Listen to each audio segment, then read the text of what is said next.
Thank you for joining. We're about to start the meeting. Please silence all electronic devices during this meeting. Thank you for joining. We're about to start the meeting. Please silence all electronic devices during this meeting. Please stand by. We're going on air in 5, 4, 3, 2. Morning and welcome to the October 10th Historic Preservation Board meeting for the City of Miami Beach. Today we have a full agenda and we hope to make progress. We are going to follow our normal procedure, which I'll review here just for everybody's reference. We always do our best to stick to these, but anyway, we always start with the staff presenting an item and describing their staff recommendations, and then giving the board an opportunity to address any questions they may have about the staff's report. Then we invite the applicant to come forward, make their presentation within a limited time, and have a seat. At that point, the board will pull together any questions they may have for the applicant. We'll gather all the questions together. We ask the applicant to make note of those questions so they can address them all at once to kind of avoid a back and forth that tends to take a little bit longer than we'd like. And then there will be an opportunity for the applicant to respond to those questions, return to their seats, and then we'll move on to disclosures and a public hearing. And in the public hearing, we just ask that the public try to avoid repeating comments that have already been made just for the sake of time. We want to hear everybody's concerns. And then the applicant will have a chance for a rebuttal. After that, we'll come back to the board for comment. At that time, we'll go one by one, ending with the chair and hopefully a motion to proceed. So with that, I'll turn it over to Debbie Tackett, who will summarize where we left off and get us started. Thank you, Hello? Thank you, Mr. Chair, members of the board. Before we get started this morning, I'm going to turn it over to Nick Kalergis for the city attorney's notice regarding lobbyist registration, swearing in any members of the public who wish to testify today. And Nick. Thank you, Debbie, and good morning, Mr. Chairman and members of the board. Today's meeting of the Historic Preservation Board has been scheduled in a hybrid format, with members of the board physically present in the temporary commission chambers here at the Convention Center, and applicants, staff, and members of the public appearing either in person or virtually via Zoom. In order to participate virtually in today's meeting, the public may dial 1-888-475-4499 and enter the webinar ID, which is 817-4834-7488 #, or log into the Zoom app and enter the webinar ID, which again is 817-4834-7488. Any individual wishing to speak on an item must click the raise hand icon if they're using the Zoom app, or dial *9 if they're participating by phone. Next, I'd like to read the city's notice regarding lobbyist registration. If you're appearing on behalf of a business, a corporation, or another person, you need to register as a lobbyist with the city clerk's office. If you haven't registered yet, you should register before you speak to the board. You don't have to register as a lobbyist if you're speaking only on behalf of yourself and not any other party, or if you're testifying as an expert witness providing only scientific, technical, or other specialized information or testimony in this public meeting, or if you're appearing as a representative of a neighborhood association without any compensation or reimbursement for your appearance, to express support of or opposition to any item. Expert witnesses and representatives of neighborhood associations shall, prior to appearing, disclose in writing to the city clerk their name, address, and the principal on whose behalf they're communicating. If you're an architect, attorney, or employee representing an applicant or an objector, you must register as a lobbyist. These rules apply whether you're appearing in favor of or against an item, or encouraging or arguing against its passage, defeat, modification, or continuance. And lastly, I'd like to swear in any members of the public and staff who will be testifying today. Please raise your right hands. Do you swear or affirm that the testimony you'll give in this proceeding is the truth, the whole truth, and nothing but the truth? Thank you.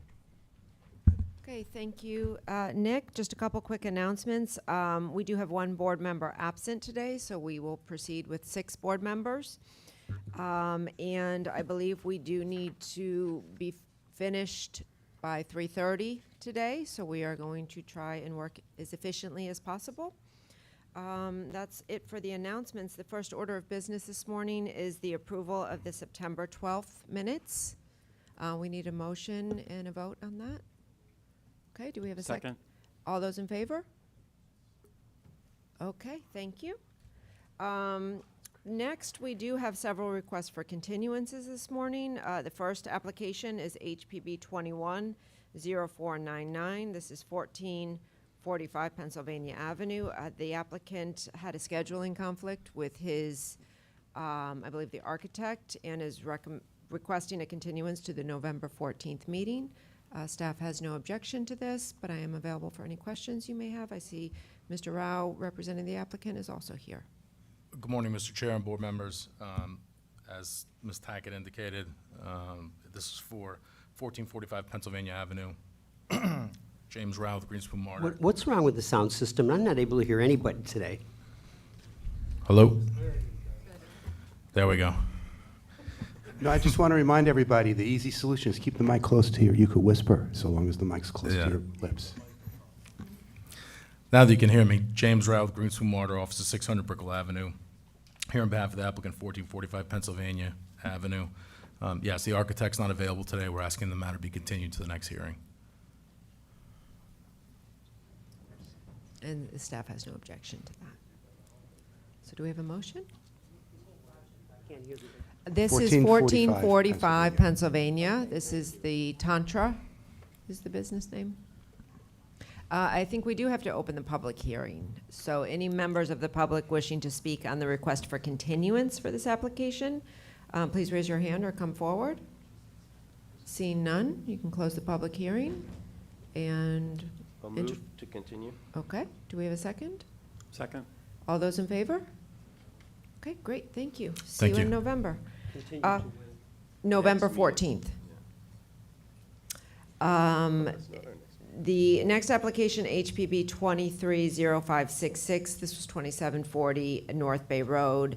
The request was to remove the historic designation. That application has actually been withdrawn by the applicant, so no action is required. That is a withdrawn application. If it were ever to come back to the board, it would require a full notice as a new application. Next request for continuance is HPB 230572. This is 7801 Atlantic Way.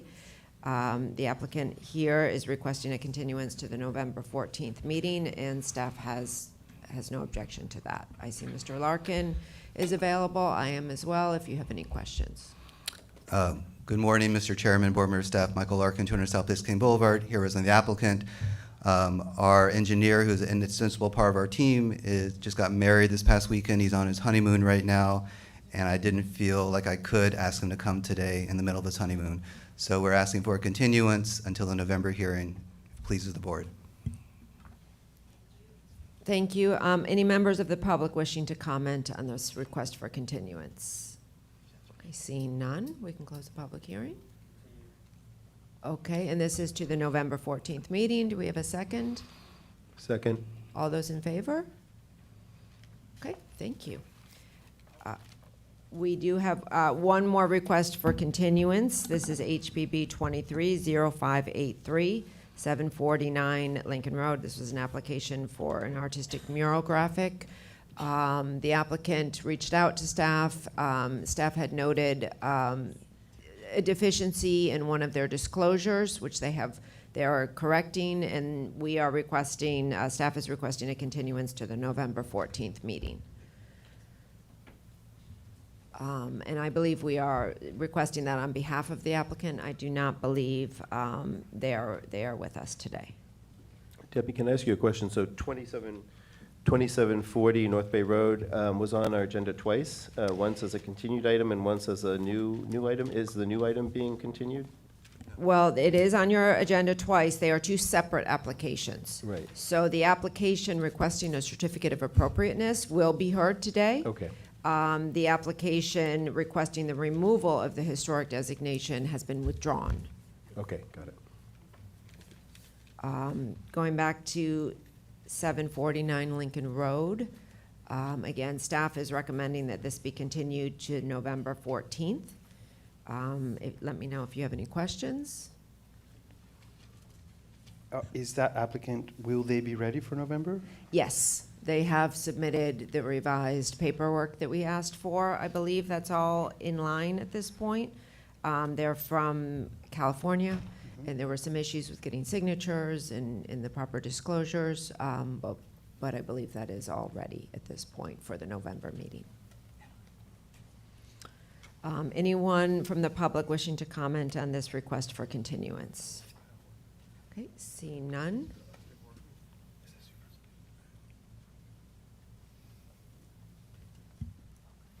Do we have a motion for continue to the November 14th meeting? So moved.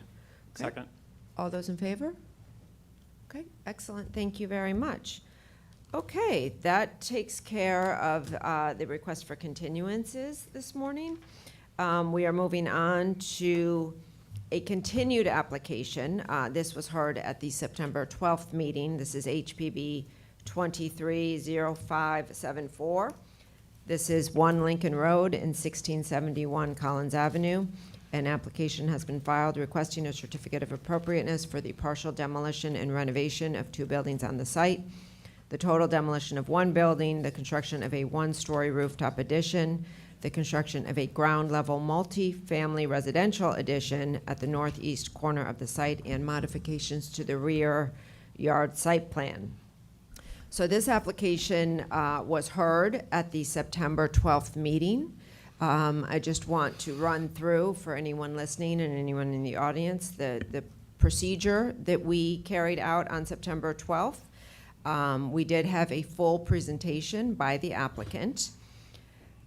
We also opened the public hearing. We had an extensive, very lengthy public hearing with many comments from members of the public, including objectors to the application. The public hearing was closed. Staff was able to answer several questions that the board members had. And then at the time that we had to vacate the convention center, the applicant was in the middle of their rebuttal. So my recommendation to you would be to pick up where we left off, which would be the applicant's rebuttal. After that, we would follow the normal process, which would be to have board deliberations. Mr. Chairman, we're ready to go. Welcome. Mr. Chairman, before you begin, Wayne Pathman with Pathman Shermer Tandy. I believe you received a letter from the National Hotel and also from the Delano's Council, Neeson Kasdan.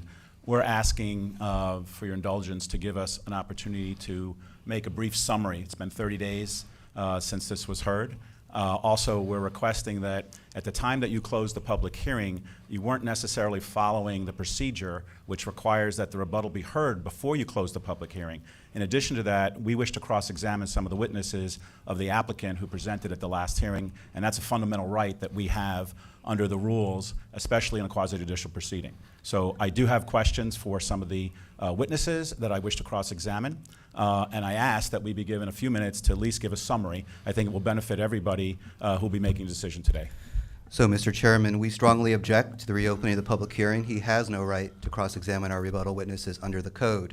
I'm happy to give you all several arguments why the public hearing should not be reopened.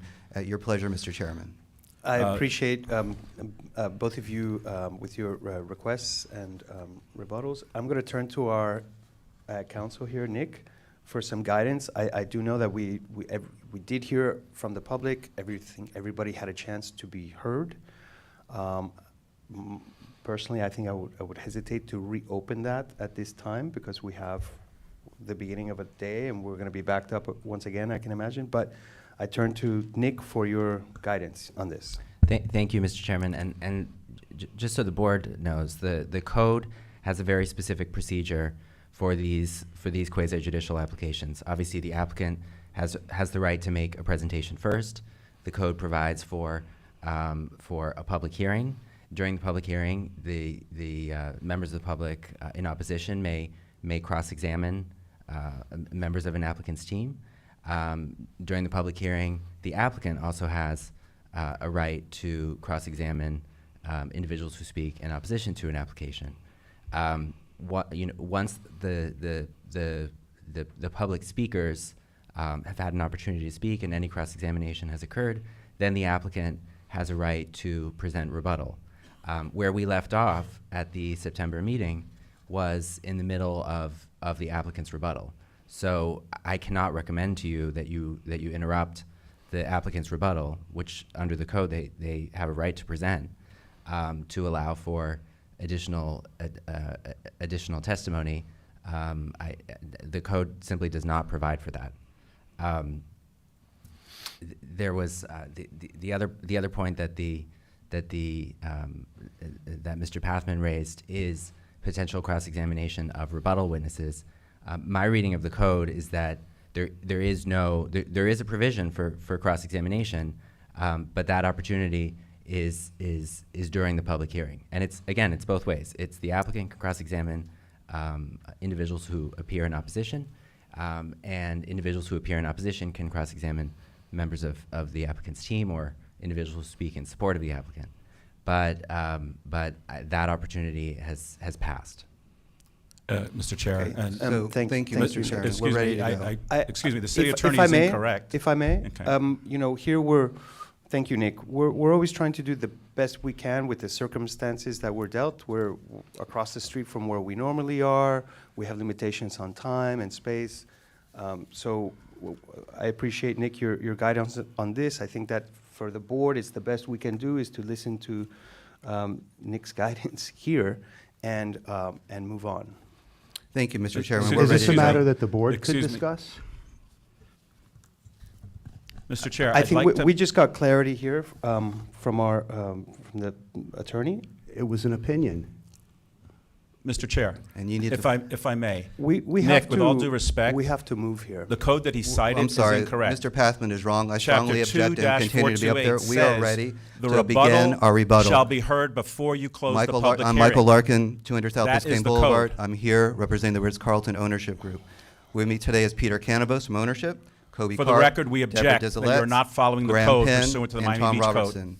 First, I want to dispel the myth that we have done insufficient neighbor outreach. We have done a tremendous amount of outreach, not only to business owners, building owners, our residential neighbors, and our hotel owners to the north. In fact, we have obtained the support of the Decoplage Condominium Association, the Georgian to the south, and the Roni Palace. With regard to the Decoplage, please note and remember back to the hearing 1 month ago when the president said that they had done a survey, and 80% of the response to the survey indicated they supported our project. And also bear in mind, the Decoplage consists of 667 units. That's a small town. Of course, there's going to be room for dissent, but the dissenters do not represent the voice of the majority of that association. With regard to our neighbors to the north, the National Hotel and the Delano Hotel, our ownership group has consistently and constantly reached out to them in the last 2 years and met with them numerous occasions. So it cannot be said that we have ignored our neighbors to the north. Next slide, please. Next slide, please. So you all are on firm legal ground to approve this application today. A reviewing court looks at 3 different components. First, our procedural due process rights. You all have bent over backwards and listened to hours worth of objector testimony. You are on firm ground there. Next slide. With regard to the essential requirements of law, staff has utilized the COA criteria to review our application, as you all will do so today. Next slide. Substantial competent evidence. There is an abundance of it in the record already to support an approval today. Next slide.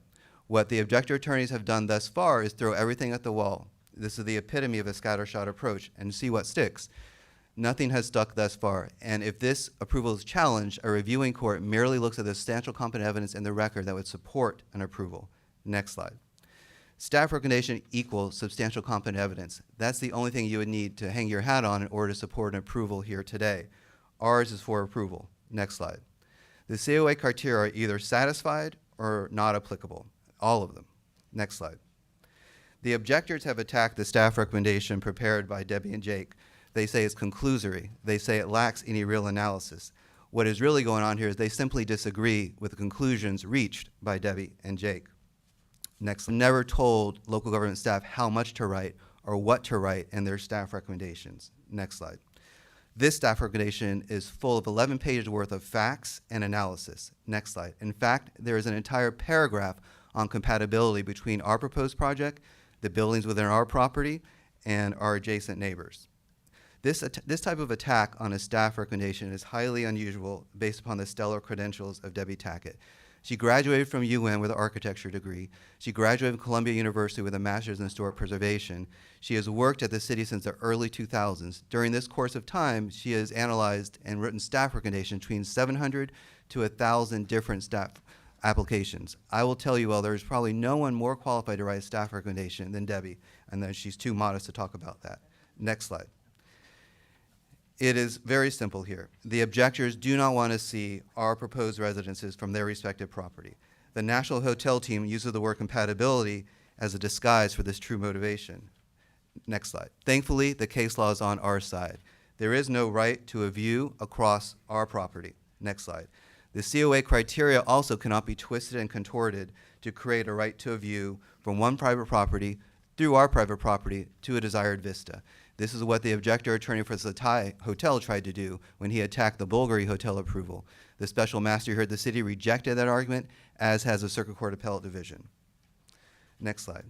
Again, the National Hotel uses the word compatibility as a disguise to their objection about alleged shadows being cast upon their property. I hope you all remember the photo that Kobe showed you showing existing conditions. Right now, there are substantial shadows being cast upon the property of the National and the Delano Hotel. The second point is that in Florida, the case law is very clear. An adjoining neighbor does not have the right to the free flow of light and air across a neighboring property. In the seminal case on that issue, the Third District Court of Appeal way back in 1959 was very clear. When the prior owner of the Fontainebleau Hotel erected a wall for the sole purpose of casting shadows upon the Eden Rock Hotel, the Third District Court of Appeal let that wall stand. Next slide. With regard to city regulations, the city has no regulations with regard Michael, to... I'm sorry to interrupt. I have to ask the lady in the red jacket to please refrain from interrupting. This is the third time. Excuse me, ma'am. This is an orderly meeting. I just ask you to, within the order of the meeting, shall I ask you to leave?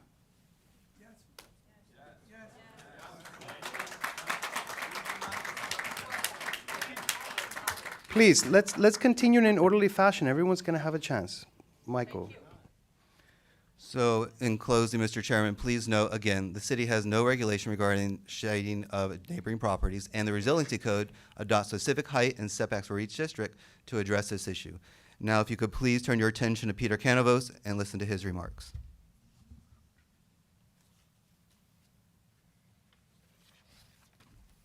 Which one advanced? Excuse me, a point of order, though. If this is rebuttal, isn't that the attorney's job? And this gentleman is a witness. And we're closed to additional testimony now. Isn't that correct? Thank you for the question, Mr. Reed. What the code provides generally is rebuttal by the applicant. So it's Presented by counsel here. right, but the code does not limit the code does not limit the rebuttal to attorneys only.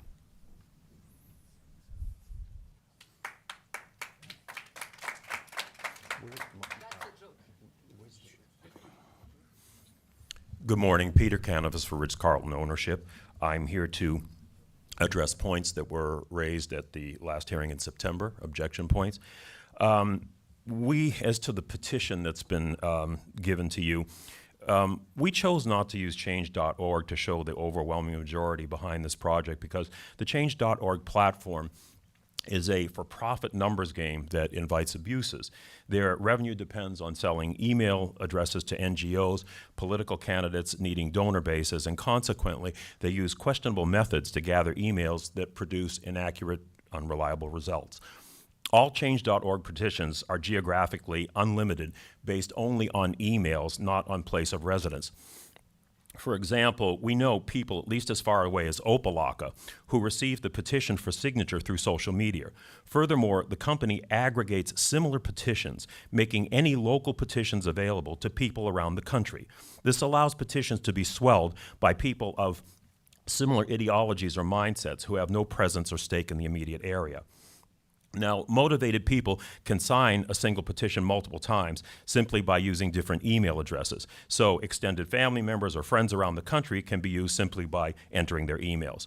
Change.org doesn't screen for honesty or accuracy of information its petitions provide to induce signers, making its petitions ripe for disinformation.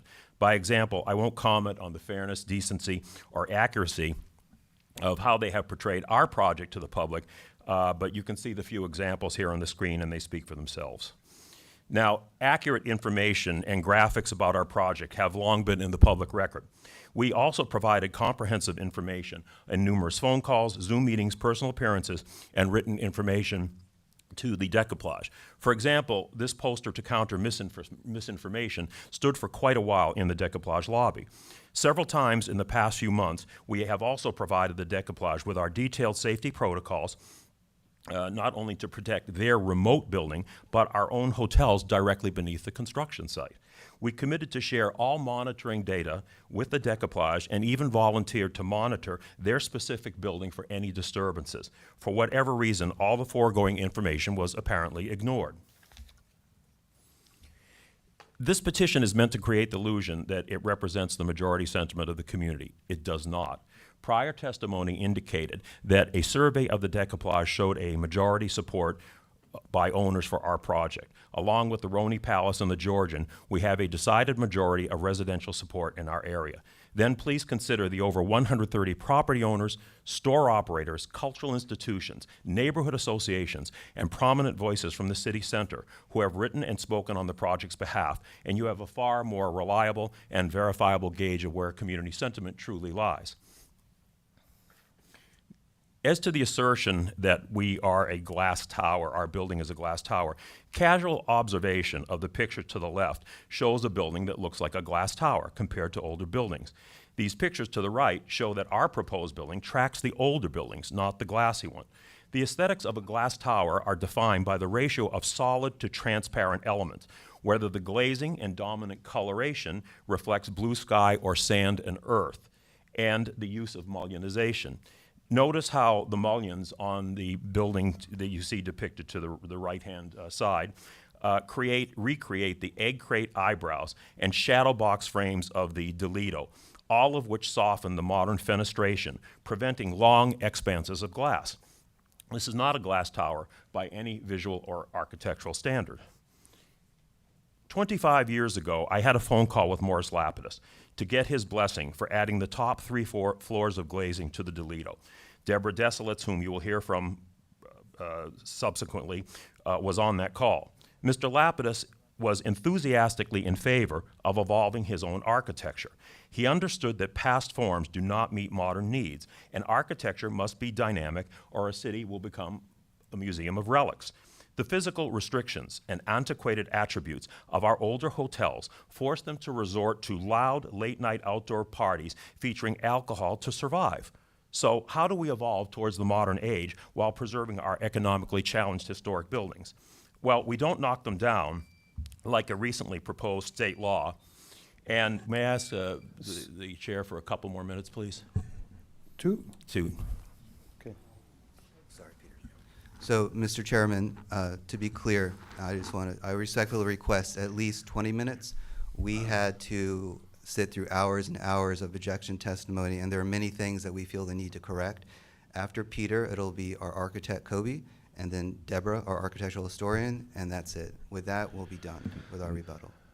Mr. Chairman, you have discretion, a little discretion as far as how much time to allow. I do think the applicant needs to limit any rebuttal testimony to the scope of any rebuttal needs to be limited to issues that have been discussed either in your presentation or during the public hearing. No new issues can be introduced at this time, but precisely how much time you'd like to allow for the rebuttal is you have discretion. I mean, I would say that 20 sounds like a lot of time. Can we do this in half of that time? We can certainly try, Mr. Chairman. It's just that we have just so much to respond to, particularly with regard to the COA criteria for compatibility that only Kobe can do. And then Deborah gives you some historical perspective that I think will be very helpful when it comes to the differing heights throughout the decades. So it's at your discretion, Mr. Chairman. I'll acquiesce to whatever you want. Let's try to compress it if you can. I mean, we'll start with 10 minutes. If you need another 5, we'll do that. Yes, sir. Okay, thank you. The solution as to how to retain our older buildings but go into the modern age is to evolve the architecture of the past into compatible new forms to meet current community needs, as I believe Kobe Karp has faithfully done here with in the tradition of his former collaborator, Morris Lapidus. As to the assertion that we have a negative impact on the beach walk, here's a panoramic shot from the ocean showing how our building sits relative to others on the ocean edge. Here is a critical fact. The properties between the historic buildings along Collins Avenue and the beach contain two different de facto historical and architectural zones. The front doors of these historic properties were set since the 1940s and speak to the city streets, but the rear of these properties relates to an environment that was created only in the 1980s, namely the beach.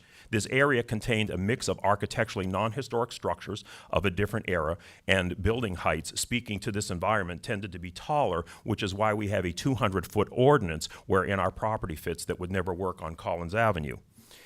Here we see the overhead view of the setbacks. The main decoupage building is the same height as ours. It sits 74 feet back from the bulkhead or property line, while ours is set back 100 feet. But the two-story, 181-foot-long platform wall of the decoupage sits less than 15 feet off the beach walk at certain points with virtually no landscaping.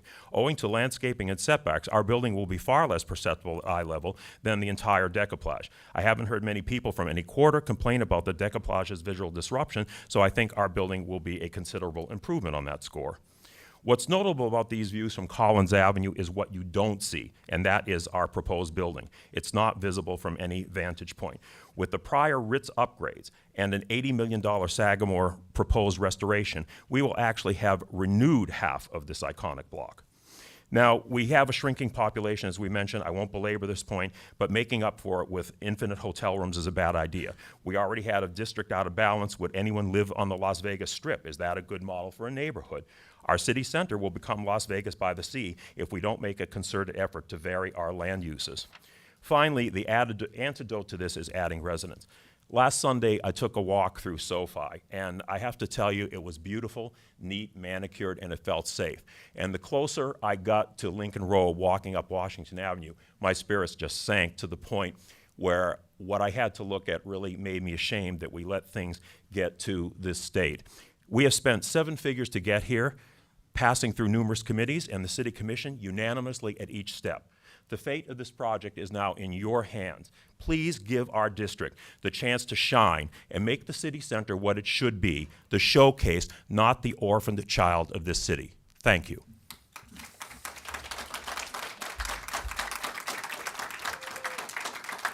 So now I'd like to invite our project architect, Kobe Karp. Hi, good morning. My name is Kobe Karp. So Kobe, we're going to go through the COA criteria. All 3 of them relate to compatibility in some fashion. So please give your expert opinion with regard to how our project design satisfies this criteria. So, thank you very much. The proposed structure, as you can see, and the addition of the relationship to the existing structure is appropriate and compatible with the environment and adjacent structures. As you can see here specifically in yellow, this is the National Register Historic District all the way around in red. Within it in yellow is our district. That's Ocean Drive, Collins Avenue. And in red is the proposed ground-up addition. This is where we're located, and you can see it here by the blue arrow, how it is that we are in context, in massing compatibility within the historic district itself in our building. You can see where we're located. This is another aerial that shows the compatible building within the environment of the existing surrounding. Next image, please. This is the building heights. This is the building heights actually going down to the Royal Palm on the left, all the way to the end of the district, which is on 23rd Street, where the One Hotel is, and you can see how it is that we are within the variations of heights, historically and currently. You can see the Delano, you can see the National, you can see the Lowe's Hotel, and you can see the Royal Palm and the decoupage right next to us, and how it is that we are in context of the height and massing. Thank you. So Kobe, the next COA criterion really involves site planning. Please tell us how you designed the site plan to be compatible with the surrounding properties. So the design and the layout of the site is quite important. What we did specifically is we took the building and we located it where the Sagamore and Cabanas additions were built in the year 2000, as well as the Lanai and the pool additions. You can see it on the right-hand side. Those are the red arrows.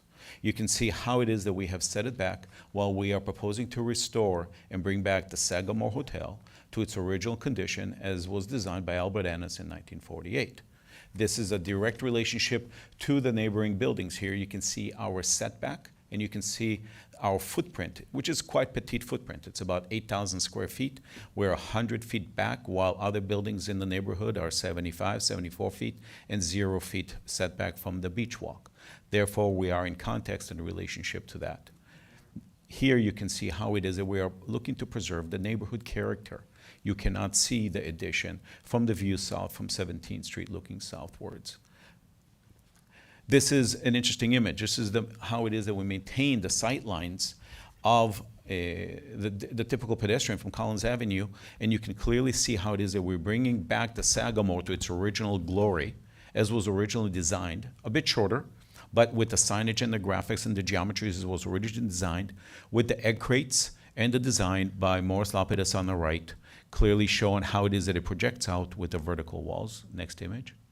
This is another very interesting image, which is how it is that we maintain the important view corridors from Lincoln Road and Collins Avenue looking towards the ocean. The Igor Polovetsky building in the foreground and the Morris Lapidus in the background. Thank you, Kobe. Now, this is talking about the building site, the surrounding area, creating an important view corridors or maintaining them. Can you please give your expert opinion upon this criterion? Yes, sir. The proposed new structure has an orientation which is perpendicular to the ocean. Here you can see it in relationship specifically to the neighboring buildings, which historically have always been designed as vertical, streamlined, high-rise, whether it was the SLS Ritz or the National or the Delano, have always been streamlined architectural figurines looking to be taller. And here you can see also the Decoupage residences immediately to the north of our residential building. You can see how it is very compatible, not only along the ocean, but also historically even office buildings on Lincoln Road have been built as such. So this is a contextual implementation of the site with its surrounding and very compatible. This is the restored facade of the Sagamore that we're looking to bring back to its original glory architecturally, and also the public spaces, of course. Finally, Kobe, this is Secretary of Interior Standard number 9. Please give your expert opinion on how our proposed design satisfies this standard. So this new addition with the exterior geometry, which was touched upon, is here you can clearly see the egg crate by Morris Lapidus on his building, where the egg crate is actually on an angle tilted while the vertical walls are straight up and down 90 degrees. You can see the angled curved eyebrows, which is not only by Morris Lapidus or Albert Ennis, but is also by the Igor Polovetsky on the corner. So there's a context of surrounding buildings which have been beautifully restored and are looking to come back to their original glory, like the Albert Ennis. If you go to the next image here, you can see how it is that we implemented into the new residences, not with the Lapidus egg crate inspired on the vertical. We also have the angled curved balconies and terraces versus the straight walls, which is what Morris so much loved, including the curves that he so much wanted and enjoyed. We also introduced vertical white architectural cladding to the facade in the smooth stucco DNA with the horizontal white architectural cladding. So the DNA of this proposed architectural features are within the complement of the architectural element that historically have been built there by Morris Lapidus and Albert Ennis. This is a close-up of the view from Collins Avenue, showing how it is that we're looking to restore back the Sagamore. Even though the Sagamore comes back a bit shorter than it currently is, we are still not able to see the addition in the background. This is a bit stepping further and how it is that we are preserving in context the neighborhood, whether it's the egg crate on the right or the Morris or the Albert Ennis, which if you study it carefully, and I don't have much time, but the building is split into two. The northern part is parallel to the Morris Lapidus Ritz to the north, while the southern part is on a tilt angle to match the National, Delano, and the other buildings. This is a view from the beach walk where you can see where historically in the 1960s when the Decoupage was built and the other buildings were built in the 50s and 40s, what's interesting is that the relationship to the beach, which is a new beach, is in compatible massing and size to when it was originally built when there was no beachfront. And this is one of our favorite images, which is the graphics and the geometries. The vertical on the left-hand side is the site is bifurcated into two. The cabanas and the new addition is on the right where the Sagamore sign is. This is an interesting image which shows the existing facade on the left-hand side and the updated proposed restored facade for the Sagamore on the right-hand side.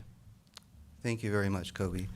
Mr. Chairman, we just have one more expert witness, our architectural historian. Could you please just give her 5 minutes to complete her testimony?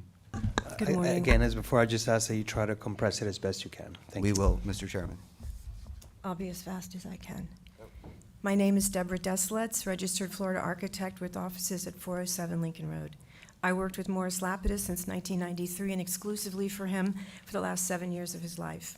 The applicants retained me to advise them on the architectural history of Miami Beach, with particular emphasis on the intersection at the East Lincoln Road and Collins Avenue.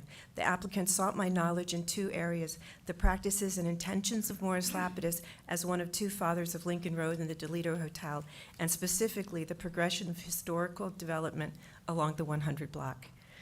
Next slide. We are missing a key element of what Mr. Lapidus taught us, the concept of architectural evolution, but not evolution for its own sake. The point of evolving architecture is to serve people better. Let me reiterate, architecture must serve the needs of a community, or we will become a community of stagnant relics. Lapidus understood economics and the relationship between architecture and the community it serves. People's needs evolve. It is by evolving new architecture to enhance communities that we can actually preserve what is historic and cherished. If old forms do not meet these needs, then we must create new forms to keep the community vibrant. Let us follow this philosophy in our actual history. Next slide. We went from single-family residential homes on the subject property in the original Fischer and Seiberling era to skyline Art Deco high-rises. Economics demanded intensive redevelopment to give more people access to the beach. See the slide on the left? Next slide. Building heights in this district have varied widely. The greatest disparity in heights was in our early history, when high-rise hotels stood beside single-family homes, as shown in this slide. That is Carl Fisher's home, by the way, on the other side of our property. In listening to objections, next slide, please. No, go back, I'm sorry. I'm sorry, go back, stay on the big one. That's right. The building heights in this district did vary widely. And in listening to the objectors, there seems to be an implication that all new buildings should conform within a narrow bandwidth of height. This notion is not historically correct. Arbitrary policies limiting buildings to uniform heights would create the most distasteful and artificial-looking skyline in the world. It's exactly the variations and the undulations that create the character in the skyline. By example, Morris Lapidus broke out of the square box standard and created the curvature of the Fontainebleau. This provided a new architectural variation, and it became a notable iconic relief from previously restricted forms, such as the découpage copying it. The proposed building is conservative in this regard. It works within reasonable tolerances and a respect for existing surrounding scales. It evinces the architectural spirit of its surroundings, and height-wise, the building fits squarely within a variable pattern of nearby structures, considering the slightly shorter National and Delano and the similar or taller découpage, the Lowe's, and the recently approved Shore Club. As for the importance of residential, the history of this district always displayed a desire to attract residents. Early hotels all included residential components to provide the mixed uses necessary to make the Lincoln Road commercial businesses viable. Attracting residents was the original priority of the Lincoln Road commercial node, and only later to serve additional tourism. Next slide. The découpage came into this era to reinforce a needed residential base to serve, I'm sorry, go back to the other side. The découpage came into play in this era to reinforce a needed residential base to serve Lincoln Road. Ironically, this is the exact same thing the applicants are trying to do in our time to repopulate a depleted neighborhood and reinstate the mixed-use character of prior eras to balance the hypertourism. Next slide, please. The postcard view of the Delito corner at Collins and Lincoln Road has been at the same height, a 2-story height, since 1951, but the découpage across the street Ma'am, are you subsequently almost done? came in much taller. Given, just 1 minute. Okay. Given this history, the proposed new building actually represents a far less radical disparity than in the past years. It shows restraint within the historical experience of this neighborhood. The last significant upgrade to the subject area was the restoration of the Toledo as the Ritz-Carlton. This entailed a 3-story glass addition. As Peter Canavas previously described, Morris Lapidus was in favor of this.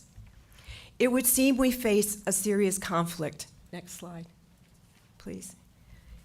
We need to revive a shrinking community desperately in need of a new residential infusion, but we cannot repurpose our older historic buildings for this need. This project proposes the solution. New slide. It creates new compatible architecture evolved from what has previously existed to meet our changing community needs, and I applaud the balance the applicants have created. They have not affected the iconic view of Collins Avenue, while they have embellished the non-historical rear with residential. Do I have one more minute? Oh, you Please? did. I know, one more minute. As Morris Lapidus, this is the finish. As Morris Lapidus' last architectural collaborator, I find the building Kobe Karp has designed to be wonderfully compatible as a modern iteration of the architecture Morris Lapidus created. I feel if Mr. Lapidus were here today, he would fully endorse a well-considered plan such as presented here because it enhances the health of this community. The height, the massing, the scale, the setbacks from Collins and the beach are fully in keeping with existing structures. And what we need here are people. The residences provide people. Everything we do, including architecture, is about serving people. Please honor this spirit by endorsing this proposal that preserves our past without stopping our need to grow into the future.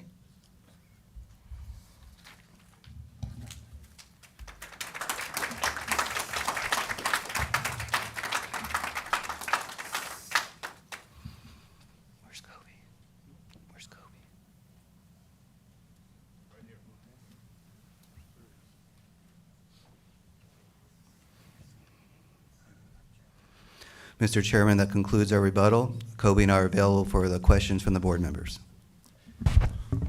Mr. Chair. Okay, thank you very much. Wayne Yes, sir. Pathman again. I'd like to point out that this was not a rebuttal. This was a continuation of their presentation. Secondly, city attorney is wrong. The public hearing was not properly closed at the last meeting. I sent him an email identifying the section of the code that requires that the rebuttal be given before you close the public hearing. And we have every right, and it's a fundamental right, to cross-examine. You just heard new testimony that had nothing to do with the original presentation. That is absolutely false. It was That's not absolutely a rebuttal. false. I didn't Everything in interrupt our you when you were rebuttal, talking, Michael. everything Please in don't our interrupt me rebuttal when I'm is talking. tied Hey, to. hey, one at Hey, a time. gentlemen. One at a time. Okay, Take it so easy. the situation is that we sat here, I just sat here just now, just like all of you. This was not a rebuttal. This was new testimony, including a new expert that did not present. Rebuttal is rebuttal. You heard your city attorney tell you what rebuttal is. We should have the right now to cross-examine because this was new testimony. These proceedings are liberally construed. You have the right, Mr. Chair, to allow us to present a cross-examination so you hear the facts as they should be, not what you just heard just now. You didn't hear anything about massing. You didn't hear anything about standard number 9, which we continually projected in our presentation. They didn't even rebut that. This wasn't a rebuttal. This was We a absolutely presentation. did. New That's visuals. what New- Kobe Karp said. Excuse me, Did you Michael. listen Let me to his finish, Michael. testimony? I didn't interrupt you when you were presenting. Let me finish. At least give me that common courtesy. So here you have a situation where you just saw new images, new testimony, which wasn't about a rebuttal. All of you know that. This wasn't a rebuttal. We should be given the opportunity to cross-examine. I can show you the code. I sent it to your city attorney. It clearly says you do not close the public hearing before the rebuttal. I understand that the public hearing was closed. You cannot. It is closed, You so we're cannot not going to close, go but- backwards. But you closed it We're gonna go incorrectly. forward. You didn't It follow I the code. appreciate your commentary, but we're going forward here. Under, But under thank the you, sir. code, You didn't- And- under the code. You just heard there new is testimony. No right. You didn't hear There rebuttal. is no right. This was not rebuttal. The objectors have no right to cross-examine our rebuttal witnesses under our code. So I'd just like to respond on one point, just Please. as a general rule. Please, And, Nick. and I responded to you, Mr. I just got your email a few minutes ago, but I responded to you.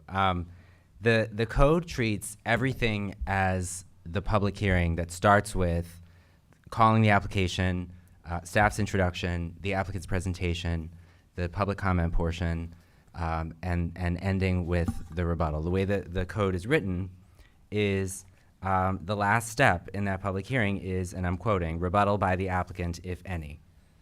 The next step in the code is the chair closes the public hearing and the board shall discuss the matter and render a decision. The code does not provide for cross-examination of following the rebuttal. Now, as to whether anything introduced during the rebuttal exceeds the scope of any issues raised during the public testimony, I think that's really a call for the board to make. I don't. The code is silent on that fact, but the case law treats the scope of rebuttal as limited to addressing issues that have already been raised. So, but I will tell you, it's very clearly the code states when cross-examination is allowed, and there is no cross-examination following a rebuttal. Thank you, Nick. So I think at this point, we'll close it and move on to board member comment, right? Thank you. Well, Kobe? the applicant invited us to ask questions. Are we just having board comments or questions of the applicant? No, it doesn't matter what I say. It's up to the chairman. We had an opportunity for questions earlier on at our last meeting. So at this point in the meeting, we move on to board comment. So we can each take the time that you need to make whatever comments you'd like. I think we've heard from the applicant, we've heard from the public. I think it's now time that the city hear from the board. Okay. Can I So would start you off? like to start us off? Yes, thank Sure. you. Thank you. Well, who wouldn't like that proposal where they opened up the Sagamore, the walkway? It's beautiful. And of course, Kobe Karp is going to design a beautiful building. And of course, the Lincoln Road design is gorgeous, and who wouldn't want that? Thank you, Stuart. Thank you very much. Yeah, but I think that as a board, as a community, we need to aim a little higher. I think this was a circus. Like I said the last meeting, the building should stand on its own two legs. But everybody's coming before us and crying about crime and stabbings and homelessness, and that families aren't feel comfortable dropping their kids off at a preschool, like this building is going to solve it, or and I appreciated comments by Lindsay and John the last meeting where they said, "Is there any real studies to support these assertions?" They said, "I'm all for pedestrianization. I love it. It's beautiful, but is there anything that really backs it and supports these assertions?" This is a quasi-judicial board. We're required to make our findings based on the facts and the law. I think all the trying to pull on our emotions so that we're going to look like, oh, they don't care about crime because they didn't approve that tower. They don't care. I think it's unfair. And everybody on this board serves here as a volunteer doing their best. I respect these people on the board, and we work best as a board when we work together. When we work together. And I rely on the comments of my board members who are professionals in architecture and what they do. Okay?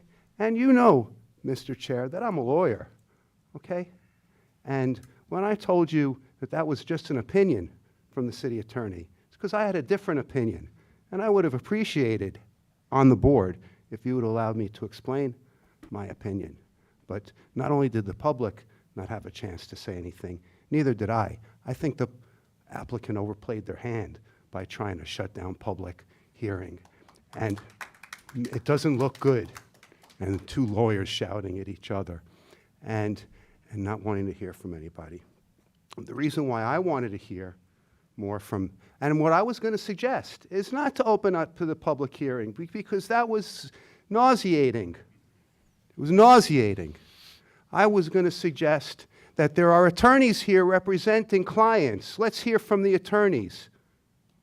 And also, I was going to suggest, let's hear from MDPL. They have special standing under our laws. And I got an email from MDPL this morning that I forwarded to our city staff, and I think that these things should be discussed. In fact, I think we made a big mistake by not asking everybody to disclose their ex-party conversations now, because we got letters by email, maybe in the mail. Did any of you speak with anybody about this since the last meeting?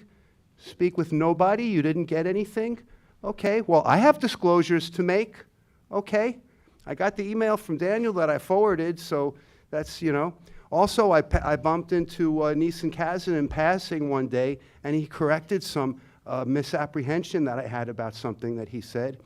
I think that there were issues that may have been raised since the last meeting that we might want to hear about. It's a quasi-judicial hearing. It's not a judicial hearing. The rules of civil procedure don't apply. We're kind of relaxed, and the board could have decided. It's not up. And basically what the applicant was saying, you have to approve this, and we're being told, and you can't hear from anybody else. Yeah, thank you very much. I don't see it that way. What I wanted to ask about was something Daniel sent to me this morning. So since we're not asking the applicant, I'll ask the city staff. Daniel sent me a part of the city code that wasn't discussed last time. Section 142, and he didn't send me any commentary, he just sent me the law. And we're supposed to make our decisions based on the law. So my question for city staff is, how does this particular law apply to this circumstance? Because it looks to me like it does. Section 142-246, and I wouldn't raise this on my own. I think this is up to the other people to raise. This is uncomfortable, but this is the law, and we're a quasi-judicial board, so I think I ought to know what the law is. We all need to. And so Section 142-246 of the development regulations, Part A, says the development regulations in the RM3 residential multifamily high-intensity district are as follows, okay. And B, Part C is the part that I think we need to pay attention to.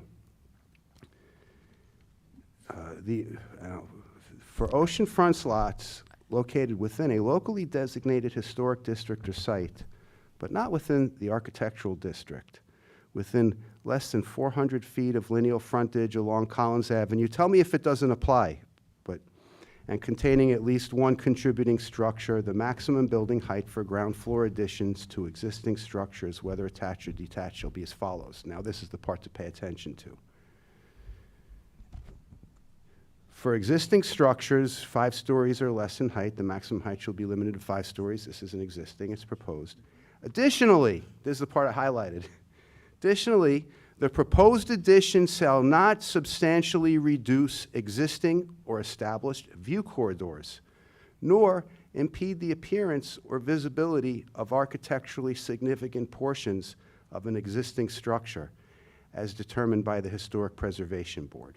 So I think that we as a board should determine, and it says by the Historic Preservation Board, not by the staff. If we go on to say, okay, like the applicant says, you can rely on the staff's recommendations. Mr. Reed, if you scroll down, it's actually subsection F of that ordinance. No, I'm looking at C. Additionally, the proposed addition shall not substantially, under Part 2.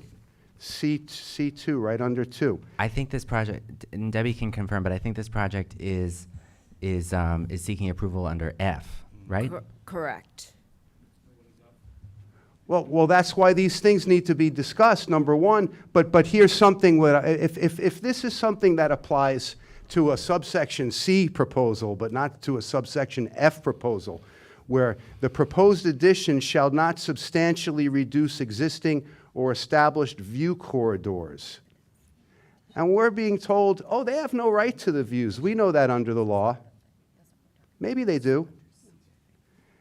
And it won't impede the appearance or visibility of architecturally significant portions of an existing structure, I think Stuart? the appearance from the beach is architecturally significant, and I think that is that a view corridor? Are we still talking about C?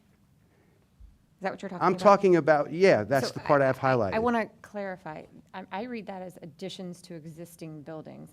Am I misinterpreting that? Okay. Yeah, and I have to No, I apologize. get it, that 'cause it's- I have not had a chance to review Daniel's email that he sent this morning, so bear with me. Right. So then my point is, okay then, Lindsay, if we're going to protect a view corridor for an addition to an existing structure, why wouldn't we protect a view corridor for a new building? With Subsection C does not a apply. view corridor affected by an... I think it would be best if the applicant make yourself So comfortable. anyway, in our that's lovely my- chairs here.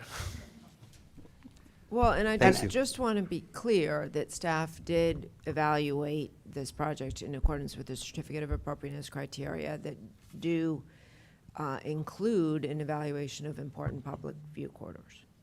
Do you think that you could address, just so that we have a more balance, because we did receive this email recently, and I just want to make sure that I'm, accurately kind of interpreting it, both the C and the F, and to Stuart's concerns, like whether this applies on the height for F, or? Well, the review of important public view corridors is part of the certificate of appropriateness evaluation criteria. So every single project is reviewed in accordance with looking at important public view corridors. So that really does apply to every application that this board reviews, especially when looking at new additions. This project does include new additions proposed. I don't know if that answers the question. Well, it's a new building, but it certainly is an addition to the property, and it's an It addition to a is. historic property. It is an addition, yes. There's a rooftop addition and there's ground level addition as part of this application.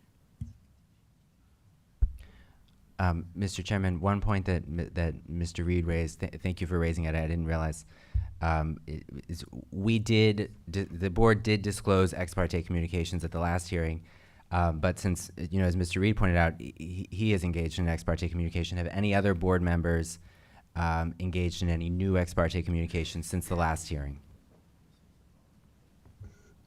And if you want one by one, you can just state the names of who you spoke with. I've met with the development team, the architect, and the applicant, Peter Canavos, and also have had communications with Deco Plage residents. I don't know all the names. Okay, is there anyone else? I got the email that Daniel sent this morning, and yeah, I think we all got that email. And then I think I got a couple of other emails. I think that we may have all been copied on, so I'm not sure. But mostly from opposition. I think I got one from, let's see here, Neeson Kasdan, and then Karen Benoit from, Elizabeth Soriano. I think that's it since last time. Anyone else? No? Okay.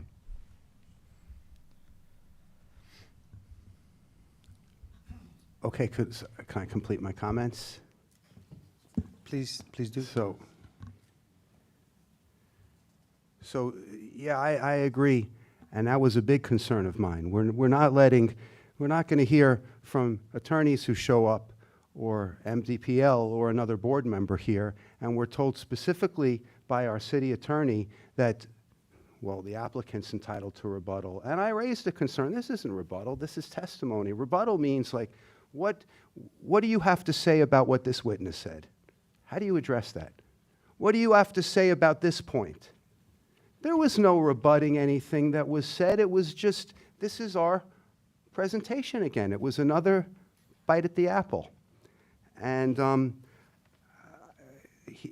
Mr. Larkin was correct about the quasi-judicial decisions have to be based on, the law, has to be a fair process. And I don't think it was a fair process. And for that reason alone, I'm going to vote no.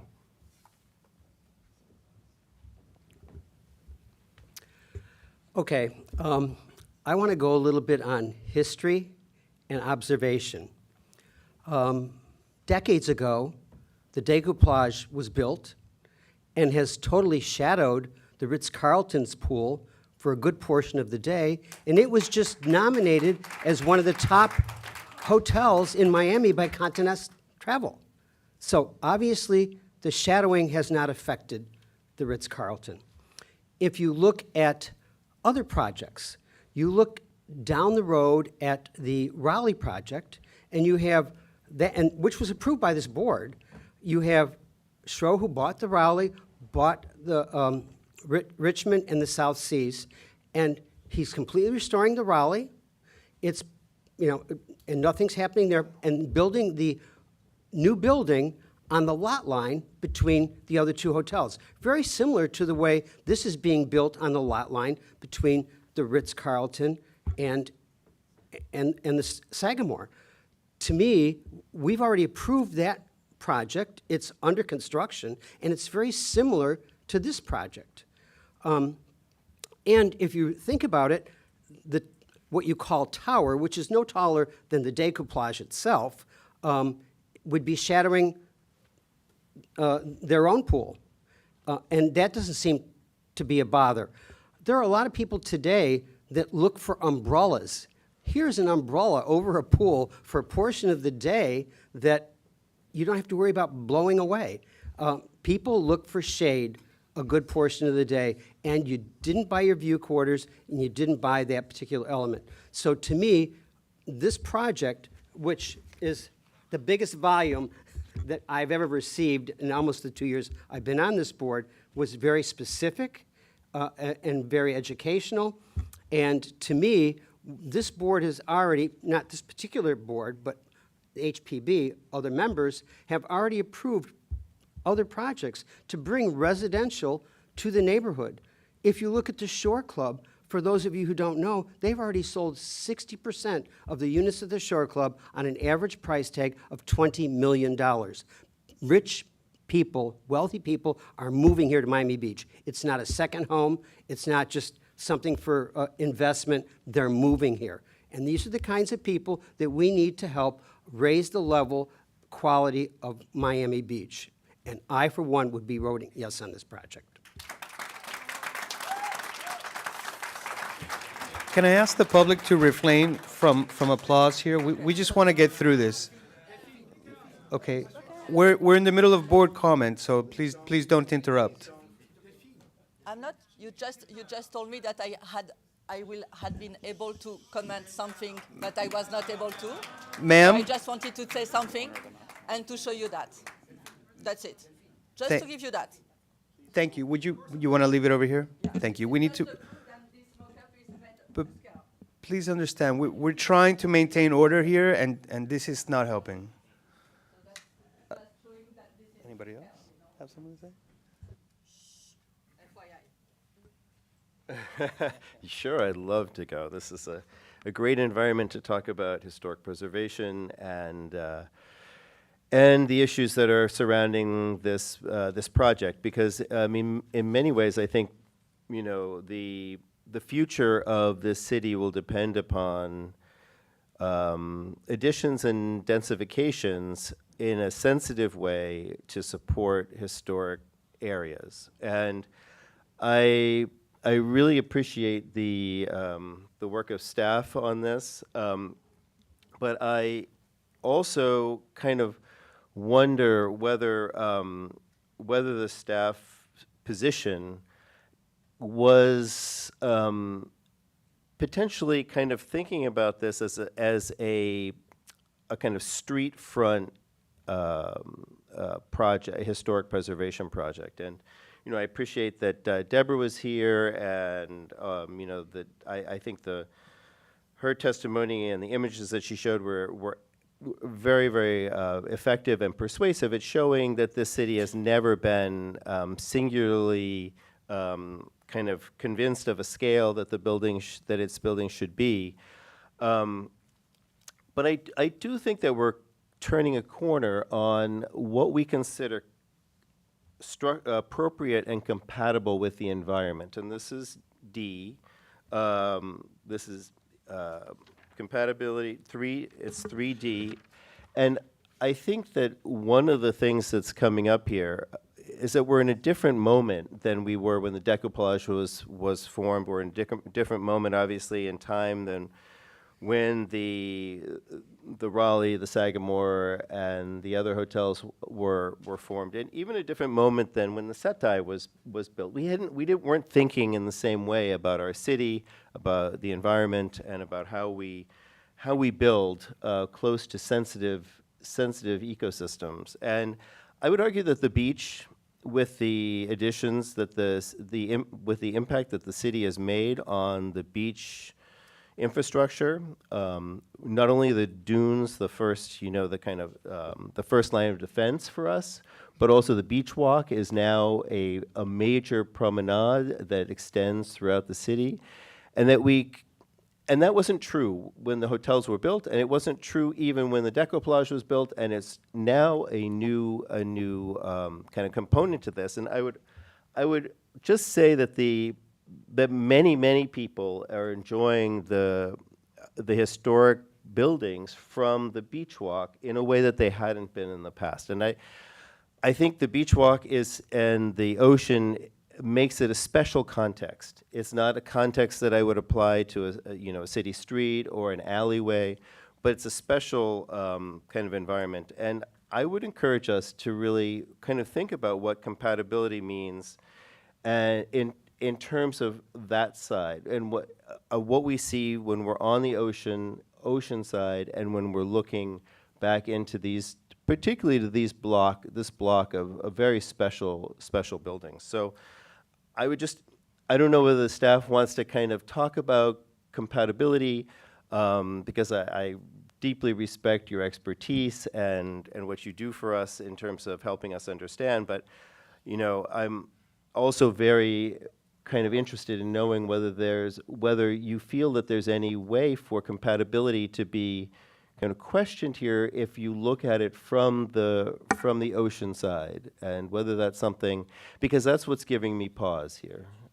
So maybe you want to weigh in on that, Debbie? Mr. Chair, okay. And I think that's an excellent point, and it is something that staff considers and evaluates. One of the things that I love so much about what I do and the city, and what I'm very proud of to be part of this city, is that we've always made room for evolution.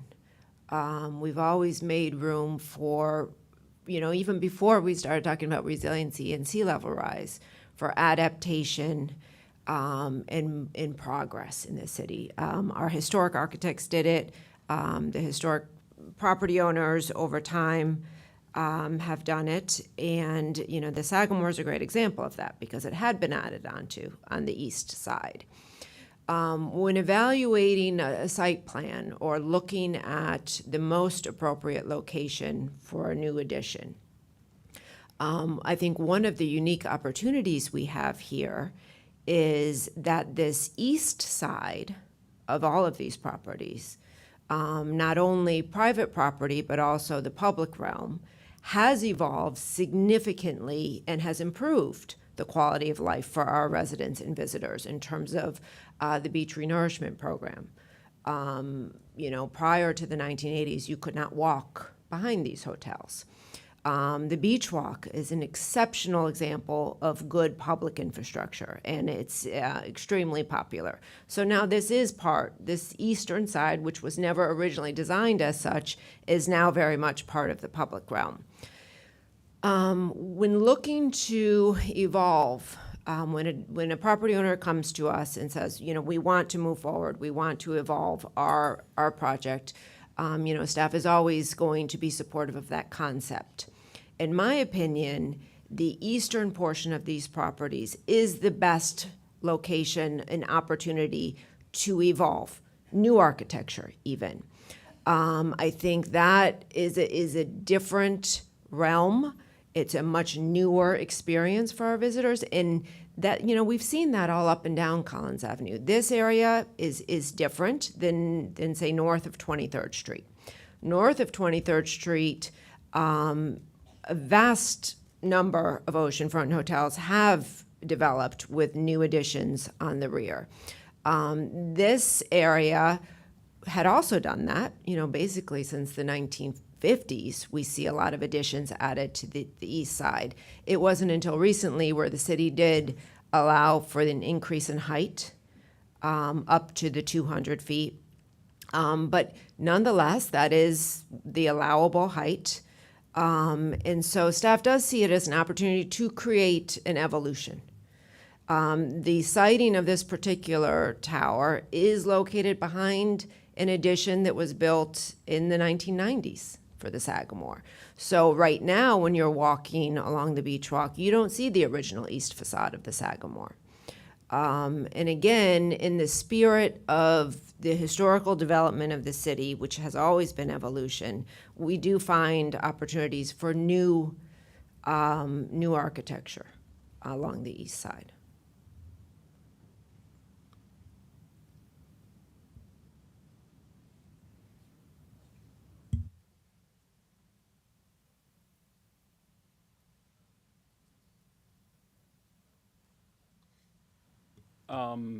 So this has been really just a very incredible process, actually, to hear kind of all of the issues, and it's been, I would say it's been challenging for me.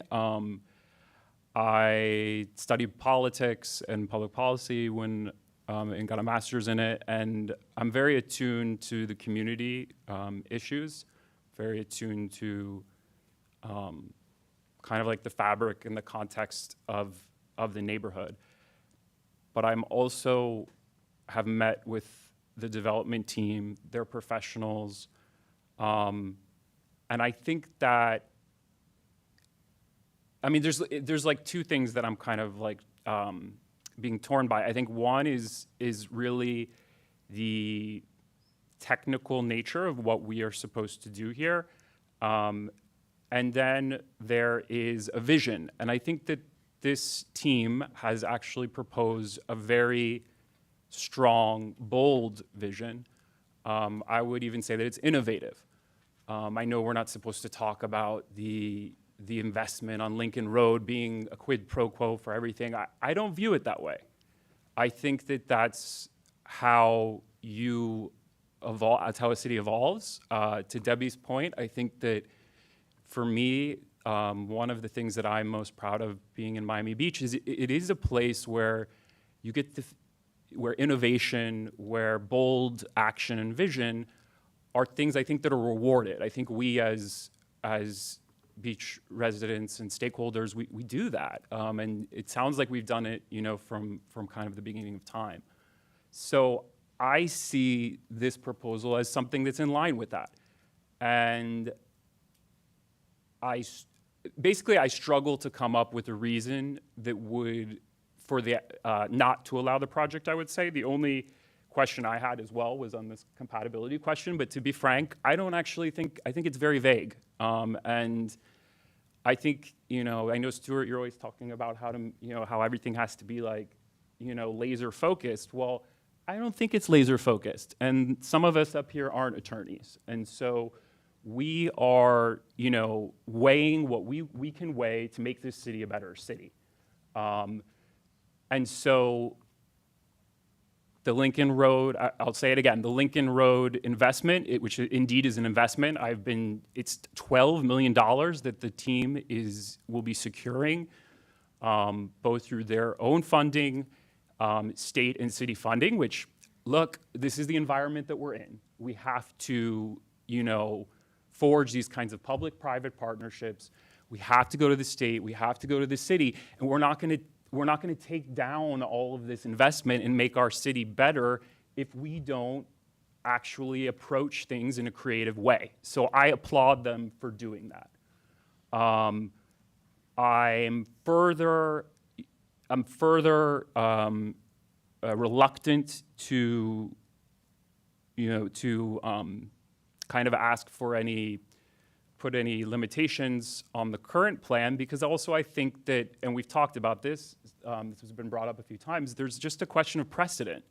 So I don't really understand, you know, when you hear these hours of testimony and speak to the designers and the architects and the level of detail that this group researched in order to make, again, a bold vision that I think is in line with the Morris Lapidus, with his original vision, with Albert Anus, and so I feel good about that. It's not. I obviously have some reservations because you still hear me talking, so which I apologize for not being more precise, but.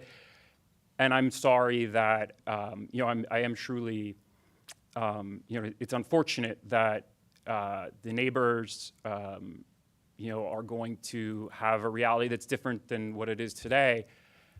But I don't know. I just think that, like, in the interest of evolution and moving forward, like the city that we are, I think this feels right to me.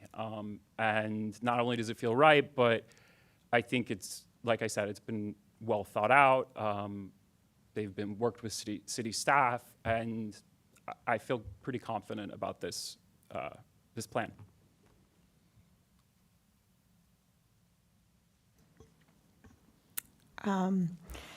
So I think first I wanted to talk to John's comments to kind of further what Debbie said, and I think Debbie probably put it more eloquently than I can.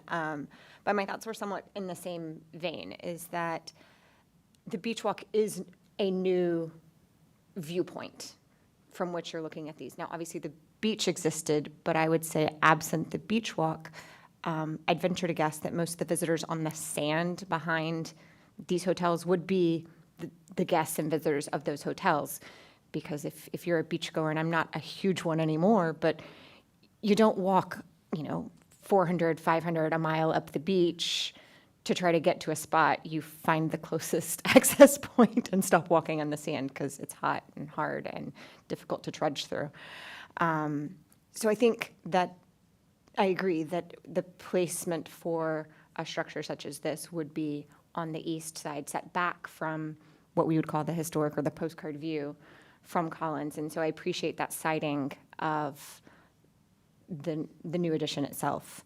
And I don't know, I find it interesting or funny that just a few days ago I received not one, not two, but 3 copies of the MB magazine in my mailbox. Thank you, USPS. And in there was a quote from Tom Mooney, who's not here right now. But he said, "We would never had Art Deco streamlined modern architecture and post-war modern architecture if we had stuck to a required style." And that's an article that was talking about the orb that was created between the Carlton and the Betsy. And I mean, truthfully, that created a new view, which is literally an alley that people are now drawn to, and then they have the art that accompanies that. So I recognize and respect the fact that that preservation also involves evolution. To continue the interest and maintain the interest in our historic structures, but also to draw new people there who might not have once been, they weren't drawn specifically by that, but through a process of acclimation, they become enamored with and in love with the architecture. And quite frankly, I feel like I might be one of those. So that's kind of my initial thought on John's comments. My mic's really far away. All that said, Miami Beach has a big reputation, but the reality is we live in a very small town. I know many people on this board, myself included, likely have relationships, both personal and professional, with the people, the varied professionals, the owners representatives who stand up here before us, not only today, not only last month, but every month. And I have great respect for the varied viewpoints. There are a lot of people I would consider friends in this audience, quite frankly, on both sides of this issue. I also respect the opinions of my fellow lawyers who are up here, making their best argument for their client and trying to represent them as best as possible. I understand why you're here doing what you have to do, and whether or not I agree with you today, that just is what it is. So I think one other thing I wanted to talk about, Stuart mentioned earlier about the pedestrianization, and Brian talked about the investment. What I tried to do both last month when I thought we were going to get here and today is to look at this project in a vacuum. Setting aside all of that, what is the opinion as to this project? And that's the way the staff analyzed it. Obviously the 100 block, not the 200, 300 block. The 100 block and the tower, if you will. So as far as I'm concerned, the testimony that was presented to us by staff and by the applicant, taking out any of the other public benefit that Brian mentioned, satisfies the criteria required. There is no demolition of a historic structure. It's set back from Collins Avenue, which is the viewpoint that we normally, analyze this from. And so finally, look, there's no denying that our preservation efforts here in the city of Miami Beach have been under attack from Tallahassee. I mean, there's just no question about that. We've all had this discussion ad nauseum. I've said time and again, both privately and I believe from this dais, that I'm fully cognizant of the fact that preservation is costly. And we do have to adapt to survive.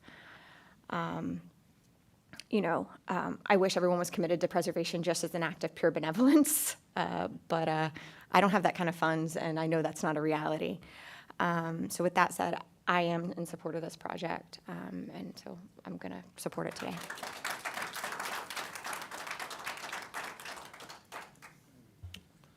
Okay, well, thank you, everyone. This has been actually quite a wonderful experience to see so many voices come out on one side or the other. It makes me so happy to see the participation, which is an expression of actually something very unique that we're able to do in this city, in this country, and I think it's really wonderful that everybody come out to support their position and to walk away knowing that your voice has been heard one way or the other. This is just how we do it. And so I appreciate all of the board members here and all of their comments that I think have all been very appropriate and good. My own position, I do appreciate the kind of forward thinking, the creativity behind this project. I understand the challenges, the physical challenges of this proposal up against an existing building, having to cantilever over it. I think it's a very clever proposal, clever design. And those are the things that draw me to it more so than the suggestion that this is going to solve a housing problem. I mean, 30 luxury oceanfront apartments is, it's not going to do that, right? Nor is, street improvements for 2 blocks going to solve a homelessness problem or, a nightlife problem, okay? But they are steps in the right direction, right? And I do really appreciate when public and private interests align, and I think that there's a lot of alignment here. I do also recognize and remember that this project was before us some time ago, and the board had suggested at that time, correct me if I'm wrong, to consider reducing the height or the massing. Debbie, can you perhaps briefly remind us what that conversation was like? The previous application, which was completely separate from this, during the board's discussion, there was some concern about the height. It was a 200-foot building. There was discussion and a request from the board, although the application was denied, the overall sentiment of the board's comments was the height and massing of the building needed to have a second look. And in this iteration, has the height and the massing been reduced in accordance with the recommendations from the board? The board did not issue specific recommendations, but the height has been reduced since the previous application. By how many feet? By about, 18, 17 feet? Little more than 17 feet. So you know, if, and again, I appreciate those who might be, you know, losing out on a view it's not a nice feeling. I know what that's like because I've been through it, okay? So I sympathize with you, but at the same time, and you know, the owners of the properties are, I think, within their rights. They've done a lot of public engagement. It seems to me like they've done an adequate amount of outreach. If it was up to me, you know, I might want to consider seeing it a little bit lower. I personally lament the way that today's architecture has turned its back on the Art Deco gems that surround it. For example, the neighboring buildings, the National, the Delano, and so forth, they all step back from the sky in a very gradual and elegant way. But yet today, all of our buildings take the maximum footprint as high as they can because they want to pack in as much sellable square footage. So to me, when I look at them, they kind of look like cash registers. So said Vincent Scully, the great architecture critic. So if it was up to me, I would consider, you know, reducing it a little bit, perhaps lowering the shoulders and seeing the head project up. But, you know, I'm not the architect. And I think that the architect has, in fact, done a very good job of connecting to the existing character of the buildings while doing something that's new and that the market wants and needs. So from my point of view, this is something that should go forward. And with that, I think we would invite the board to make a motion. I'd Can I like to make a another motion. comment? May I make a comment before you make a motion? Sure. Just, okay. I have a comment as well. But yeah. Oh, go ahead. Go ahead. My comment that we really didn't bring up is these are two multi-generational families that have come together to build this project. They're not carpetbaggers that came to town to decide to become developers. They are already here, and they really respect what we're doing in the community, and they've asked for absolutely no variances, and therefore, you know, to me, that's the reason I'm willing to make the motion, but go ahead and.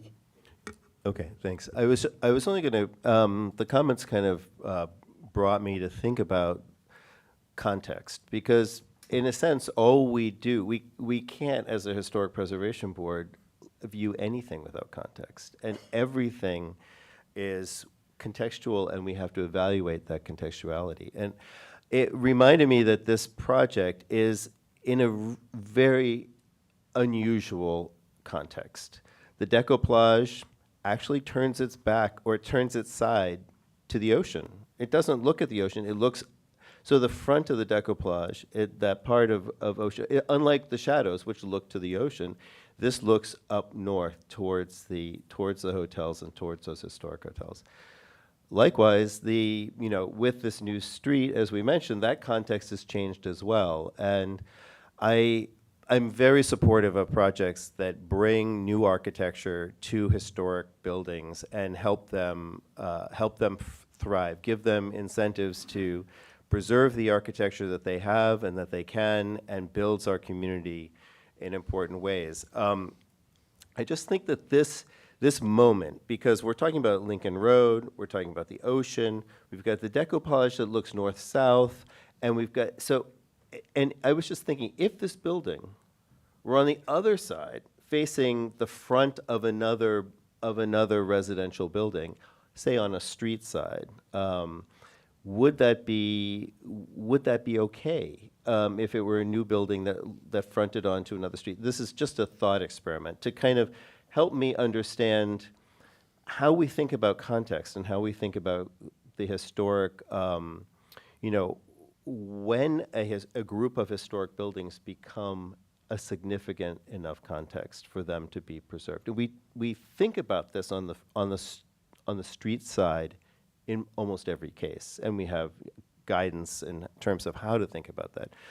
But when the street side, I understand that our alleys are going to be possibly changed so that they can accommodate more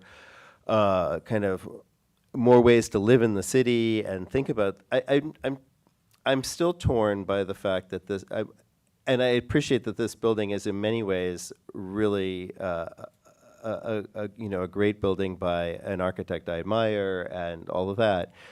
But I'm just wondering whether we're giving enough credibility. And I really, I appreciate everything you said and all you guys, everything that all of you guys said. But I'm wondering whether we can give the context a little bit more thought in terms of whether we've really come up with the best solution for this particular area. And it kind of you got me thinking with Vincent Scully and thinking about, how this building maybe could be set back a little bit more. Maybe there could be more done to allow this context to afford both and, rather than kind of something that maybe, although ingenious, isn't maybe the ultimate kind of contextual solution to this. So I would just throw that out there to see if any of my fellow board members would like to weigh in on that. I do. I think it's a good idea, because when you're talking about now the maybe setting back, and the chairman saying that if it were up to him, he would reduce the height, I think that's in line with the law that we're considering for the first time today, which I don't think we really fully fleshed out. Section 142-246, subpart C2, which says the proposed addition shall not substantially reduce existing or established view corridors. Now, we know that this reduces a view corridor. Is it substantial, or is it not a substantial? Because if it's a substantial reduction, it doesn't fit within law. It also says that it shall not impede the appearance of visibility or architecturally significant portions of an existing structure. Does this impede the appearance or visibility of architecturally significant portions of an existing structure? Does it? I mean, it depends where you are. It's up to, as determined by the Historic Preservation Board. And I think that a lot of emphasis is given upon, well, the staff, their opinion is this and that, but we never discussed this law today, and when I raised it, our city attorney said maybe I'm mistaken, he thinks it's subpart F. But I'm looking at this law now, I think we're looking at two different laws, because this only goes up to E, doesn't go to F.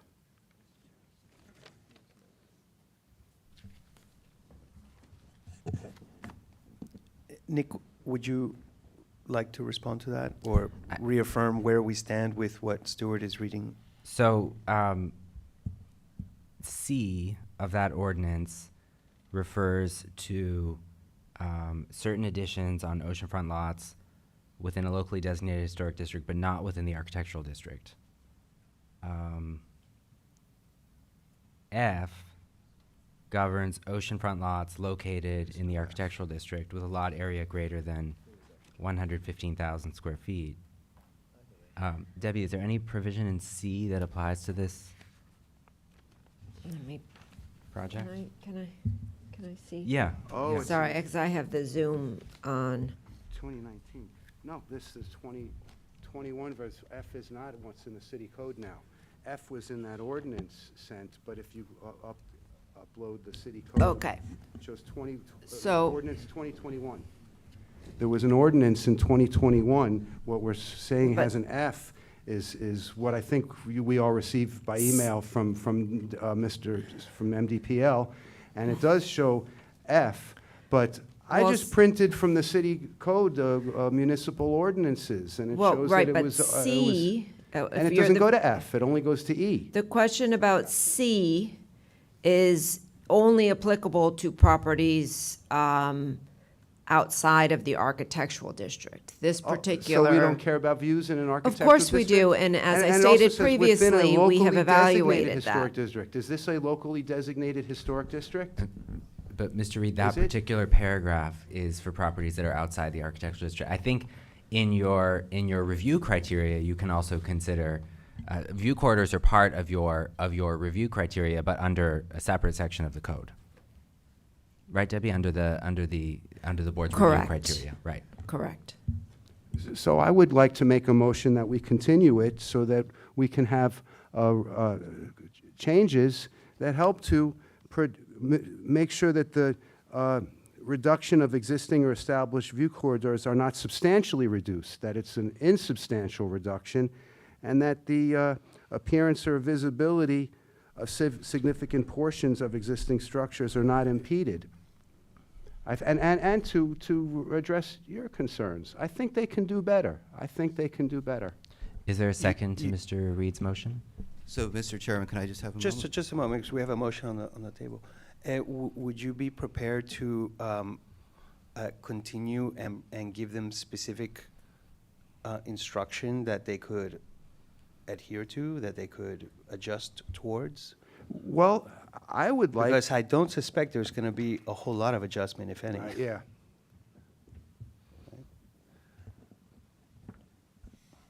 You have a motion, is there a second? Well, like I said to start with, of course, Kobe Carp, it's a beautiful building, but does it belong at that particular location? Okay. I think that the reason why there was, I mean, sure, a lot of people just have knee-jerk, no more towers, right? But looking at the law, I mean, I think we should be concerned more about minimizing the impact on view corridors, or the reduction of view corridors, and making sure that we're not impeding the appearance or visibility of architecturally significant portions of existing structures, which from the beach walk it is. I mean, as you were saying, people now appreciate these buildings from behind like never before.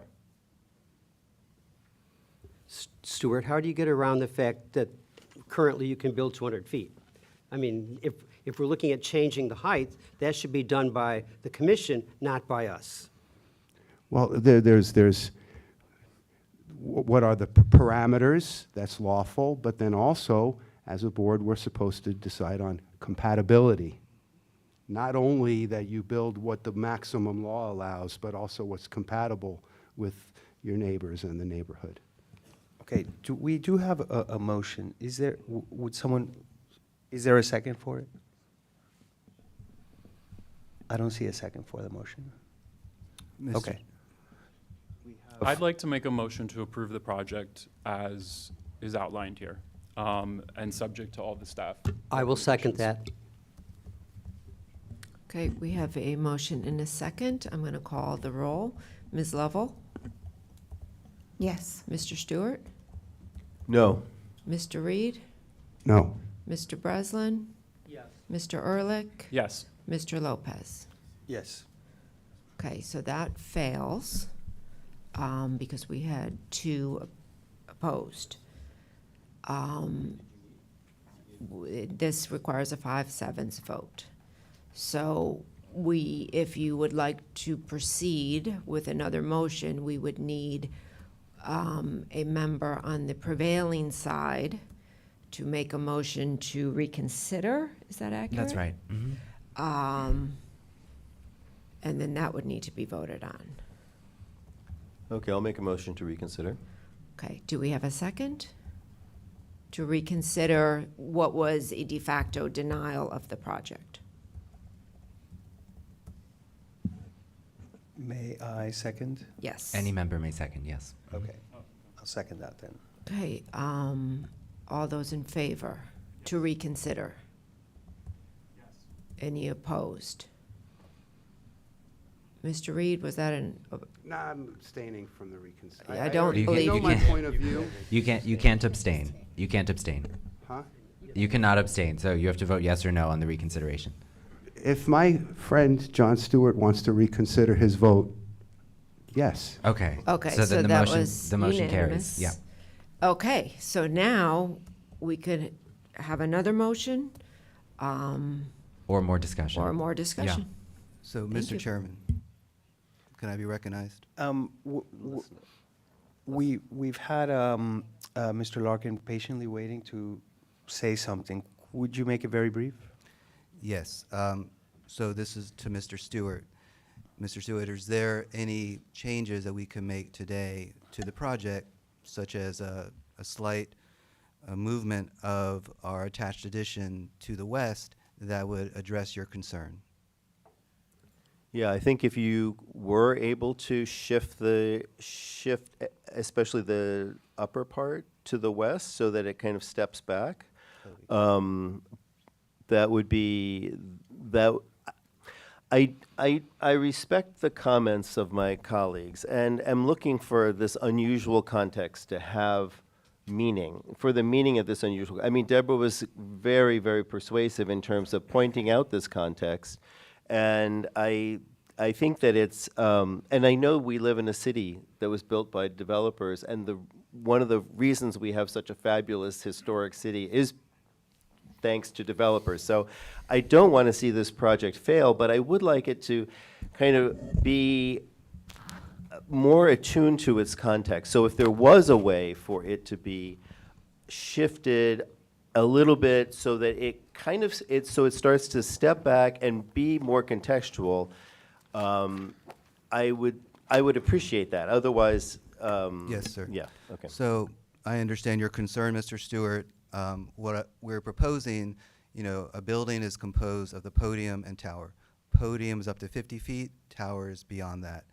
So we could shift the tower to the west, about 10 to 15 feet, in order to create that break that I think that you're desiring. Is that accommodate your concern, Mr. Stewart? Yeah, that would be great. Okay. Thank you. So with that, Mr. Chairman, we're proffering that as a part of any motion that could be made. Thank you very much. That's- Yes, sir. I'll give, just to be fair, we'll give you a chance to say something too, and then we'll continue with the board discussion. Thank you. Mr. Larkin, you can sit down. Thank you, Mr. Chair. Neeson Kasdan, Ackerman LLP, representing the owners of the Delano Hotel. I think you got to the, Mr. Stewart and yourself, Mr. Chair, got to the essence of what our concern is. This is not a matter of either or, of there being no building there, or of there being the building that they propose. And we do understand the difficulty. Ideally, perhaps that would be cited where the Walgreens is today, but we know that's feasibly not possible. So how do we deal with the situation here today where we have a building that is pushed basically as far east as it can and almost as high as the ordinance allows, which directly has an impact on my client, the Delano's pool area. So what we are asking for, and you all received a letter, I don't know if you had the opportunity to read it, about our concerns and the fact that, candidly, we have had zero productive discussions in over a year and a half with the owner of the Ritz Sagamore, where they have not acknowledged or agreed to make one single concession. They did reduce, from a year and a half ago, the height of the tower by 17 feet. We believe that is a slight additional reduction in the size of the height of the tower, and as well, as Mr. Stewart recommends, perhaps setting it back a little further to east. Those things in combination will have a major impact. You're talking about mediating the issue of compatibility and the impact on neighbors. There is a method of doing it. It's not either don't approve it or approve what they present. I think you're now moving towards a middle path, which involves a slight additional redesign to bring down the height a little bit more and set it back a little bit more. And I believe that what you should do is continue it till the next board hearing. At that point in time, you could have a presentation specifically on that. Okay, thank you both. We're going to limit the comment there. Mr. Chairman, I think we have allowed another party to appear on the potential revision to the design. I think consistent with this board's practice, you may recall with, I believe it was, actually it was Shore Club or Delano? Shore Club, when a design revision was introduced at the very last minute following the public portion of the hearing, I recommended to you that you do allow parties who've appeared extensively in these proceedings to maybe give. I see Mr. Pathman at the lectern. Maybe give him a couple minutes too. Okay, thank you for that clarification. I would ask to just keep it brief as we've had brief comments made already. I'll do my very best. Thank you. I applaud the recommendation by Mr. Stewart and Mr. Reed. You're looking at compatibility. You must consider size, you must consider massing, and you haven't really considered that. You haven't considered standard number 9, which is in the code, which requires you to look at it from that perspective and from the perspective of the Sagamore. This project is 5 times the size of the Sagamore on the same site. You haven't even had a discussion about that. That is not what the code permits. You must go back and look at the code and talk about the standard, which says you will be compatible with the historic materials, features, size, scale, and proportion and massing to protect the integrity of the property. The property is the Sagamore, but it also impacts the entire district. You haven't had the discussion on that yet. Board Member Stewart is correct. You have to look at compatibility, but compatibility is size and massing. If you look at what was filed by the applicant, it's 5 times the size of the Sagamore. 5 times, not once, not twice, not 3 or 4, 5 times the size. I was asking earlier to put on a summary. I was going to give you all that information. You haven't discussed the guidelines under the Department of Interior Standards, which is part of the Miami Beach Code, and all of the things that it says. You are supposed to do that, and you haven't had that discussion yet. I implore you to look at that. You will get the answers to your questions that you've been asking about this project. That's what you must look at and what you must consider before you vote. Mr. Chair, Yes. I have a question for Sure. staff. Yes. Isn't this a consolidated lot? It's a yes, it's a Unified. unified development site. Excuse me, sorry. Yes. Okay, so we have a proffer from the applicant. Brian, you want to comment on that? Well, just a little bit before, because I think that it helps to understand, like, wouldn't it be good to give some direction as to what we're actually looking for? And so I think it would be incumbent upon us here actually to understand what it is that they're going back to the drawing board with. And I just want to make sure like we're very clear about what that is. Because to be honest with you, I'm not clear right now. I can tell you what I think it is. Yours from is what a setback that moves east. Right, and by I was 10 to 20 feet. Let's be as specific as possible. Yes, 10 feet, 15, 20, I don't know. I'm not determining it. Excuse but me, you said I- east. Move east or move Move west? it to west. Thank you. Right. Sorry, Just west. Move it to the west. So, and, yeah, and the point was to try to give it I think the design of the building is excellent. I have no problems with the design of the building. I have a problem with the way the setbacks and the way it kind of encroaches as a facade up the side of the, up the ocean, on the ocean side, on the east side. So from my perspective, the setting back of the tower, so above 50 feet, was adequate to kind of help this project be slightly more contextual than it was before. That's why. John, do you think, because I was actually looking at some renderings that were from the beach themselves, and Yeah, and that's- I know renderings. This is the one I'm looking at right here. I'm looking at rendering. I was actually looking from the sand. That's always been my concern. AO69, that one. It's from the beach walk. Right, and I was even just looking at the one, there's another one, I think that Kobe had pointed out earlier, that in observationally, it appears that you don't see the tower at all. Now, I understand renderings can be, a bit, No. hyperbolic perhaps, I don't know, but Maybe specific. Yeah, maybe we could get a little more detail then. Is that what we're looking for also from that elevation on that side, or? I trust Kobe I trust the architect and I trust the attorney to kind of, it sounded like they understood exactly what I was talking about, and I'm sure that they can work with staff to make this happen where there will be a setback to the west after the tower. So how many floors would be set back? Would the top, what would it be? I'm not sure. I'm not looking at the elevation. Above the 50-foot mark, I have. Right, the 50 foot, so about the fifth, maybe the 6th floor. Yes. Would set back after the 6th floor. Correct. So everything that I'm seeing in this one, AO69, would be would be kind of pushed back a little bit. I'm not saying, oh, go ahead, go ahead. No, I was just going to say, I mean, I think that's a good middle ground. I think that's just that one move, which is specific enough. If you were to say, you know, minimum of 10 feet, preferably 15 or 20, that is going to help a little bit, but it is a good increment with some of the neighbors who might have their views limited by the building for the full height of that tower. So I think that is a substantial improvement and worth considering. It would also change the amount of time that the neighbors in shadow, because that part of the building is the one that's most impactful. That was the attempt, to just ameliorate this, because we're not going to be able to stop this project, but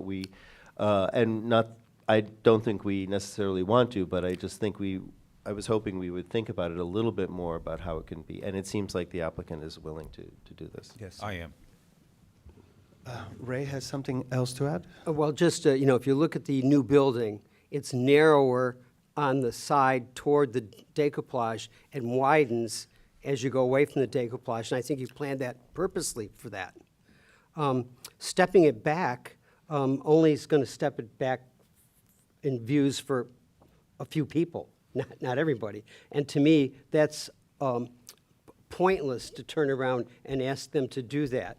You know, I can see moving the whole building 10 feet if you choose to do that, but the stepping back I don't see as anything relevant to this project. And the building design is excellent the way it is. We're very Yeah. comfortable with the stepping back. Yeah. We understand Mr. Stewart's concern. His concern is giving some breathing space to the beach walk and those that would use it and the beach. So I think that's a legitimate concern, Mr. Breslin, and we're very happy to accommodate Mr. Stewart's concern by stepping back the tower portion of the building to the west. And I think, to John's point, that does ameliorate some of the concerns that were expressed by the neighbors, or hopefully will. With regard to And shadow. hopefully it doesn't create other concerns from somebody else. Just, I just want to throw that out there. You know, you never know. Hopefully.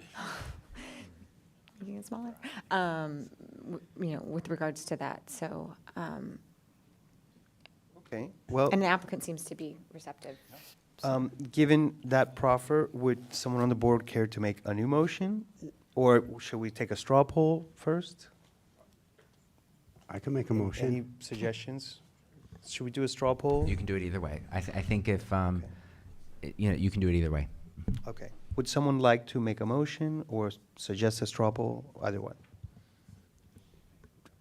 However you prefer it, if it's a straw poll or a motion. I could make a motion, or you could just ask me.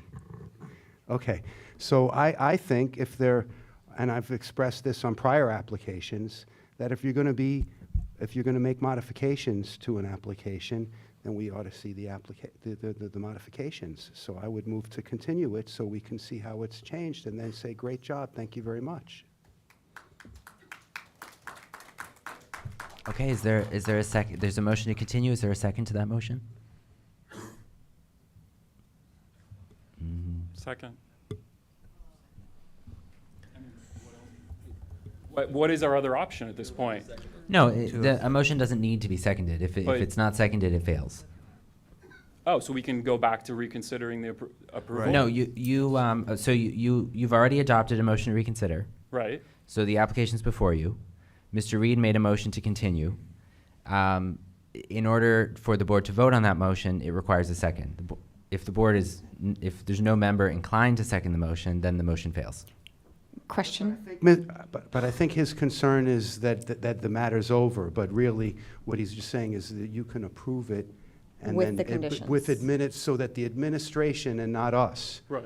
would see the revisions. you could And do that's it- my concern, that I think we ought to be looking at the revisions, but, I'm you sorry, know, I the- misunderstood. I that- misunderstood your motion. I would not second that motion, sorry.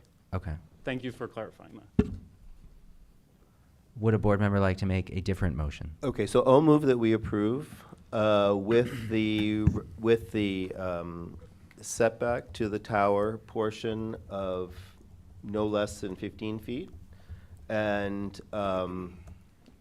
as per staff recommendations, otherwise as per staff recommendations, and that it doesn't need to come back, obviously. If we approve it, it doesn't need to come back. So just to clarify that you would be able to, assuming that the tower will not be otherwise significantly redesigned, the setback will be just an addition to that. Okay. One second. Okay, we Or have you a. second. I'll second You it. go. I would second that. I think we have 3 seconds. Oh, I'm sorry. I have one clarification. So the tower portion, which is the portion of the new ground level addition above 50 feet, shall be set back an additional 15, minimum of 15 feet to the west, and no other changes, no other substantial changes, or that would require coming back to the board. Well, isn't stepping back different than setting back? I thought stepping back is like setting it, stepping The back. idea is everything above 50 feet should be set back an additional 15 Setback, feet. but I heard stepping back. Isn't that a different thing to step? I when you step back a believe the building, it's sort of condition like- that we're trying to clarify is for the setback. Yeah, Set. to distinguish it, like if you look at the Delano or the National, the top of the building steps back incrementally. Right. Didn't- But was that they said here, they were gonna do? what they're proffering is to shift the entire tower back. Right, and which is, step back. I thought I heard setback and step no, back. just to be clear, that's not what they proffered. No? They said that they Oh. would set the building back an additional 15 feet or more if they can, which I think arrives at a kind of middle ground that might satisfy a lot of people in the room. So, and I believe, Mr. Stewart, that was your condition, to have it set back an additional minimum of 15 feet from the east. Okay, so, and we had a second. I will Ms. second Lovell Mr. Stewart's seconded. motion. Let me call the roll. Mr. Reed? No. Mr. Breslin? Yes. Mr. Ehrlich? Yes. Ms. Lovell? Yes. Mr. Stewart? Yes. Mr. Lopez? Yes. Okay, that passes. Great, thank you very much for your Thank you, time. ladies and gentlemen. Mr. Chair, would it be okay to have a 5-minute bathroom break? That would be more than okay. Okay.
Thank you for joining. We're about to start the meeting. Please silence all electronic devices during this meeting.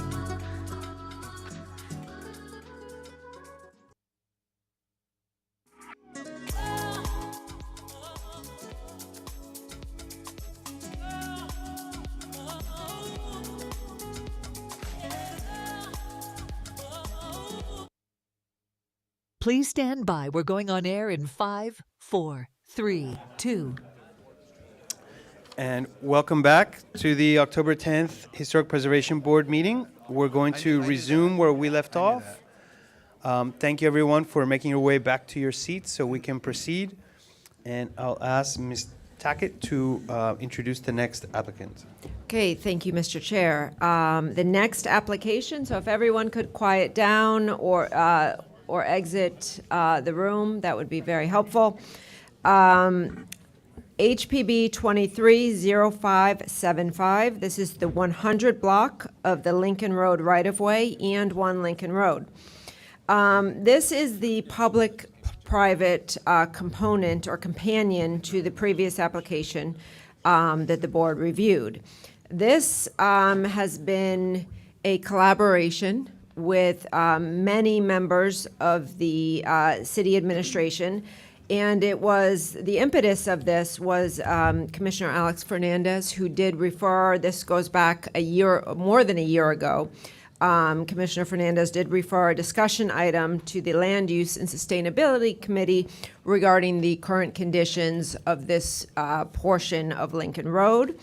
As noted in the background section, the latest action was by the mayor and city commission at their June 28th meeting, and they did approve a resolution. They adopted a resolution that directed the administration to negotiate an improvement and maintenance agreement for the 100 to 300 blocks of Lincoln Road. So while our discussions at the city policy level have focused on more than just the 100 block, this particular application before you today is only the 100 block. So that is from Collins Avenue eastward on Lincoln Road.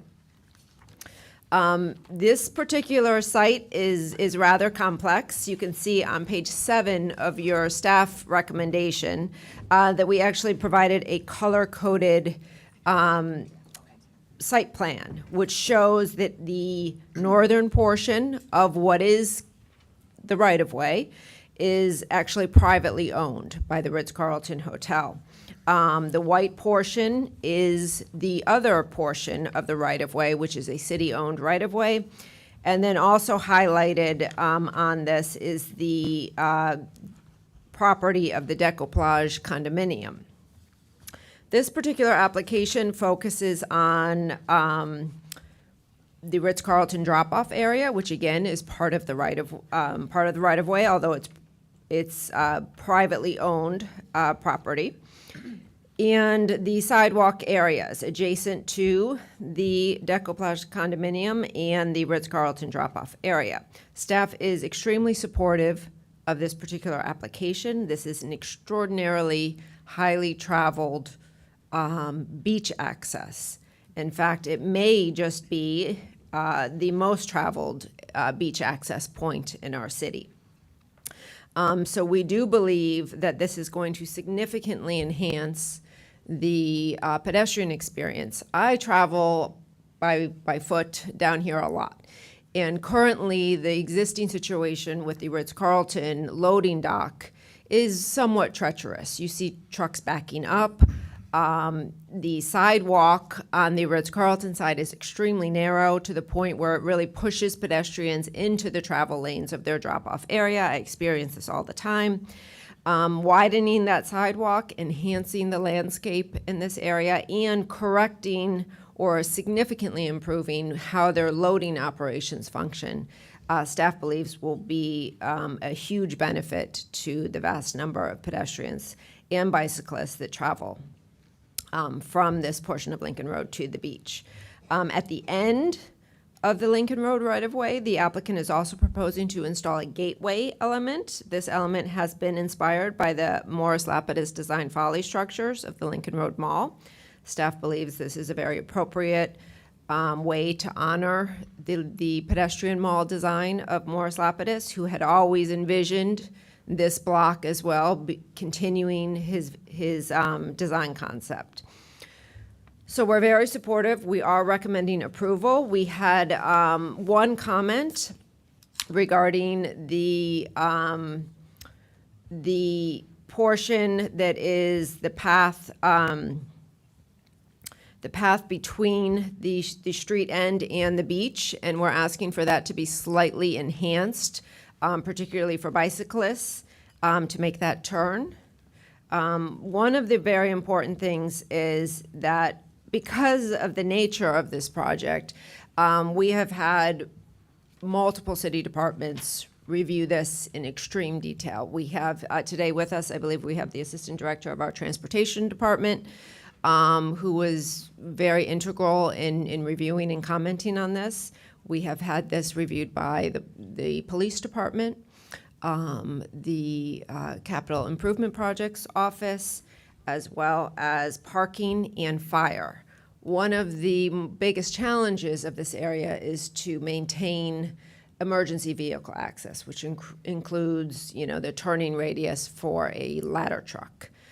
So I can tell you that all of these departments have reviewed this, have commented on it, and that's the product we see today. Again, staff is supportive. We are recommending approval, and I am available for any questions. Debbie, when you say all departments, has the county been involved? Because the county is the one that makes all the changes to roads. I will tell you, from the Lake Pancoast neighborhood, when we got this beautiful plan, putting a circle out there and how beautiful it was going to be, and then the county came in and says, oh, you have to add all these little things on the ground that light up. We have to paint all of this yellow and all of that, and all of a sudden what we ultimately got was nothing like the plan that was put before us. So yes, this is beautiful. My guess is this is never going to be actually what gets built, because the county's going to stick in their 2 cents. Okay. Do we have any more questions? This would be a question for staff, but Right, but we're going to collect all the questions. so I would ask, in conjunction with that, does the county have any oversight over this? And that'll be to you and/or Transportation, who I know is sitting in the back of the room. So yeah, OT. Any additional questions? Okay, so primarily the question is for the county. I know the applicant has been engaging the county, I think primarily for the 200 and 300 blocks, which again is not part of this application. There has been extensive conversations with Miami-Dade County. So I believe the county has seen this. I don't know at what level I don't believe, they don't have jurisdiction over this portion of the road. Mr. Chairman, do you want me to address the question about the county or wait?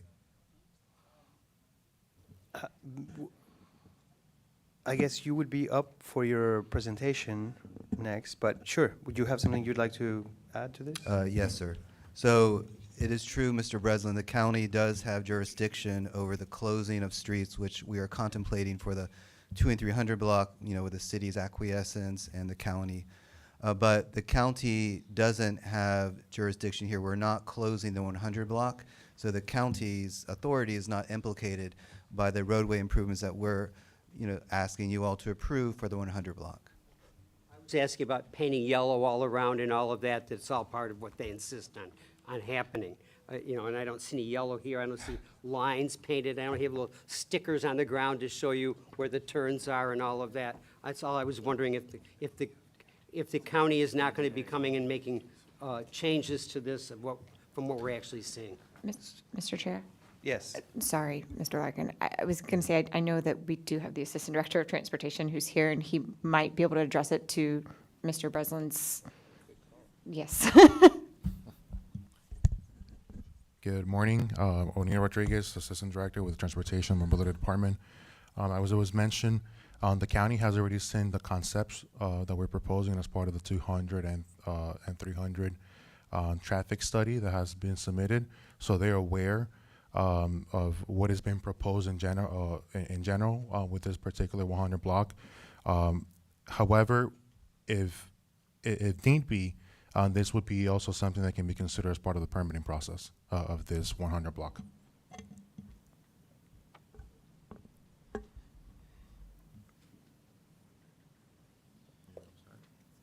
Okay, so with that, we will invite the applicant to make their presentation. Yes, Welcome- Mr. welcome Chairman. back. Thank you, sir. Good morning, Mr. Chairman, board member, staff. Michael Larkin, 200 South Biscayne Boulevard, here representing the Ritz-Carlton Ownership Group. With me today is Andres Arcia, our landscape architect, Adrian Dabowski, our traffic engineer, and my partner, Graham Penn. What Debbie was saying is accurate. The scope of the 100 block is from Collins all the way to the beach walk. The last renovation occurred in the late 1990s when the Ritz-Carlton entered into a development agreement with the city of Miami Beach, granted an easement for public access from the eastern edge of Lincoln Road. It's unique and among all street ends in that the street end of Lincoln Road does not go all the way to the erosion control line. So via grant of an easement from the Ritz-Carlton owner, a pedestrian path was established going from the eastern edge of the cul-de-sac to the erosion control line. What this is a giant facelift. Beyond general aesthetics, we have issues with traffic circulation and trucks and pedestrian routes that Debbie correctly summarized. We aim to fix all these issues. This is a complex block because it serves as the ingress and egress of the Decoplage at 667 units and the Ritz-Carlton. But we do aim to address all these issues. With regard to the pedestrian study, we had Kimley Horn do a study and actually count the number of pedestrians. There's 8,000 pedestrians a day that cross into here on the north and south sides of this particular street end. So it is an intensively used street end. Next slide. What we are mostly concerned about is pedestrian safety. As you can see, there's a number of pedestrians that just walk into the middle of the street. On the bottom photo, we have something called the gauntlet, which could have been nice at the time when it was done back in the late 90s, but as it has grown and evolved, it's just not a nice place to walk anymore. Next slide. So the current scope of the maintenance is, as you all can see based on the slide, it's the medians, the access path, the sidewalks, and repainting the curb. So we're doing all of that right now. The irrigation lines, in fact, have been broken for I don't know how long. We fixed the irrigation lines, and that has led us to replanting of the medians right now. We've been pressure washing the sidewalks. We've been trying to remove the fossilized gum, and we've been painting the curbs. And it looks 10 times better now than it did this time last year. Next slide. This is the scope once the improvements are done to the 100 block. This is the scope in red is the scope of our maintenance. As you can see, we're going to do a great job. Once all the improvements are installed, we will be maintaining those improvements. So without further ado, I'd like to turn it over to Adrian Dabowski. He's our traffic engineer from Kimley Horn. He'll be walking you through this portion of the presentation, followed by Andres Arcia. Good morning. Adrian Dabowski with Kimley Horn, offices at 2 Alhambra Plaza, Coral Gables. The proposed improvements to the 100 block are focused on improving safety, better serving pedestrians, enhancing curbside management, and streamlining operations. These improvements were developed and modified based on input from the public, including the Decoplage. Currently, trucks use the street end to back into the Ritz-Carlton loading dock, while pedestrians walk directly behind trucks. And car traffic has to wait for the trucks to maneuver into the loading dock as shown in the pictures here. The proposed plan will widen the loading entrance and allow trucks to complete all their loading maneuvers on site, eliminating the conflict between pedestrians and car traffic with the trucks. We will also install vehicle crossing sidewalk signs to make pedestrians aware of the dock traffic, yield to pedestrian signs for trucks entering and exiting the loading area, and in-pavement lighting along the crosswalk to enhance pedestrian visibility to cars. Under existing conditions, the street end is too small for trucks and emergency vehicles to navigate around the street end. Trucks end up overrunning the curbs, sidewalks, and center island as seen in these photos. The proposed redesign will accommodate trucks and emergency vehicle maneuvers without the sidewalk, curb, and center island conflicts by reconfiguring the center island to be smaller and mountable and enlarge the street end. The sidewalk along the north side of Lincoln Road ends abruptly at the dangerous blind corner at the Ritz-Carlton Porte-Cochere exit, resulting in pedestrians walking directly through the Porte-Cochere lanes to get to the beach. Additionally, the existing beach walk configuration encourages pedestrians to wander through the loading area. The proposed redesign will provide a new 8 to 12-foot continuous sidewalk along the north side of Lincoln Road and will apply a unique paving pattern to provide consistent and separate designation and delineation for pedestrians in the vehicular areas and eliminate the dangerous blind corner. Currently, rideshare drop-off and pickup operations are discouraged from using the Porte-Cochere as drivers would get stuck behind dwelling vehicles, and rideshare vehicles opt to perform their loading maneuvers on street, blocking travel lanes. The queue spillback interferes with pedestrians crossing, as you can see in the photo.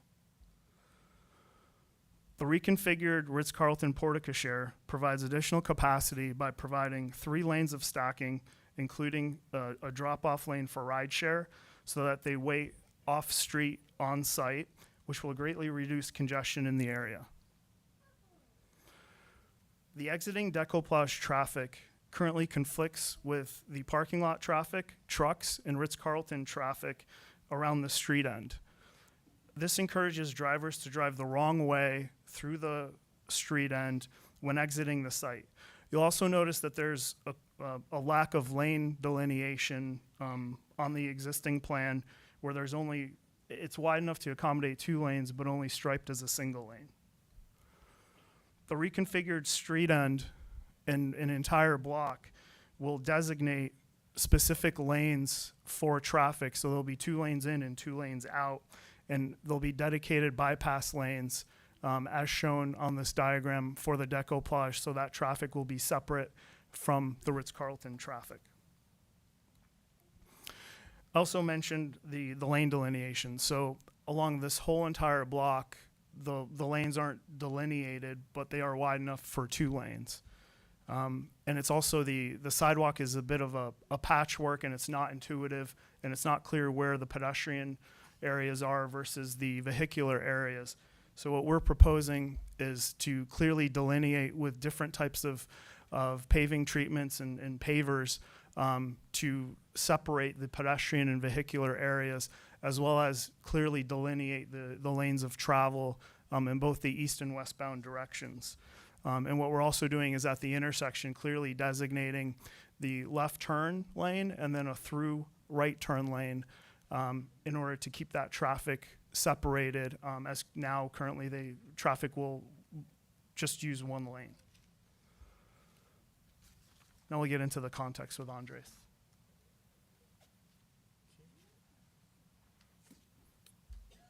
Okay, good day, board members, staff members. My name is Andres Arcila, Principal of Natural Fisher Landscape Architecture and Design. I'm going to continue the presentation and walk you through some of the landscape. I will focus primarily on the area towards at the end of the road going eastward towards the ocean. So I'll walk you through this quickly in the interest of time. This slide is really just about depicting the context, the area of work. Sorry to interrupt. How much time would you need for the balance of the presentation? 10 minutes. 10 minutes total? Yes. Okay. I'll try to go through it quickly. Yeah, please, Okay. please. So most of you are familiar, it's bounded by Collins to the west, the beach path to the east, the Ritz to the north, and the decoupage to the south. Here's an aerial view looking towards the southeast. The significance of this image is, again, showing the existing conditions that this part of Lincoln Road is accessible to vehicles and will remain accessible to vehicular traffic. This is the proposed site plan improvements. We're really focusing on these 8 items here. So number 1 is the public, improving the public sidewalks. Number 2, the road and the medians. Number 3, towards the south is a proposed art walk. Then number 4, Ritz drop-off. Number 5, decoupage public sidewalk. Number 6, the Folly Gateway. Number 7, beach access path. And then finally, towards the east, the beach park. Now, this slide speaks to the way that this portion of the road is being funded. So highlighted in yellow are the Ritz funded improvements, meaning that the Ritz-Carlton is paying for these improvements on their own. And then highlighted in blue is the public and Ritz funded improvements. Now I will continue on the public safety and welfare east of the end of the road. So some of the things that we're trying to do is really improve the pedestrian experience. In analyzing the space, we identified a couple of main issues. So one of the existing concerns has to do with wayfinding. Currently, wayfinding and navigation of space and access to the beach is not intuitive due to lack of clearly defined paths, edges, and nodes and landmarks, which is what you see on the image on the photo to the right. To the left, I'm sorry. Then to the right is our proposed improvement, which is the Lapidus Arch landmark, which will orient pedestrians and help them to feel safer in a free space environment by providing clear visual cues of how to access the beach and Lincoln Road. Next, existing concern is the beach access path, which is defined by a continuous benches arranged in a serpentine configuration that create a series of narrow, congested pinch points and recess spots that make side-by-side circulation uncomfortable and create spots for vagrants to congregate. As you may see on the left, the pinch point right now is 7.5 feet. Our proposed improvement consists of adding a sculptural art wall and the considerable widening of the beach access path that create a more inviting environment and fewer places where vagrants can congregate, making pedestrians feel more secure when walking to and from the beach. As you may see, at the narrow point, we're increasing to 14 feet, and then past the wall, then we increase to 16.5 feet. Next concern, large unprogrammed and unidentified space with built-in benches on the periphery, which creates spots where the unhoused tend to congregate during the night. And at daytime, our proposed improvement consists of a mini park activity node with food concessions that will bring people together. The increased pedestrian traffic, concession vendors, and lack of areas to loiter will deter the unhoused from congregating in the mini park and will improve public safety. And finally, the next existing concern is due to lack of clearly identified space and designated circulation, beachgoers unintentionally become part of a swirl of pedestrians, runners, and fast cyclists, creating unsafe conditions during time of high traffic.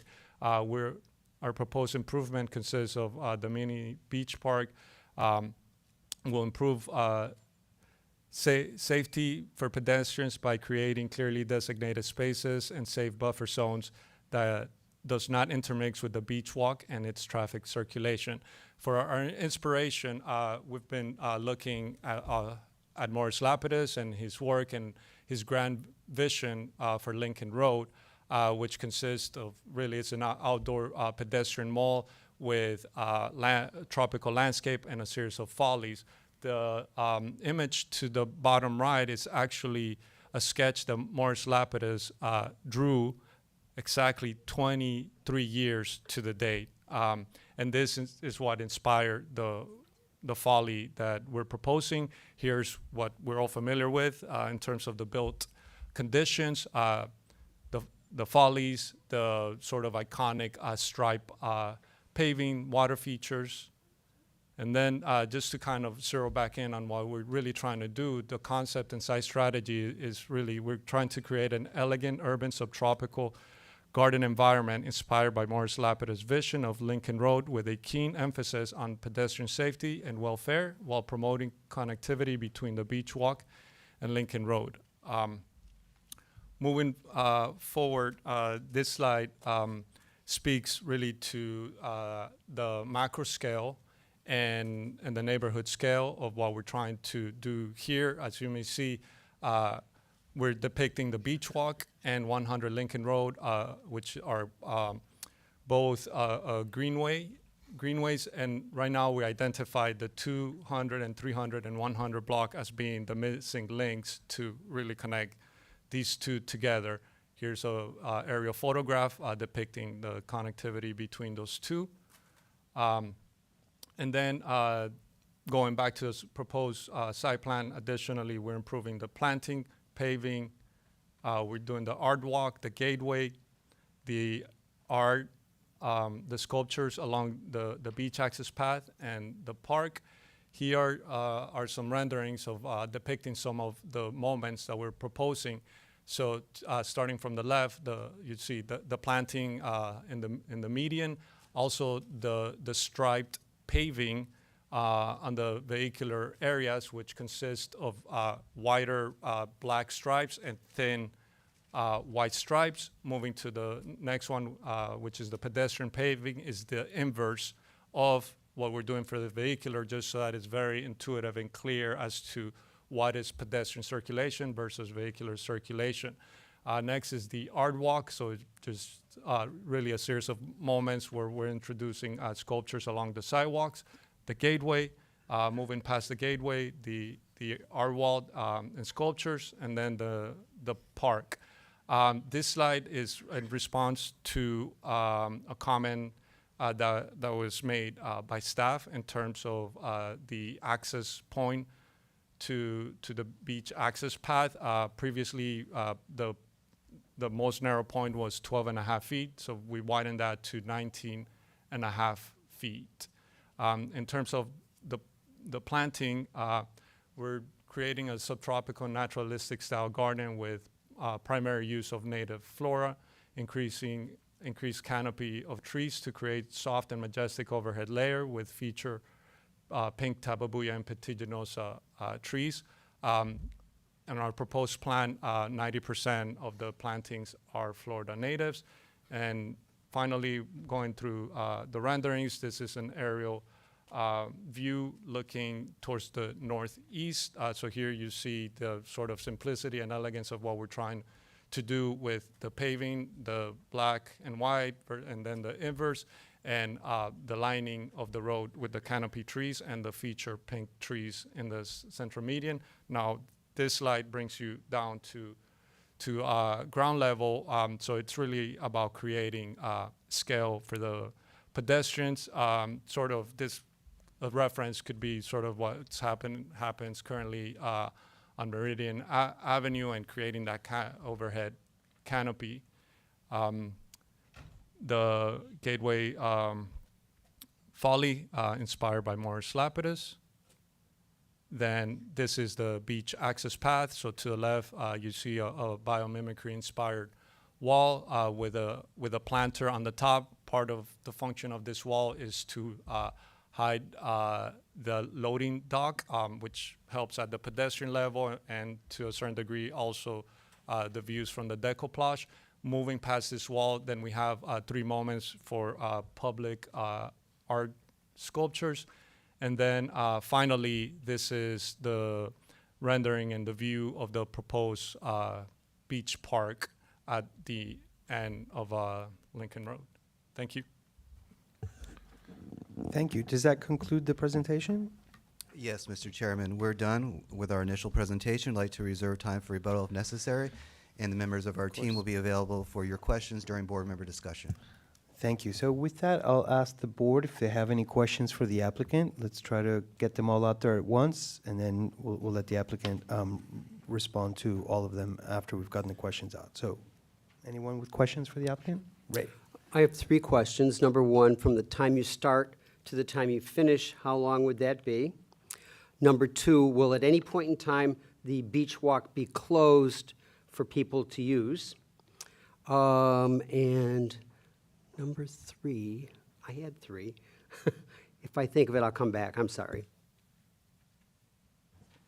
Other questions, Stuart? Yes, I'm just going to ask if we could consider some changes to the gateway, because I have 2 concerns. One, that all of these faux coral thing sticking out is a safety hazard. Somebody can just rub up against it and be injured. And also, I appreciate how the path is made wider to accommodate more people, but then there was some the serpentine wall has some, it's kind of an organic feel, so I'm wondering, since we're giving more space by widening it, maybe make it sort of undulating, so on a vertical profile, there's still some sort of motion and flow, instead of just, now it looks, when we saw the view of the access, and if you look at A315, it just looks like another wall for people to sit on and hang out. But if it was undulating, maybe it would be a little visually pleasing and not as easy a place to fall asleep and hang out on. Okay, thank you. John? I'd like to know, you commented on that dangerous kind of intersection where the beach walk intersects Lincoln Road. How, I know it obviously still exists, it's not going to go away.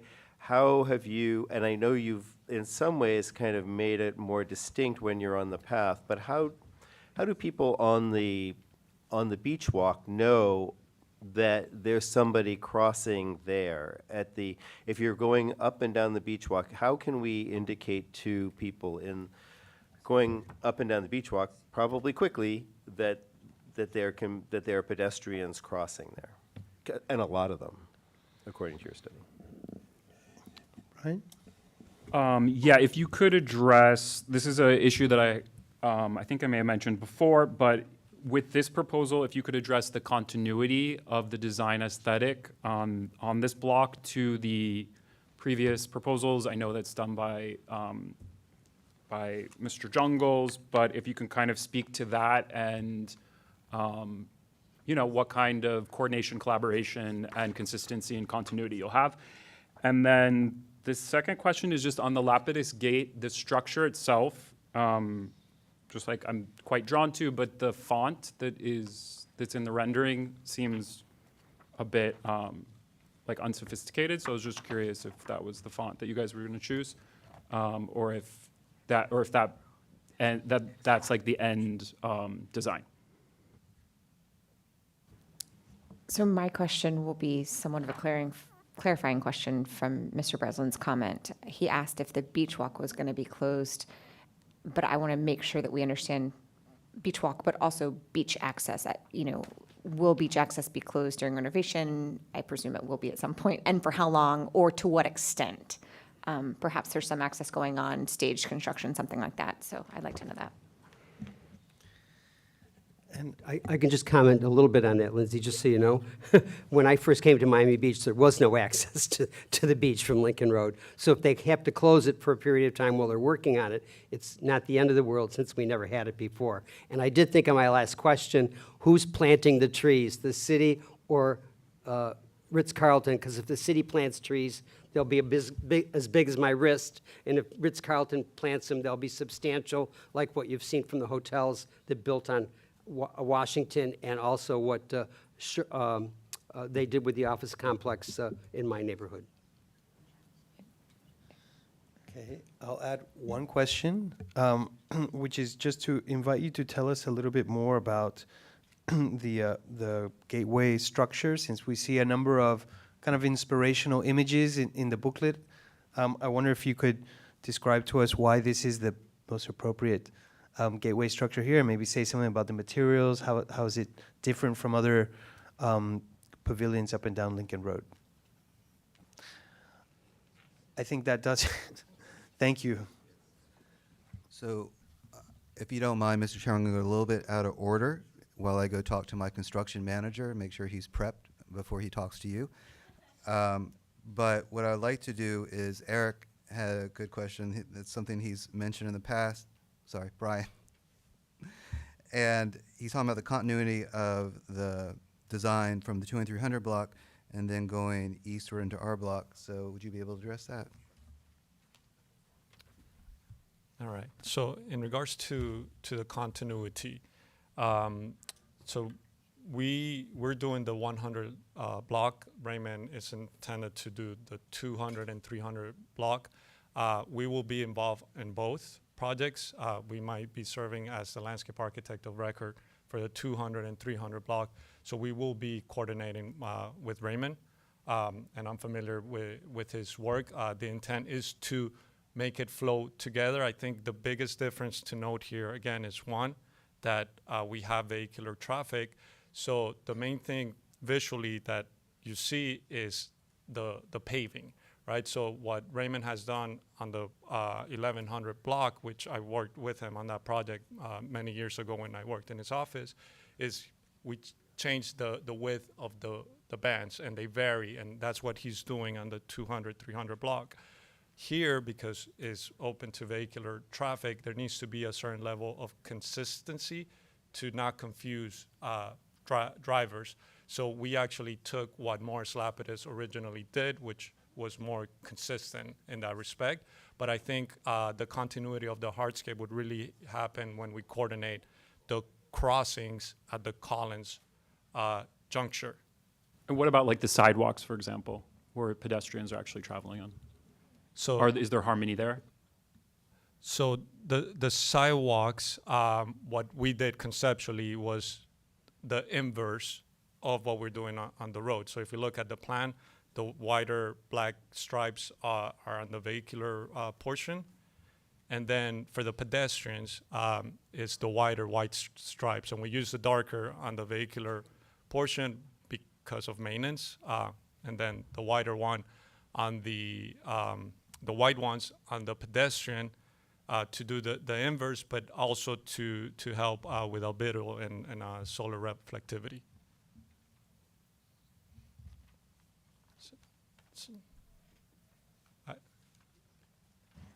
So I think the question that we were just discussing is the continuity. So if we talk about the sidewalk area where the pedestrians are going to be, the pedestrian access area on the 100 block, does that design carry over to the 200, 300 block? I know we're not talking about that, but that's kind of what he's talking about is there continuity so that it looks like, from a pedestrian perspective, if you're walking from what hopefully will eventually be the 200, 300 block, and you're walking down that, is it very clear that this was pedestrian area, it's now becoming street, and pedestrians go to the outside because the design elements extend? Does that encapsulate your comment or question? If you can address that. Okay, fair point. So we will coordinate that. I won't tell you whether it's going to be our banding that will carry over into the two. Just pick a banding. Yeah. So between the two of you. We'll make a connection between the two. So. In regards to the question about the maturity of the trees, in our projects, we always specify mature trees, and we've been working with ownership on the design for this for about 2 years. There's been a great emphasis on doing mature trees, especially on the median side. So we've even had conversations about doing contract growing, where we buy the trees in advance. We take them to another nursery where they upsize the trees into bigger pots, and then eventually like on the field, so that when time of installation comes, we have the largest trees possible. And there was more I could continue. Lindsay wanted to add one more thing just while you guys are in between. As I was showing the photo or the rendering to someone, I had a question about the materiality of the paving of specifically the pedestrian area. I believe your ownership knows how much I am not a fan of the 1100 block materiality. So can you speak to that just a little bit? Yes. So we will definitely not be using the Pedra Portuguesa. We've been looking at other stone options. We will need to coordinate that, and I assume Public Works eventually will have a say in this. And I think it would make sense that holistically, we not only think about the 100 block, but 200, 300, and the James Corner plan, and how we could potentially come with one material that is suitable for all. So, Andres, there were questions about the design of the gateway structure. Where did it come from? Is there flexibility? And then Brian had a question concerning the font, saying it's not too sophisticated. So we're at the beginning of the design process, and there's room to change, but go ahead. Yeah, absolutely. So the design of the Gateway Folly was inspired by Morris Lapidus and the sketch. We worked with staff. They gave us some parameters in terms of scale. That's where that originated from. We've kept it simple. It's really intended to either be concrete. We think is more suitable that is that it has some sort of finish, even if it's plaster, which relates more to what Morris Lapidus did already. In regards to the font, it's not final. I think those were professional renderings. They took some liberty on the font, but that's something that we're happy to work through, including the design to further that. Sure. And Stuart Reed had a question about originating from page A315 about whether the wall can be undulating. Stuart, is that about right? The coral on the other side looks to me, and now I'm thinking of it, not only a potential safety hazard if somebody falls into it, but also that people could put garbage in there, store things in the with the pillar coral, things that are sticking out. It just, and pieces could be breaking off. It just doesn't look like something that would last perhaps long and would, I don't know, I see problems with it. Okay, so so the first question about the wall. The wall, actually, what we're doing is we're reducing the height of that wall. Currently is seat ledge height, which is approximately 18 inches. We're bringing that down to 10 or 8 inches. We're really trying to discourage people to sit there. We designed it in a way that is inviting and is activated by the art component for people to flow through, look at these, the art wall, the sculptures, maybe take some pictures, but continue moving. Now, in respect to the actual materiality. Yeah, look at A3.13, please.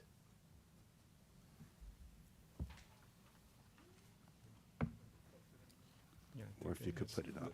Thank you.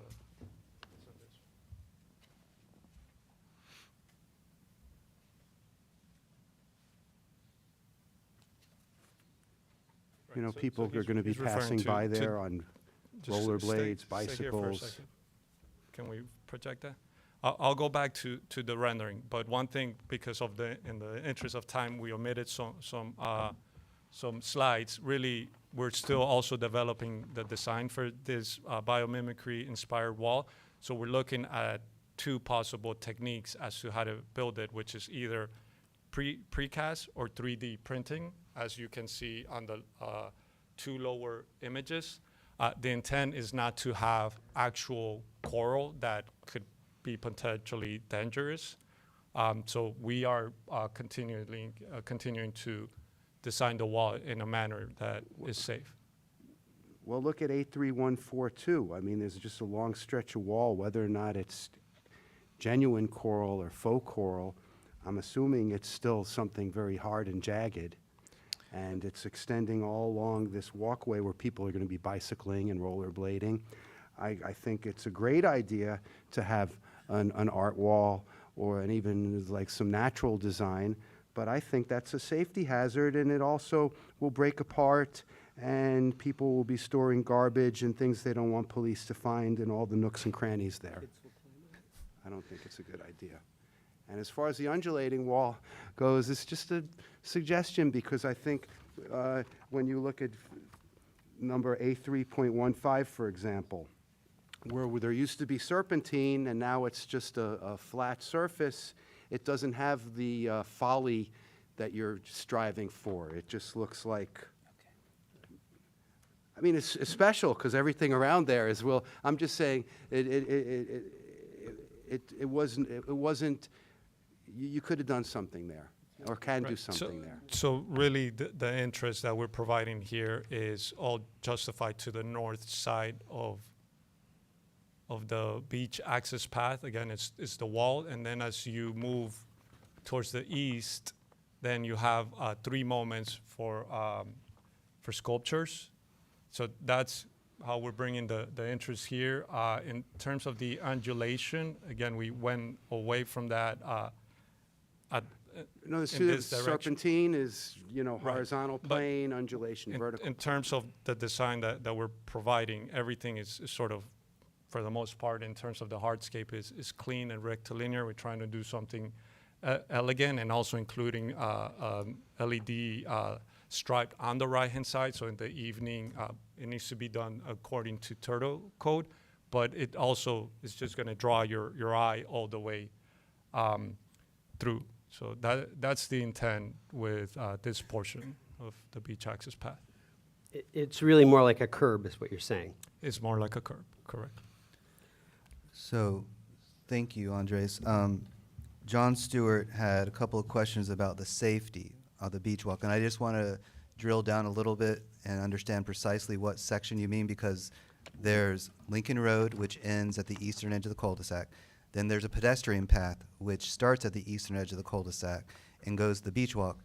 Then there's the actual beach walk. Where, So- yes, it was where you had identified there being, or your consultant had identified relatively fast-moving bicyclists or and runners running the closest walk to the beach itself.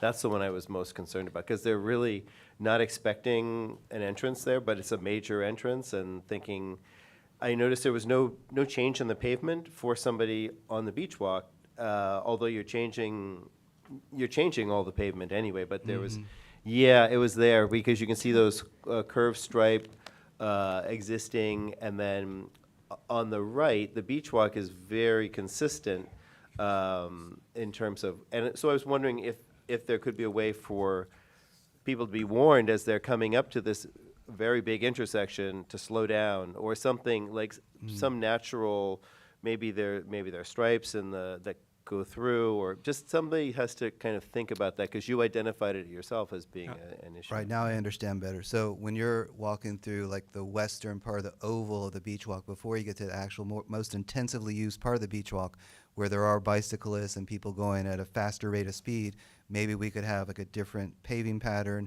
or signs that say, watch out for cyclists or something It like would be that. for the cyclists to watch out for the pedestrians. Yeah. Okay. So Because that's what I noticed is now completely missing from the, at least currently you can kind of see that the striped lines are kind of in this area, so you're coming to a kind of plaza intersection. In the future, it's a smooth transition, so it's just like, yeah, go as fast as you can. So what I would suggest for something like that, then it would be about figuring out how to introduce some sort of traffic calming device for cyclists on the north and south. Okay. You could add a We could- condition in this that would We're happy address to that do. issue. That's fine. Yeah, I knew that these drawings were kind of works in progress, so I was wondering if it maybe was part of that. That's what. That's fine. Thank you, Andres. There are at least 3 or 4 questions involving construction management, so I'd like to invite Rich Murphy up. He's our Director of Construction. He makes the trains run on time. So, Rich, how are you doing this morning? I'm doing well, thank you. Good. Please state your name and business address for the record. My name is Richard Murphy. I work for Flag Luxury Group. We're at 70 East 55th Street, New York, New York.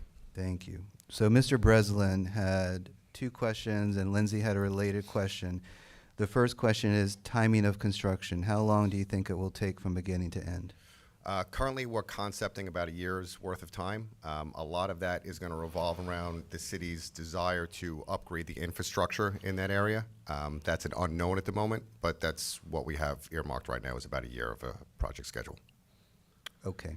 The second question was a shared question between Lindsay and Ray about beach access. Will at any point the pedestrian path be entirely closed to prevent beach access from Lincoln Road walking eastward to the beach walk and the beach? Currently, we're anticipating a phased project. We're going to minimize any closure of that beach access. I can't promise that it's not going to happen, but we're going to work with adjacent property owners and the Ritz-Carlton to establish temporary walkways if that's at all possible. Okay. The last question. To the beach walk itself. Right. Ray, we need you on mic. In other Say words, on the I'm on the beach walk, I'm coming from the decoupage. Is there going to be a blockage where I'm not going to be able to keep going up to the W?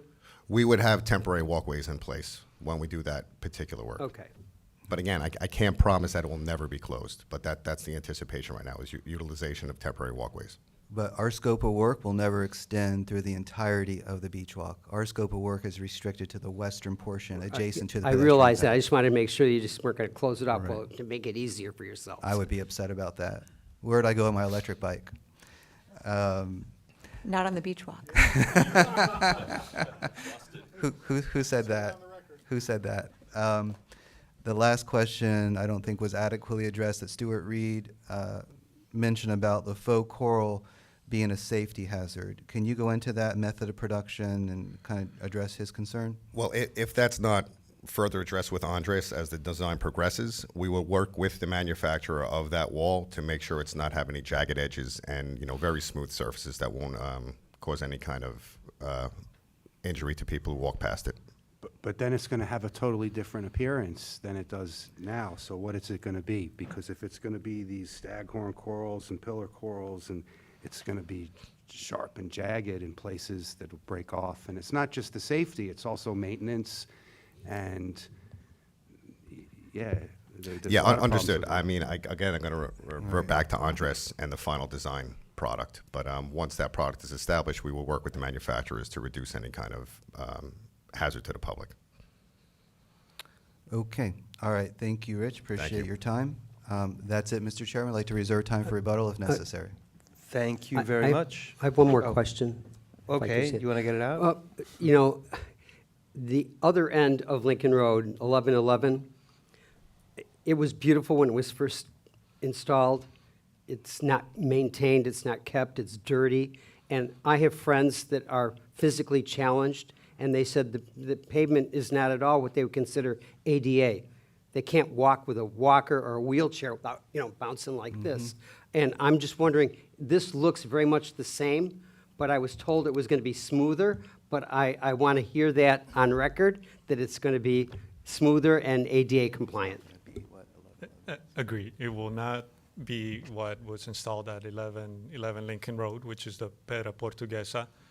We're looking to do a more uniform surface. Ideally, we want to do a stone product, right, for longevity and aesthetics, but we will make sure that it's something that is ADA compliant and a uniform surface. Thank you. Well, thank you very much. I think at this time we can present any disclosures and move on to public comment. Any disclosures to be made? No? As part of the last project, I had discussions about this with the developer. I also had a conversation, I don't know if we disclosed this last time. I had a discussion with Matthew Goltanoff, Better Streets, about changes that he was seeking to have made to the project. I think that's it. I also had discussions with the developer and with Andres about all of these considerations that I just mentioned. Yeah, and Lindsay just sparked my memory that I received an email a while ago from Matthew Goltanoff.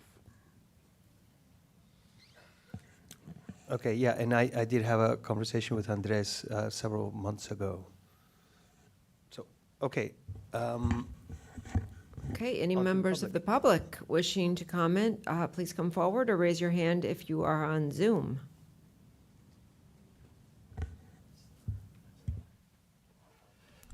Hi, good afternoon, members of the Preservation Board. Daniel Serraldo on behalf of the Miami Design Preservation League. I did want to mention we sent you all our positions. We like to make our positions widely available to the public in advance. For anyone that's watching, you can always see our positions on mdpl.org/blog. So we generally support the changes proposed to the Lincoln Road public right-of-way, but we do have concerns about the funding mechanism and really if this is going to happen. As you all know, there's a development agreement that's tied to a public-private partnership. The last one I'm aware of was up in Ocean Terrace. We're still waiting for that project to begin. Unfortunately, The term sheet appeared to put handcuffs on the HP board. Some of the members even mentioned it on the last application, impacting their decision. Usually our public projects start from the bottom up, from the community, from the concerns, and they're designed like that. This one kind of came from a property owner top down. I'm thankful to Stuart Reed for mentioning things like the safety of the fake coral. These are things that if there was a fully vetted process would have come out in a public forum. I was just by the street today. I know it needs a lot of help. The Walgreens there has a huge sign in front that says wine and liquor. And it really does, we really need all the property owners to really step up because right now some of it is self-imposed, the issues there. So we do hope that this limited public participation will lead to better results, but overall we do like the proposal. Thank you.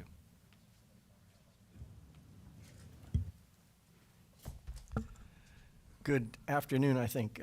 My name is Tucker Gibbs. I represent the National Hotel. I'll make it quick. My client adopts the Miami Design Preservation League position in this application. And we generally support the infrastructure improvements, but we object to the funding mechanism as set out in the term sheet approved by the City Commission on June 28th of this year. This mechanism ties funding of this infrastructure project to a quasi-judicial approval of the private development project you just considered. This taints both the quasi-judicial process and these applications, and that's our problem.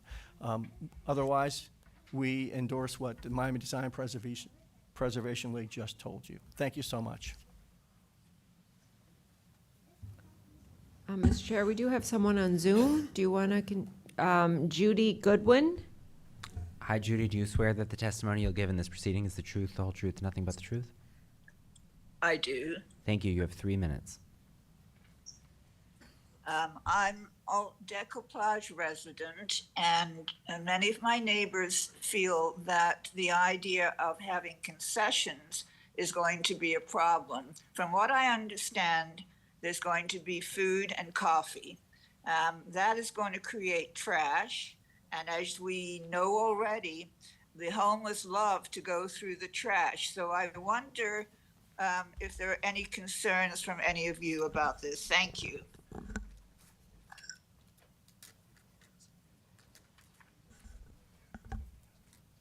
Thank you. Good afternoon, members of the committee.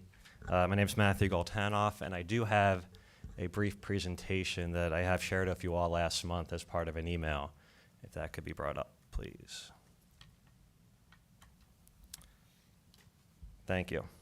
Just to clarify, I'm speaking only on my own behalf as a private resident of this city. And I did meet with Lindsay, thank you, and Ray as well, thank you, to discuss these concerns last month before the previous meeting. I've written extensively on walking, biking, and public transit and in the city, and I do have a few suggestions that I believe could improve this design, and they do align with the staff considerations. So there was an extensive public relations campaign for this. This is a screenshot of something that I had seen on Facebook. It talks about how it's easier pedestrian beach access. And if you look through the staff analysis, they do make recommendations, and Debbie did mention it, that they have concerns about the paving to the north of the Gateway Arch, and it's also in the draft conditions as well. So I wanted to kind of shed some light onto this because although there were lots of questions from the board, it didn't seem like this was a concern at all. And let's see here. So 8,000 people a day are what we're told pass through here. And today it's a straight shot. Let's see if I can find that. It's a straight shot. If you were to peer through all the way there, you can see that you can see to the street. There's no curves. There's no gauntlet, I guess you could say. This creates a new gauntlet in a way. And I just want, if the board sees it so, that this could be further evaluated. This is a page from their traffic study here, and I tried to illustrate it with some graphics here. During a 15-minute period, 436 people were observed in this area, 20 cars and 4 trucks. Just to be clear, this is the loading dock area, right north of the beach access pathway. And just to illustrate, right now, this is kind of how the curb space is allocated. There's 20 feet for the loading dock driveway, about 24 feet for the beach access, and about 16 feet for the south parking lot next to the Decoplage, but I think is used for the Ritz's parking. What's proposed is a substantial increase in the width, 32 feet for the driveway, for the loading dock, and then a shrinking of the pedestrian beach access to about 13 feet at the kind of the mouth of the entranceway from the street. And it's not on the graphics, but presumably about the same as what's there for the other parking lot to the south. We heard about how pedestrian safety and the loading dock is a huge concern. Mr. Chair, could I have another minute or two, please? Sure. Thank you so much. This is from the traffic study, and I don't know if you can see here, but it shows the maneuverability. The key takeaway is that today trucks have to back into their driveway, and what they're proposing is that they would be able to, with this expanded width curb cut, that they could theoretically drive face in and then back into there. My question would be, and I've been advised not to ask the experts or cross-examine, but my hypothetical question would be, could they still do the same maneuver, seeing as the actual loading area is not being expanded if you were to look at it, because it's right up against the easement. Could they not do the same maneuver that's proposed with a slightly narrower curb cut? And there's a reason why I'm bringing this up, because curb cuts and driveways are some of the most dangerous areas for pedestrians, and we heard numbers of 8,000. And what I showed in this previous slide, one peak 15-minute period, you had 400 plus people walking through. So the idea is, can we look at a way to make this safer and better for everyone? There's lots of improvements that have been proposed. Some of them are for the trucks, some of them are for their driveway, some of them for the loading area of Ubers and whatnot.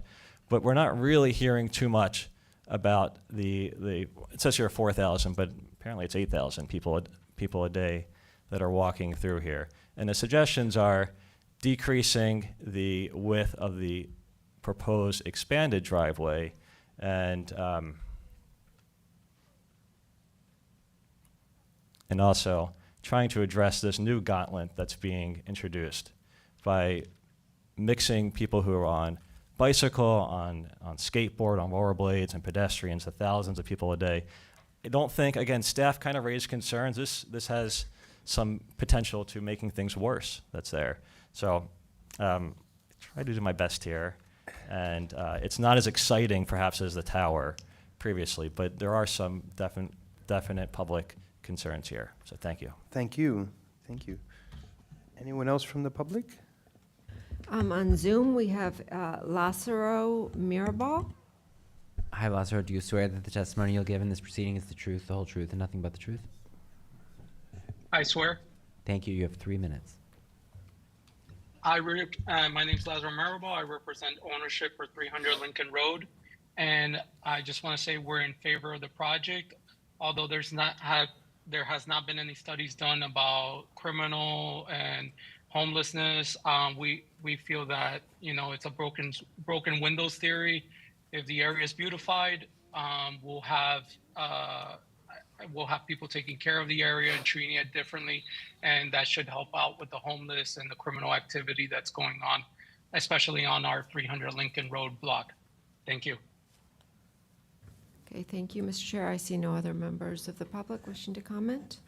Okay, well, we'll have the applicant provide a rebuttal. Yes, Mr. Chairman. And actually, before the applicant does, I just want to address one issue raised during the public testimony, which is the nature of this agreement between the city and the applicant. So what's before you is a certificate of appropriateness application like any other. You're here to review the design that was presented. No agreement could constrain the board's independent authority to rule on this application. So you have as much discretion as you would on any other application to review the design within the criteria in the code and reach a decision, either approve with conditions or deny, like you would any other. So the terms of that agreement are under negotiation between the administration and the developer. I don't know exactly when an agreement will be presented to the City Commission for approval. The applicant may know more than me. But regardless of that, what's before you is an HPB application like any other for a certificate of appropriateness. Okay, thank you for the clarification. Welcome. Thank you, Mr. Chairman. So I commend Matthew and his comments. I share his goals about creating incentives for more bicycling throughout the beach and making safer conditions for pedestrians. So toward that end, I'd like to invite up Adrian Dabowski to talk about the loading zone issue that Matthew brought up in his presentation. Go ahead, Adrian. So when we looked at that street end, that's really the 32 feet is the narrowest we can have it in order to accommodate two-way traffic, so there's no side swipes occurring in that area, and also to accommodate the trucks head in into the loading dock and then backing into it. If you look at the maneuverability plot, it's where we use every inch of that width to be able to do that maneuver on site. We actually had it proposed larger, but then in working with Andres, we reduced it down to essentially the bare minimum of what we needed in order to make that maneuver work. Great, thank you. The next comment or concern that Matthew had was about the area around the arch, that it's too narrow. We saw that staff had a concern about that in the past, so we were able to revisit that, and a revised drawing was circulated to you all earlier, and that was also displayed as part of our presentation, but I'm going to have Andres go through with you all about how he's made it safer. Thank you, Michael, and I appreciate the comments. Ultimately, we're here to make an inviting and safe environment for all. So we welcome the comments. The slide that was previously shown is what we had originally designed, which that choke point was only 12.5 feet, and then we've increased it to 19.5 feet. I think in this condition, similar to what John Stewart was bringing up previously, I think this is, as we further the design, I think this is a moment where we would probably want to take into consideration also some sort of traffic calming device, whether it's through paving, signage, so on and so forth, as that is a moment where you're going to have another mix of pedestrians, possible cyclists, so on and so forth. So we want to make that safe. Additionally, I think the dimensions that were referenced as existing are a little deceiving in the sense that if you go there currently, there is no landscape. There are some landscape areas that have no landscape, and people cut through those areas, cutting into the surface parking lot and the loading dock, which make unsafe conditions. So we are proposing to do some low landscaping around those two edges, primarily for those safety reasons. Great. Thank you. That's all we have, Mr. Chairman. Okay, thank you so much. We'll move on to board member comment.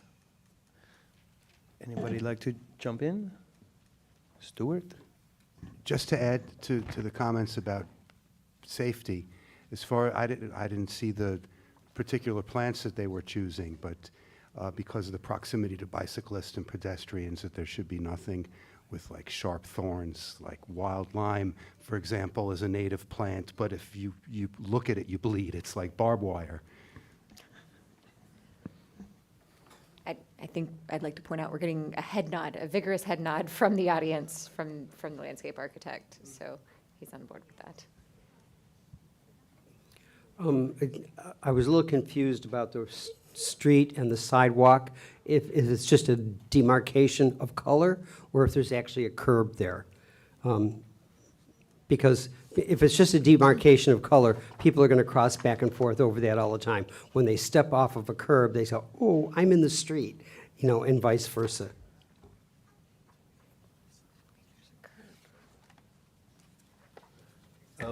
I had a question for staff. Oh, did you want to go? Okay. Just it'll take a minute. But could you talk a little bit about the city's involvement? We mentioned like so many of the departments have been involved, because we've heard a couple about the limited public-private partnership, a couple of comments about that, and I'm wondering if from the city's perspective, if you've heard any kind of concerns about this type of a deal. Well, I don't think there, as was previously stated, the city is still in negotiation phase. It wouldn't be up to the planning department or this board to approve any type of funding agreement or It anything hasn't like been that. made yet, so We're in still- negotiations. We've been directed by the mayor and city commission as a policy to negotiate with the developer, and we are doing so in good faith and are optimistic about a successful outcome for that. That's something that the city commission would approve. But, you know, that we have been involved. I think one of the things that I didn't mention, because it's not really something that we get excited about or necessarily that we, you know, review in terms of the aesthetics, but all of the underground work. It's something that the city, and particularly the Public Works Director, has really been pushing, and I think was able to guide the city in a very smart decision to significantly upgrade what is currently, you know, an inadequate water system below the road. So I know the Public Works Director and their entire department is very focused on what the city's needs are as part of this. This is not entirely an aesthetic upgrade. There's also significant infrastructure upgrades. So it's something that is not completely final yet in terms of you know, the city's agreement with the developer, but we are excited and optimistic about the potential to significantly upgrade this, not only for aesthetics and for the, you know, guest experience, but for also, you know, the Decoplage is a large condominium building. People live in that building year-round, and we think the infrastructure upgrades will be, you know, much needed and much welcomed by residents. Can I just ask a follow-up question about as I wasn't aware that the negotiations were ongoing. How long have you been negotiating so far with this between the city and? Yeah, I think I mean, it's been a discussion item. Commissioner Fernandez actually brought this as a discussion item, I believe, even before the developer proposal was on the table.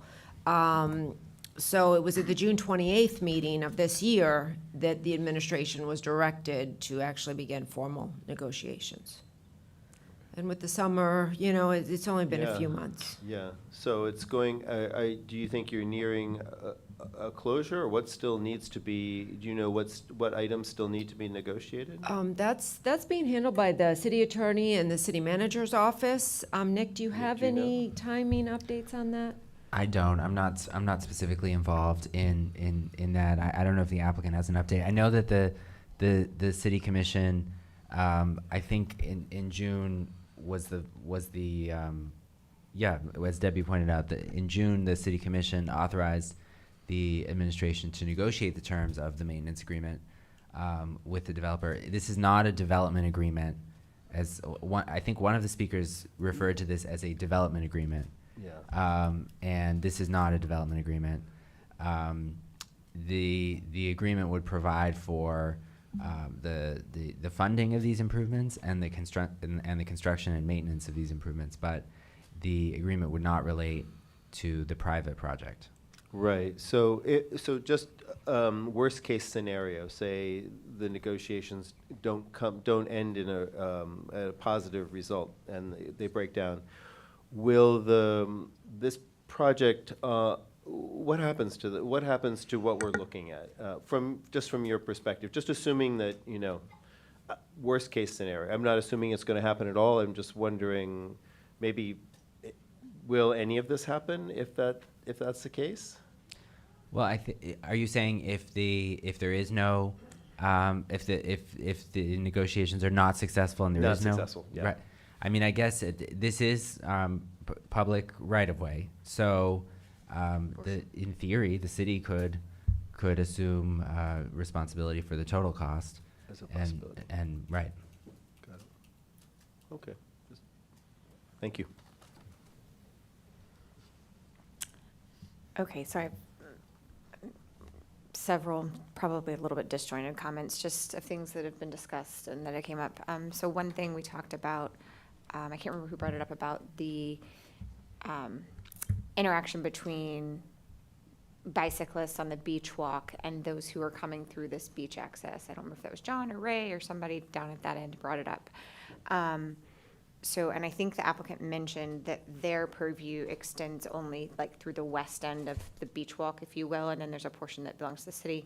And as Ray probably recalls from being on Parking and Transportation with me years ago, that we've had many efforts in the past of trying to slow traffic. I mean, there is, technically you're not supposed to go over like a certain speed, although how that's enforced is another story.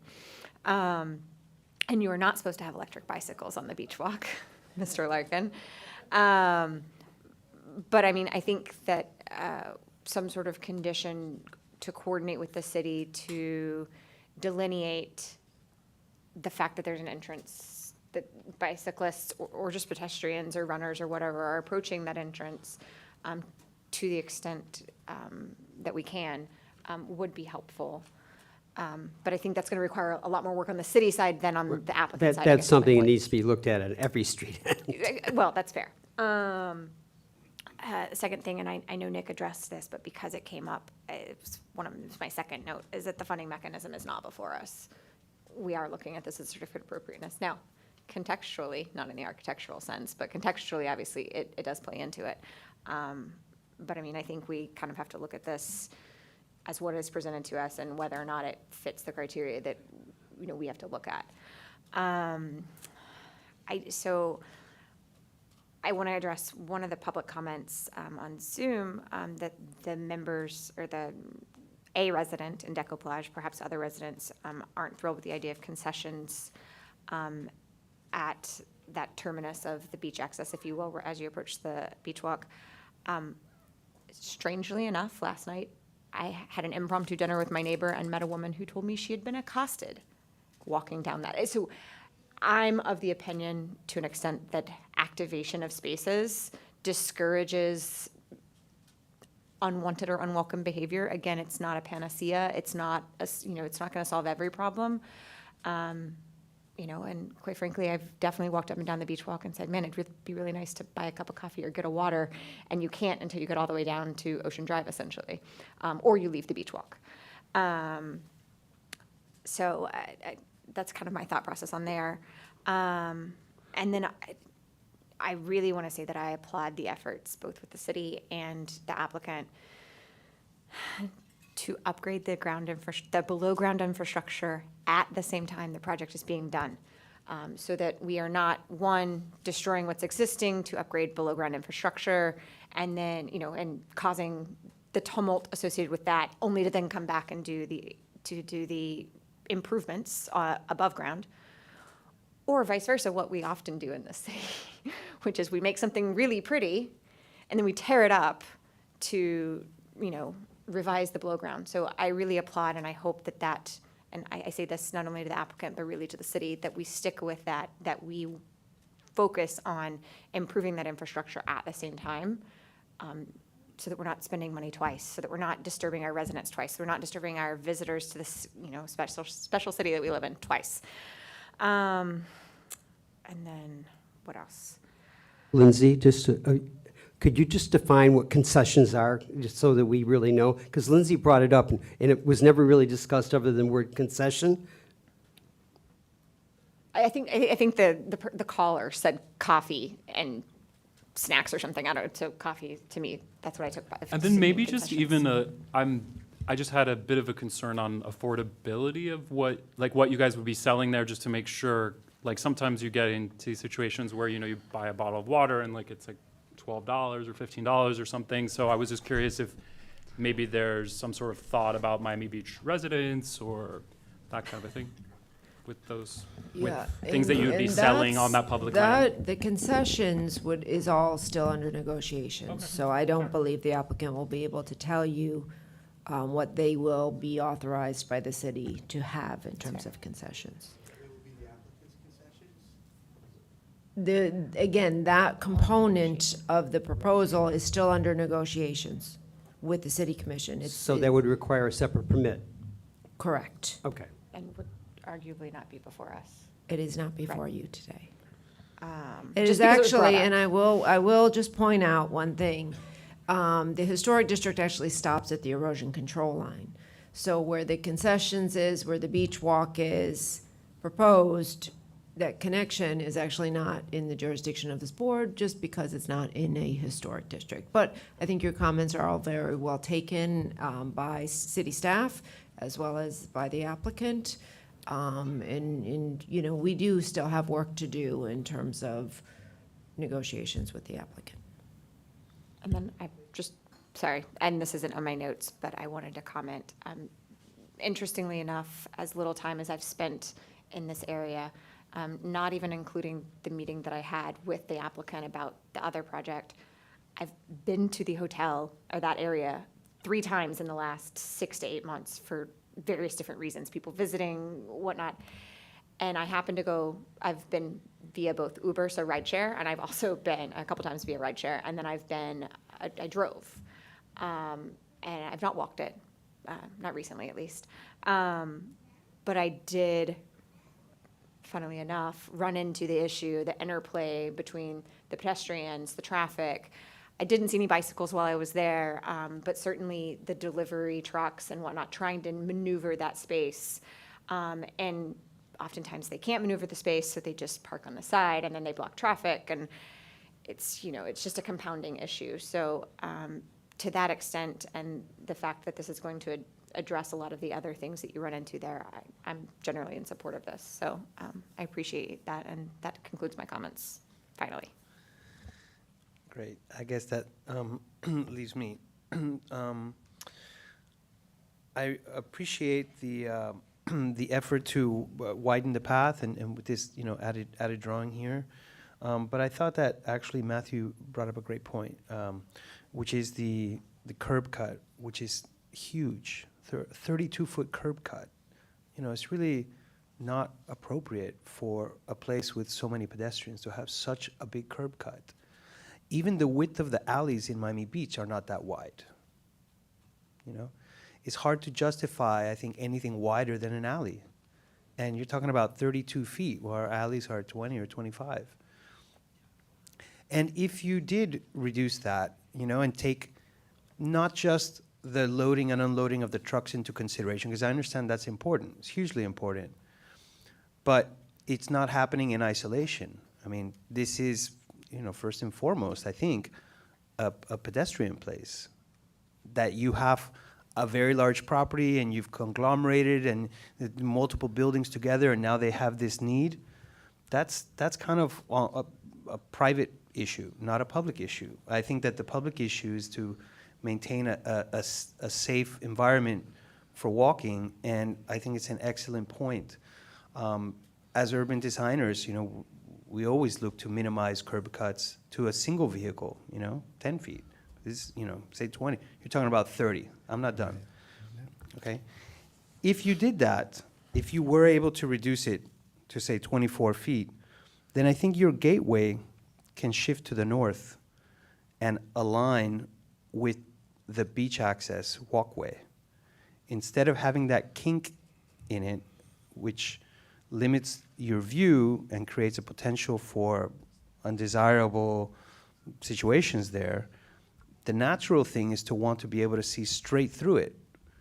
So if you were to take another look at your design of that, you know, huge entrance into the loading and unloading area, you might find that it improves the project on multiple fronts.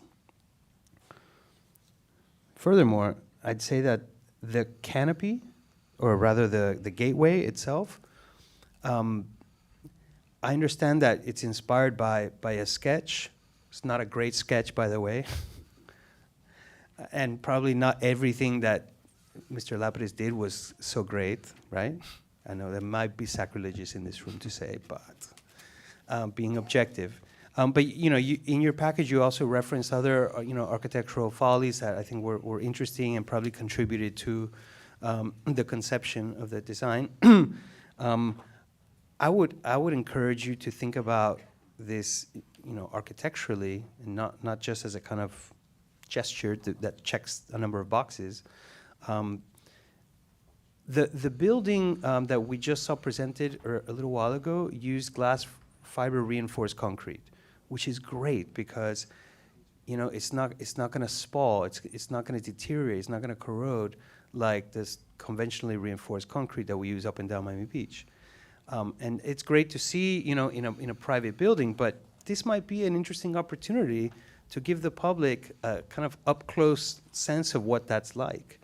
And I'm interested and excited about your ideas for the walkway and cast concrete using the kind of biomimicry to inspire the forms. I think that all sounds really cool.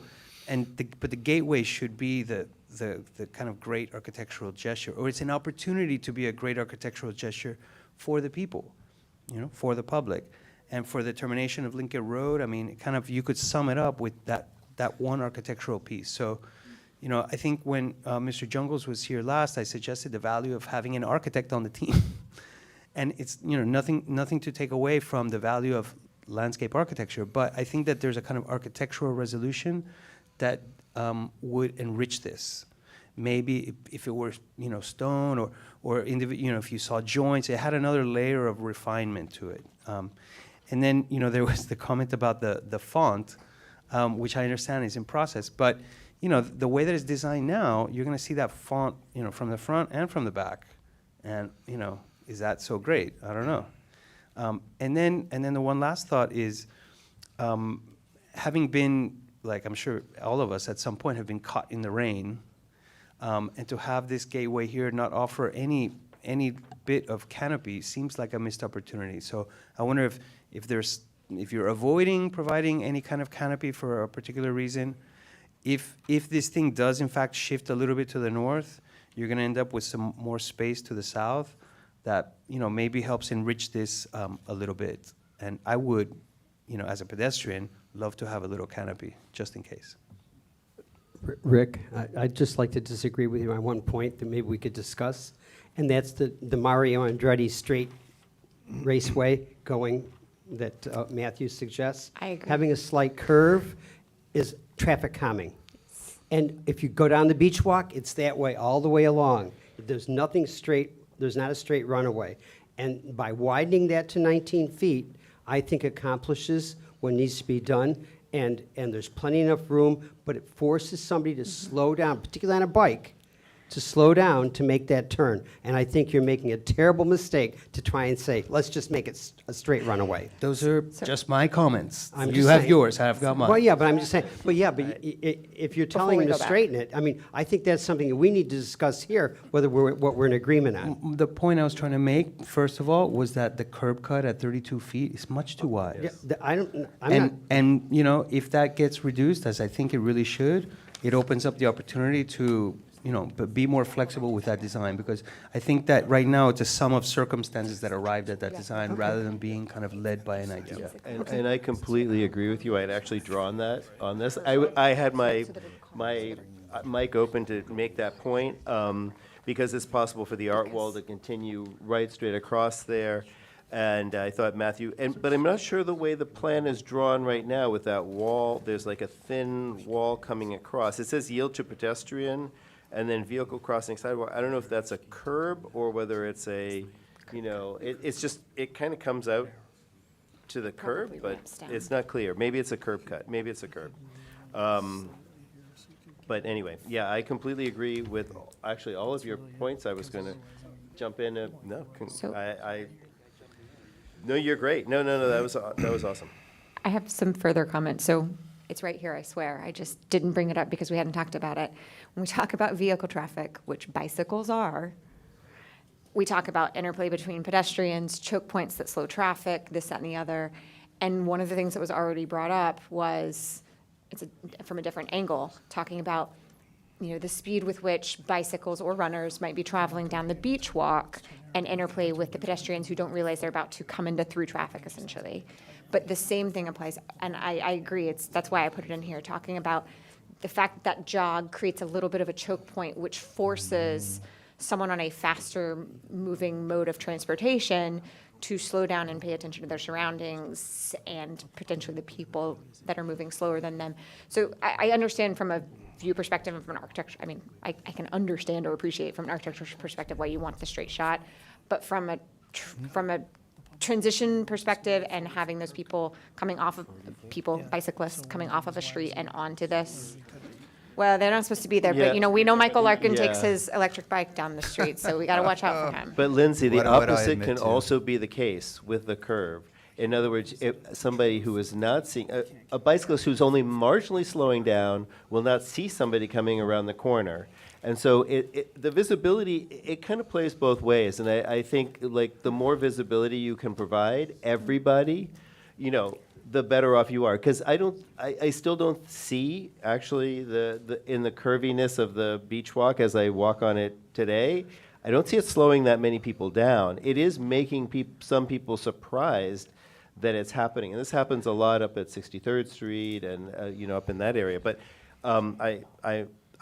so I'm just not, we'd maybe need more study to know whether that's whether a curve of this magnitude, which is not that great, I certainly is wouldn't consider adequate. myself an expert, but after like 4 or 5 years on parking and transportation, I've heard extensive discussion about these different ways that we, and Matthew, who chairs it now, would know about these things as well. There was something else I wanted to say. I'll just jump in. I was with Rick about the monument itself. Did you want to jump in on that? No. No, okay. I That also it really could wanted to use ask more because, are you done or no? No, well, I was just saying it could use more articulation, more work. I'm not sure it's the right. I mean, I looked at it. I'm not really sure that it's the right I'll defer to you on that. articulation there for that. And then I want to hear more about, because I know it was briefly addressed, but I know they're going to come back for rebuttal. So like I said, I've watched these trucks trying to maneuver in and out and with what exists now. And I think is that right? Am I reading this correctly? They're adding 7.52 feet to get to the 32 from the existing condition? Yeah, I'm not 100% sure what the existing condition is, but it's over 20 feet, 20-something feet. Because I know the traffic engineer got up here and said that in order to have two-way traffic and not have side swipes, that's why they needed the 32 feet. I did want to say, because we ran into this a lot in prior life, right? These buildings weren't designed with loading it. So you talked about amassing all these things together and needing these bigger trucks, but the reality is, the National was sitting here. I'm not sure where they load their trucks in and out because they don't have a lot of space. The Delano at least has a side street, but a lot of these places do not have, and that's why we have some of the problems that we have here, where you see delivery trucks parking in the middle of Collins Avenue. They're just blocking traffic, those types of things. So if we can narrow the curb cut, I'm in full support of that. But I am also in support of getting these trucks off of the thoroughfare, whether that's pedestrian or car, to get them off of there so that we can have a flow of traffic at a reasonable speed, obviously, and not block that. So that's what I was going to say. To that, I would add that, we should build the city the way it should be and then figure out what trucks are appropriate. Like if the trucks are too big, then, you work with smaller trucks. That's not that big a deal. We've done that before. We have recommended that before. Yeah.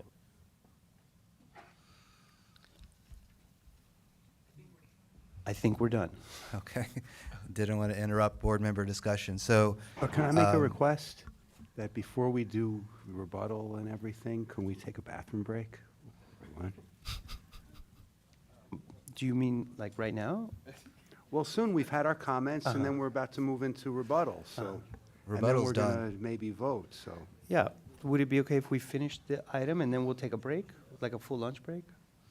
Well, that's what I was asking for. Yeah, okay. I mean, I think we're nearing completion. I mean, if anybody needs to That's step asking away to for a take a break. moment, that's cool, but. Okay, thank you. Thanks.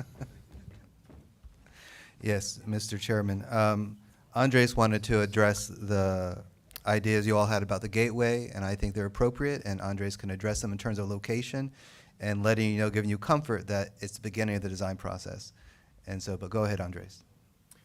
Sure. So we're trying to get back to the slide, but we did look up the positioning and location of the gateway. Initially, we did have it more towards the north. Unfortunately, there's a setback issue. So you will see right there, where you see the red line, that's the property line. So if that gateway is north, is non-conforming in terms of height and setbacks. That's why the gateway is located to the south of that property line. So that's in regards to the positioning. I'm sorry for being dense here. Can you just explain that one more time? I Okay. know there's a property line. I Sure. know there's north and south of it, but who owns to the north and why wouldn't it, and who owns to the south? Okay, Just so remind me. the red line Yeah. is the property line. Yeah. So there's north and south. Yes. North is owned by the Ritz. Okay, yes. South is owned by the city. Okay, and the city owns that, and then south of that is owned by the Decoplage? Correct. Got it. Okay, so there's that one moment when it's owned by the city where it can be. Got it. Correct. And then in regards to the actual design and architecture of the folly, I did go to architecture school. Mr. Stewart was one of my professors. We could have done And you were better. a great student. You really were a great student. But we're open to continuing to further enhance this and explore it and work with staff to make it something truly special. Thank you, Andres. Now, first, I'd like to hear from Adrian about the curb cut, about opportunities to reconfigure it. They're limited, there are reasons why, but we've also, Transportation Department has been great about telling us to be so careful about pedestrian safety. So I just want Adrian to go over that with you and discuss why it wasn't an arbitrary 32 feet, it was out of necessity. I understand your critique, I appreciate it. I'm going to turn to Adrian and then Peter. So the issue with the curb cut and why it's 32 feet wide is because we're on a street end. So when the trucks are coming in, they're not coming straight in. If they were coming straight in, we'd have no issues with going to that 24-foot wide curb cut. But because they have to come in and turn, we need a wider curb cut. So if you look here, there's the kind of the green lines that represent the outer edges of the truck. So those edges, we provide ourselves with buffer on either side of about a foot, so we could narrow it down to 30 feet, say. But the issue of going narrower is that then when a truck is entering and a vehicle is exiting, they could potentially sideswipe because that truck has that large turning radius to enter in. So we tried to balance it, the width of that curb cut, because technically, the city's public works manual, we could go to a 40-foot curb cut and that's still acceptable. So we're trying to just balance with what we actually need to get the trucks in, provide ourselves with a slight buffer, but then also to protect the pedestrians. That sidewalk or crosswalk now is only 6 feet wide. We're going to about 8 to a 9 foot wide crosswalk there, as well as installing the signs for the trucks to yield to the pedestrians, and then signs for the pedestrians to realize that there's trucks crossing here, as well as the in-pavement lighting along that crosswalk to, again, draw attention to the pedestrians. So we're trying to balance all the different maneuvers and modes of transportation here to accommodate that. So really, I mean, we could potentially narrow it to like a 30-foot. Let me see if I understand. A truck coming in, because at the end of the street, it has to turn at an angle to get in. And you're accommodating for that truck to be turning in at an angle at the same time that another vehicle is trying to get out. Correct. And that's going to happen how many times a day? Just a question. Because this arrangement is going to be there 24 hours a day, every day. And if we're accommodating, something that's going to happen once or twice a week, that's one thing, or once or twice a day, that's another thing, or is it, all day long? I ask because I don't know. But that criteria that you're designing towards is going to happen when? It's probably going to happen at least once an hour, because in addition to the truck traffic here, you also have the garage traffic. So that's a continuous flow of passenger cars that are coming and going there as well. So what we're trying to accommodate is a truck entering and a passenger car exiting. And if we do make it narrower, then if there's a passenger car there, they're going to have to back up to let the truck in. So you're saying this is access not just for loading, but for the general parking? There's a parking garage at this end as well, existing parking garage. Okay, thank you. Peter Canavas, Ritz-Carlton, 1 Lincoln Road. I just wanted to add a little bit of extra information, Mr. Chairman, relative to your point. The primary instructions that we gave all of our traffic consultants was pedestrian safety, pedestrian safety. I personally was almost hit, and I was actually sideswiped in front of my own hotel. And I concur with what Lindsay said. I was with Jerry Libin one day, and we were walking the property, and we actually got caught with a truck backing out, a car coming in from the decoupage, and then somebody else trying to back out from the Ritz because the queue up had backed out there. We were literally in the perfect storm, right in the middle, okay? Now, you say, oh, well, this only happens once in a while. No, it doesn't. It happens all the time. If we narrow the curb cut, and I completely understand looking on paper why you're asking what you're asking. But if we do that, we eliminate the ability for the trucks to turn around instead of backing out in the street. And there's an additional component here.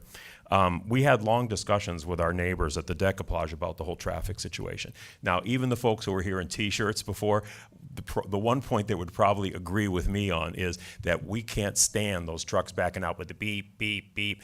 Happens all the time. It's an annoyance to them. So they were fully in support of at least this aspect of what we were trying to do out there. So I just wanted to give you a little bit of additional information on the rationale behind what we're trying to do. Okay, I appreciate it. Just trying to look for every inch for the pedestrian. Thank you, Mr. Chairman. That's all we have. Thank you for allowing us to speak. Okay, thank you very much. Okay, so now that we've concluded board member comment, would anybody like to suggest a motion? I'd like to make a motion. So I would move, based on some of the comments that we've had today, with regards to the Gateway. I forgot the name of it, the Gateway. And because you guys have mentioned that this is relatively early in the design process, I've already stated I'm generally in support of the overall project. I'm a big fan of it, but I would like to see some more development of that idea, what the gateway is going to look like, the font, seeing what that's going to look like rather than just what the renderist, the person who did the renderings, does that person, renderer, what the renderer, chose to do. As our chair has mentioned, if we could get, and I think the traffic engineer said that we might be able to get a foot on either side, if we could get those additional feet, I am sensitive to the fact that if they can do this in a 2-point turn or 3-point, whatever, eliminate the backing up. I don't have that issue where I live, but I can understand how that could be annoying, the beeping at all hours. So I would make a motion that we continue with the conditions that they come back. The 30 feet, the gateway, perhaps further discussions in the meantime with the city on what the city might, although it's not necessarily within your project, but what the city might be suggesting as far as delineating traffic on the beach walk so that we can protect the people that are, quite frankly, visiting the Ritz or elsewhere and entering the beach walk. I think I encompassed everything. If anybody has any friendly amendment to that I've missed something, I'd welcome it. But My friendly amendment is the art wall. I agree that it's beautiful, but people are going to be bicycling and rollerblading without shirts and bathing suits and rubbing up against that and no. I kind of felt unheard, and I would like, if you want to do biomimicry, maybe jellyfish or something that don't have sharp edges.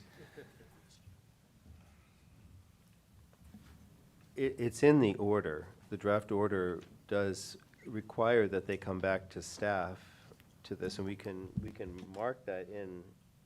We can kind of emphasize that with staff. Would that be? You said basically the staff order, but would that work for you? What?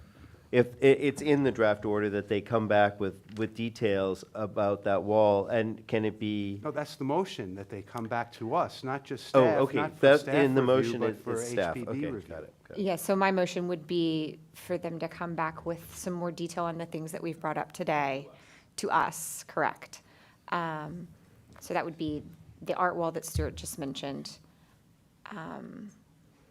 the gateway, the curb cuts, and then perhaps any sort of other pedestrian facilities that would provide for safety that we've not already discussed, specifically the Beach Walk intersection. And an update on the negotiations.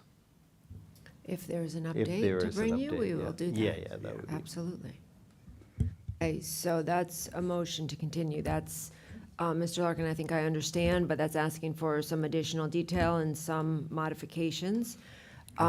We could move you to the November meeting. However, the turnaround for any new drawings would be Monday. So I would recommend that maybe the December meeting is more appropriate. Yes, that's fine.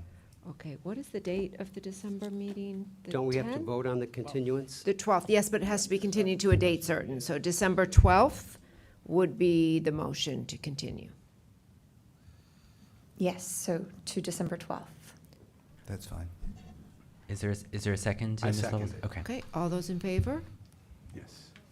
Okay, that's unanimous. We'll see Thank you in you very much. December. Thank you you. then. Thank Okay, you. I think Mr. Chair. everybody's excited about it, so we look forward to seeing it again. We do have a lunch. It's a little bit after 1 o'clock. Maybe a quick lunch meeting. Well, because we do have to wrap up around 3:30, so what time do we want to come back? 1:20.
Thank you for joining. We're about to start the meeting. Please silence all electronic devices during this meeting.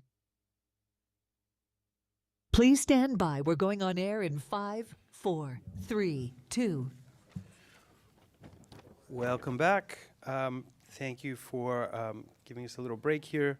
We're back to our September 12th Historic Preservation Board meeting.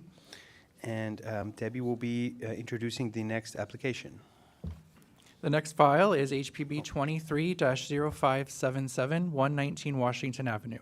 An application has been filed requesting a certificate of appropriateness for the construction of a one-story rooftop addition. The subject mixed-use office building was constructed in 2004, and as outlined in the background section of this report, earlier this year, the City Commission amended the land development regulations to facilitate the proposed project. The applicant is currently proposing to construct a partial one-story rooftop addition containing additional office area. The rooftop addition has been designed in a manner that maintains the architectural character of the building and will not have any adverse impact on the surrounding historic district. Although the exterior walls of the addition have been set back from the western face of the building, the addition will be within the Washington Avenue line of sight. The city code provides the board with discretion to modify the line of sight requirements for rooftop additions based on the criteria outlined in this report. Staff has found that the criteria have been satisfied and recommends approval of the project. Okay, thank you, Jake. Does the board have any questions for staff? Okay, we'll turn it over to the applicant. Hi, Emily. Good afternoon. I hope everyone enjoyed their lunch. Emily Balter, Burkhardt, Fernandez, Larkin, and Tapanez, offices at 200 South Biscayne Boulevard. I'm here today on behalf of Yantro 119 LLC, owner of the Yukon building at 119 Washington Avenue. With me is Cyril Bijou on behalf of ownership, Kirk Wang, our project architect, and my colleague, Michael Larkin. The subject site is located south of 5th Street. If we could pull up our presentation. Thank you. The subject site is located south of 5th Street, where there's a limited number of office buildings. Between 2nd and 1st Street, there is a school, and then a city-owned parking lot, then the subject office building, and then 3 various commercial contributing buildings.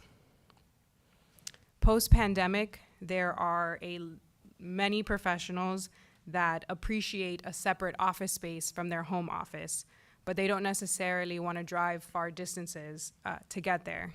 The goal of this application is to add supply to the office space in the city that is in close proximity to residential and commercial uses. We are seeking a certificate of appropriateness and a line of sight waiver in order to enclose 2 existing terraces on the upper floor.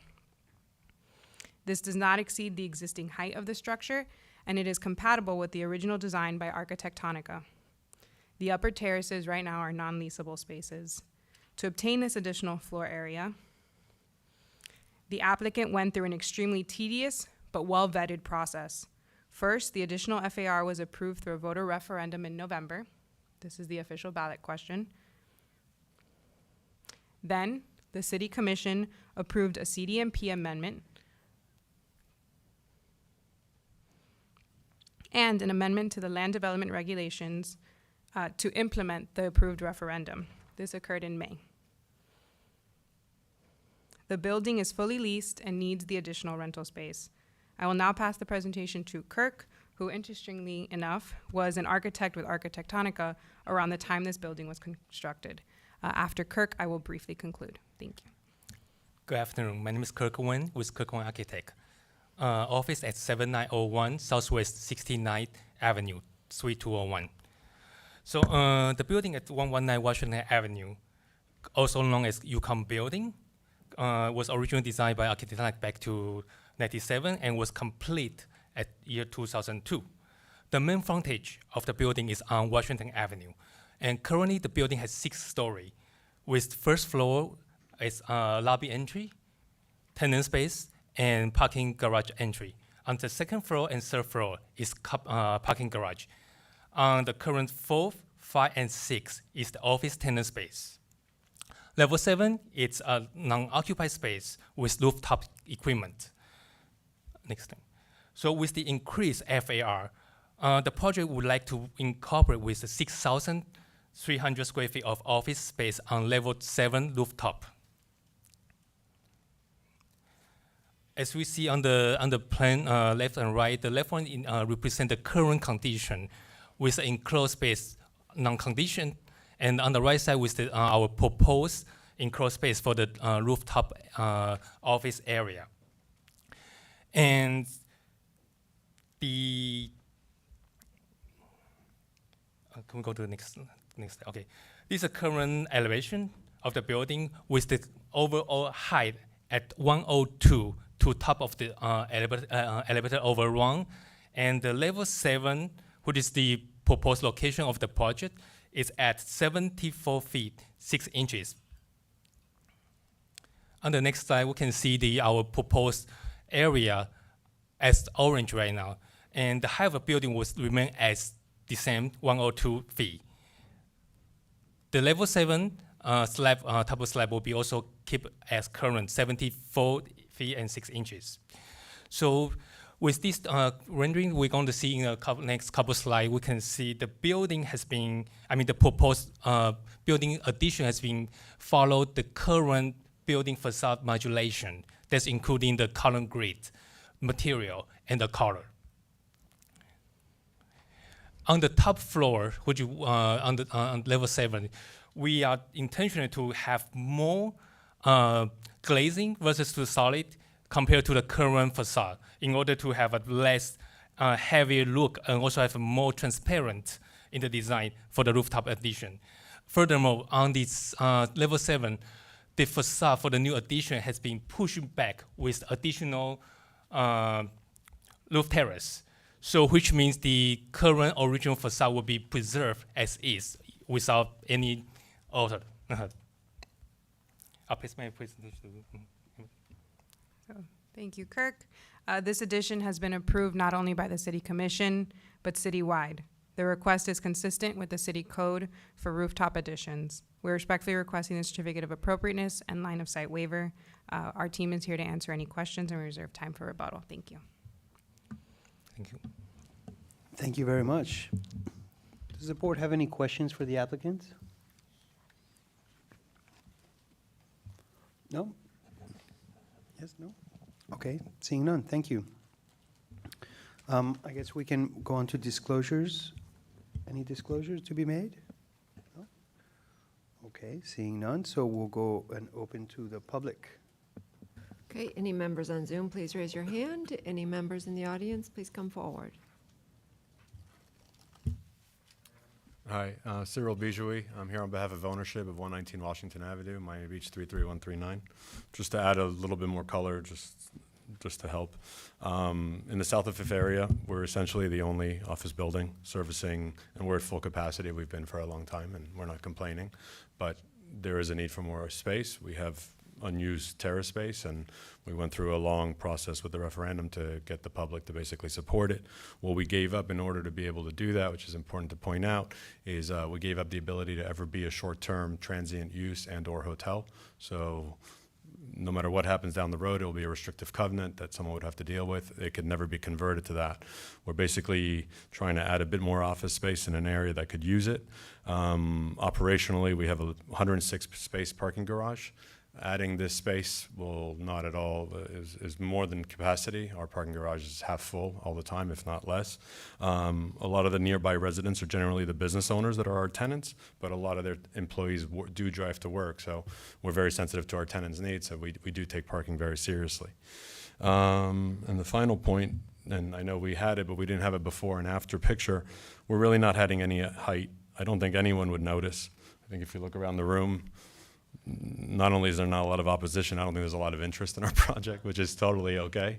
We're just trying to help fill a growing need for professional office space in the center of the Sophie neighborhood. That's it. Thank you. Thank you. Yes, hi, Daniel Serraldo on behalf of Miami Design Preservation League. We are supportive of this project, subject to the staff recommendations. Thank you. Is there anyone on Zoom waiting to be heard? No? Okay. Board member comment? Stuart? Seem to be jumping at the mic today. But I just want to correct one thing that the owner just said. It's not that there's not a lot of opposition, there's no opposition to it. So,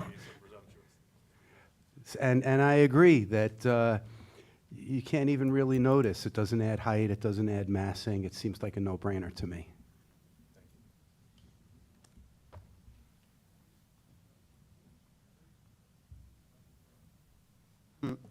I'll just add, I think it's a great design. To incorporate the language of the existing building and add a top floor that's more open.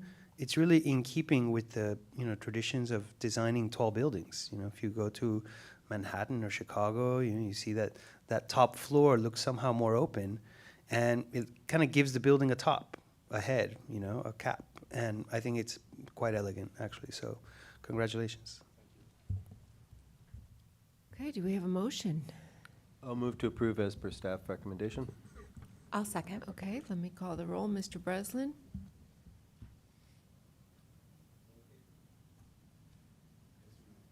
Mr. Reed? Yes. Mr. Stewart?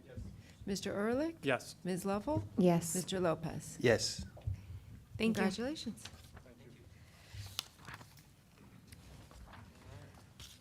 Okay, moving to the next application.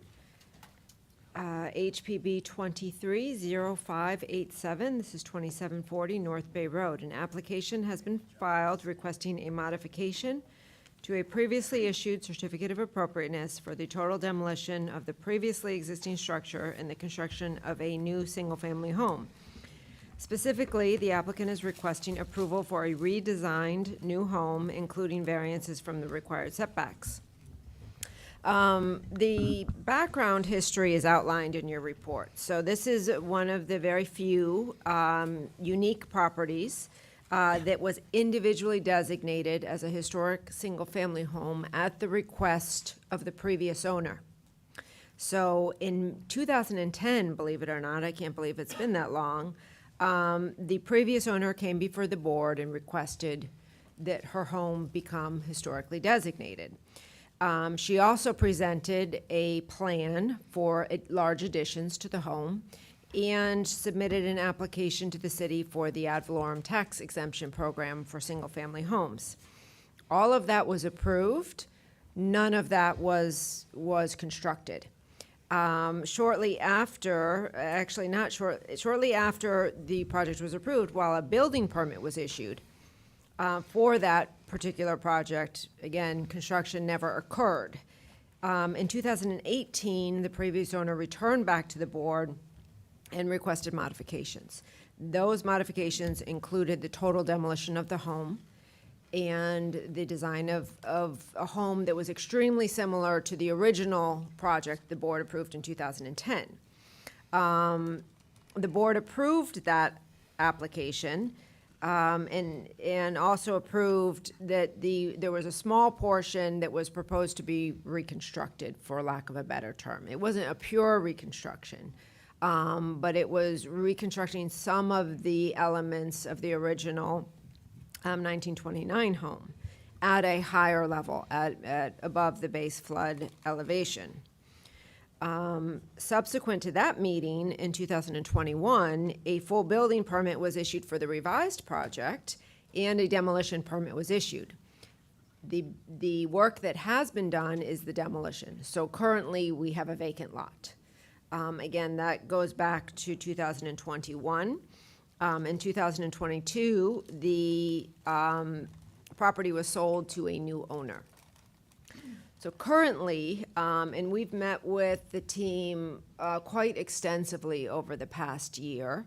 We've actually talked with different attorneys, different architects on this particular site. I've also talked to the property owner on several occasions.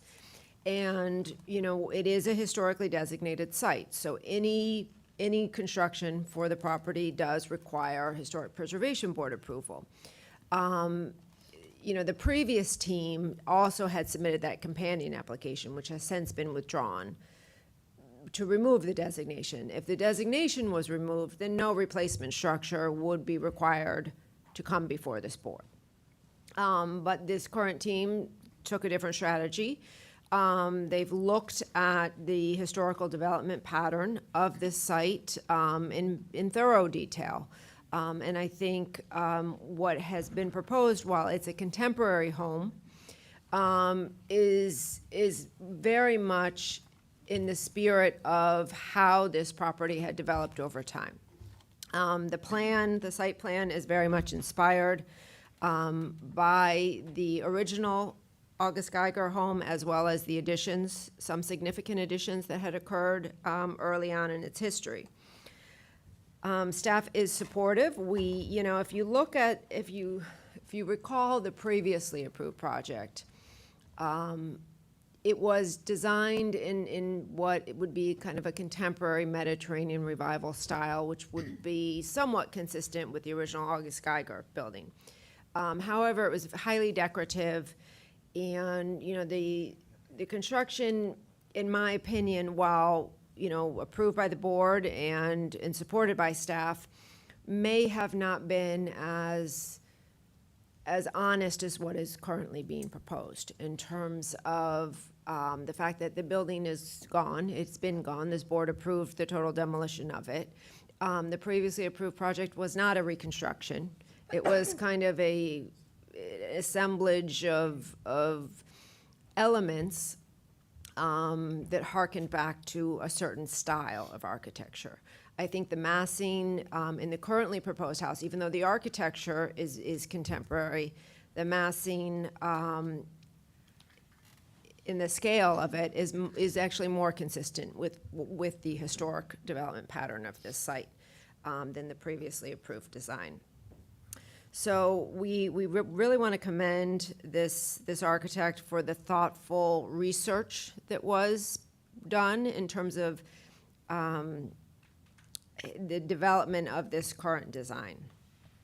Now, with regard to the variances, staff has outlined those in the staff report.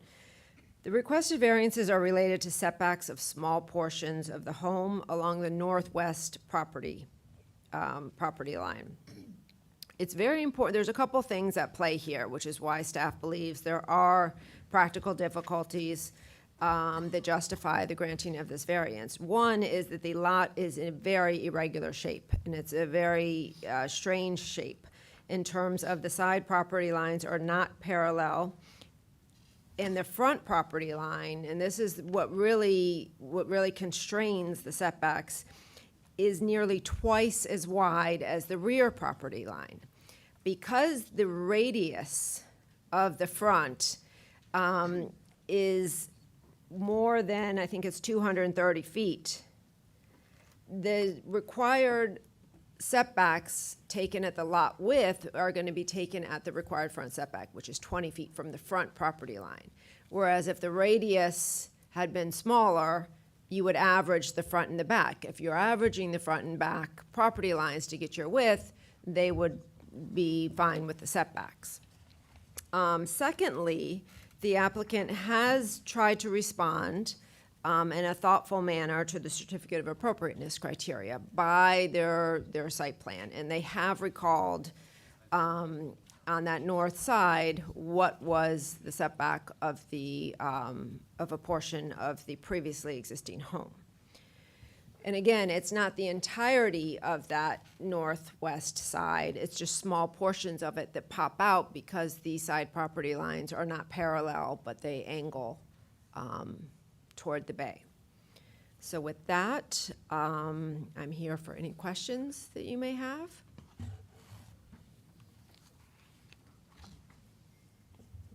So the building, the house was demolished legally under a permit, which was part of a permit to build a new house, which was going to reflect the character of the old house, or it was going to be, you made it sound like it was going to be similar, but not There was exactly the a same? portion of it kind of toward the center that was supposed to closely recall, not exactly, the August Geiger home.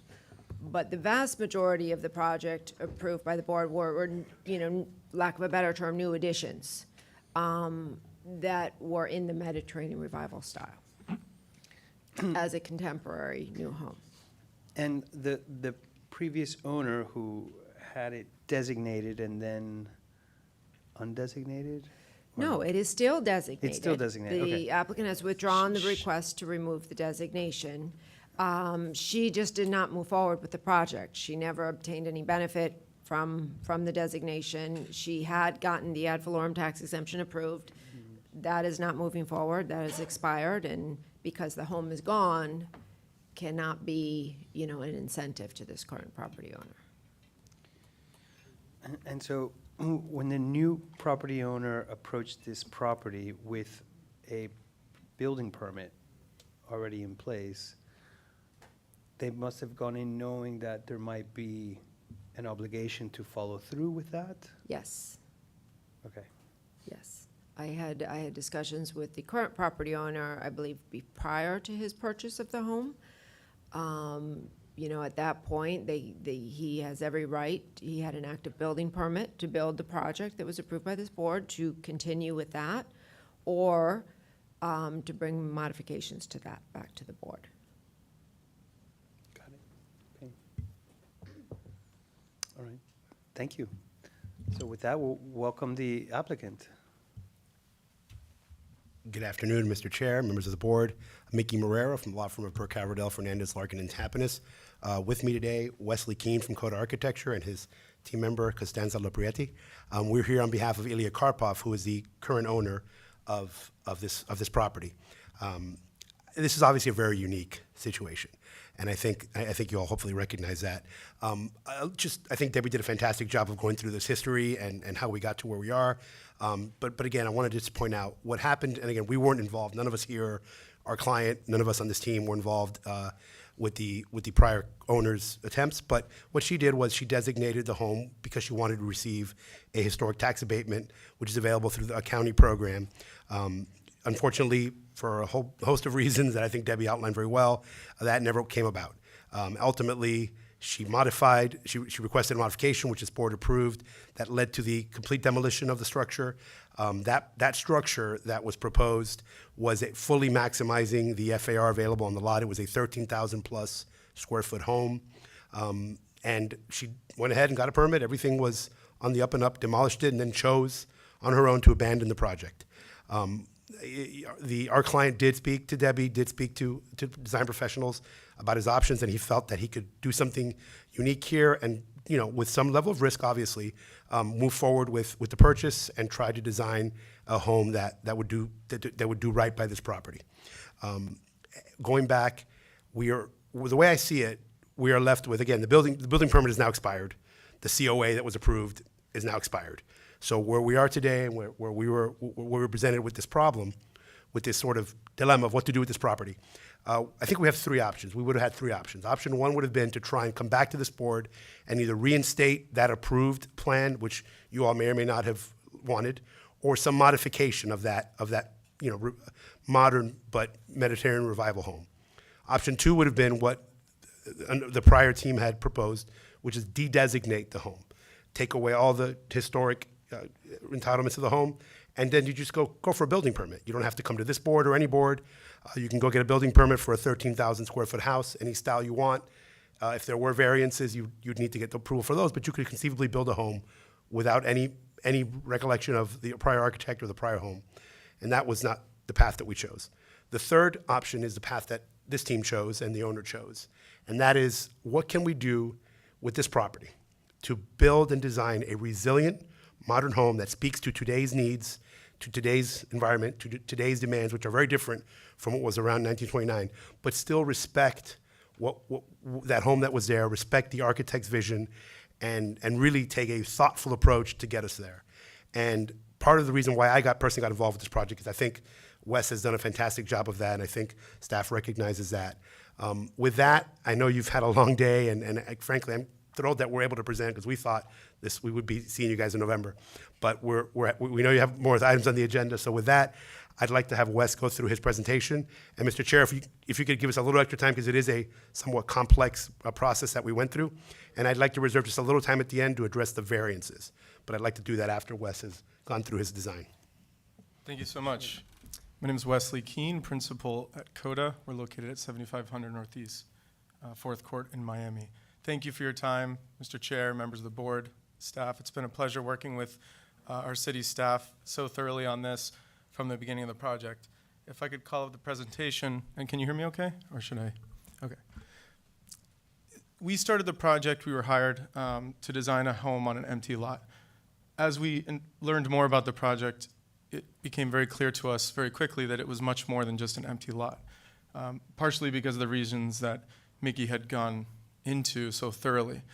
Our process, therefore, started with a deep understanding of the lot, its history, the architect, and the context in which the architect was working within. And so I'm going to walk you through this presentation of our process of how we arrived at the building that's in front of you today. This is August Geiger's design of Carl Fisher's original home. Geiger was the one of 10 registered architects, one of the first 10 registered architects in the city. He was Carl Fisher's kind of go-to architect, had a great relationship together. In fact, he designed his office building at the Van Dyke building, as you know it, on Lincoln Road, as well as some other important structures like the Chase Bank building, which formerly Banana Republic on Lincoln Road, as well as the Boca Chica Lighthouse, among others. What's interesting about Geiger's work in the context of this Mediterranean style is that it was a highly ornamental version of it. Some would even consider it a Beaux-Arts style of Mediterranean. These two buildings are a good representation of that. On the left is the Miami Beach Golf Club, which still exists just north of us here today. And then the Alamo, which is the original Jackson Memorial Hospital on the right. In both cases, you can see that sort of heavily ornamented version of Mediterranean that started in the early 1920s. However, as his career progressed, and specifically after the Great Depression that came in 1929, there was a distinct shift in his body of work, and these three images start to show that. He started to look at more interesting materials like local coral stone, as you can see in the Boca Chica Lighthouse on the left, and the Ora residence the Boca Chica Lighthouse on the right, and the Ora residence on the left. But also his style was about reduction and distillation. In fact, some could argue that that is because of the Great Depression itself, a kind of value engineering of its time. But I think, and I would argue that it's a better representation of his progression as an architect, sort of entering into this golden era of Art Deco, which is very distinct in 1929. And that date is important to us because that's actually when the former house that lived on the property was built. Spanish Mediterranean style had its place and was very, very important in the history of Miami Beach, as many of you probably know. These two images show its relevance not only as a style that sort of offered this level of antiquity and romanticism to that could be marketed to northern industrialists as the city was growing, but also it served an urban purpose to define districts like that of Espanola Way. The image on the left is an original photograph of Espanola Way, and you can see in its sort of glory today, it very much stands as a district. And then the building is lost on the right, unfortunately, the Roni Plaza Grand Hotel. Its sort of Giralda-inspired tower was a way of wayfinding throughout the city and a new way to kind of address the civic condition of buildings in the city and on the corners. This is our site today. It remains empty since it was demolished in 2018. You can see that there's not much memory of the former building. You can kind of get the idea of the driveway, where the driveway was, but other than that, there wasn't much there. It was through working with staff and getting the microfilm to really try to understand what the original building was offered and what it was about. These are other images of the property. Forgive me, I know they're small. What's most important, perhaps, is that there's a beautiful Florida ficus tree on the northeastern side of the property that we wanted to incorporate in the project. These are images that we found of the building that was there. This is an excellent example to me of this sort of transitional time in Geiger's work, where it wasn't about this heavily ornamented building typology, but really was about this distilled version of his architecture. You can see the kind of clear capability of proportion and the designated pavilions that you see throughout the project. We drew the project in plan, the former house, and we found that there were these three main pavilions that sort of pinwheeled around a stair tower. And those three main pavilions are long and thin, as is typical in tropical architecture, to maximize daylighting inside and also cross ventilation. And he sort of kept to that type of planning in this building in particular. There's also what we consider architectural tissue, which is a sort of connective, supportive part of the architecture that binds those three pavilions together. Those are made up of things like loggias for entries, courtyards, supporting program, so on and so forth. Additions that happened later in 1937 maintained this sort of strategy of defined pavilions, order, and architectural tissue. So that maintained over time. This just shows an example of that. And then, so for our plan, we were hoping to kind of evolve the design from where Geiger had originated it in 1929, even though it was lost. So the image on the left, the first image, is that original plan. To the right of that is the sort of three main pavilions that rotate and pinwheel around this stair fulcrum. The green arrow shows the designated entry sequence. For Geiger, it wasn't about enter and view. It was a series of moments along an entry, a procession, if you will. So that was very interesting and important. From there, we sort of flipped the plan to better address the site conditions that Debbie was describing earlier as a wedge-shaped lot. We then redistributed a part of the program to lock into the main pavilion, maintaining this entry along a courtyard and the stairs fulcrum, and then formalized that courtyard with a fourth pavilion at the front of the property, and that would be one story. Here you can see that on the plan, but we wanted to go further to kind of evoke the memory. And if you don't mind, Mr. Chair, I would like to ask for 5-10 minutes or so, if okay. And I'll try to be brief. What's important is in order to evoke the memory of Geiger even further, if you notice in our courtyard, there's a sort of interesting geometry that exists, as well as the planter at the end of the north side of the east pavilion where the tree is. That is actually the former footprint of the original building and is distinguished in elevation, meaning the original 1929 structure is at elevation 8 and of a kind of coral stone flagstone pattern.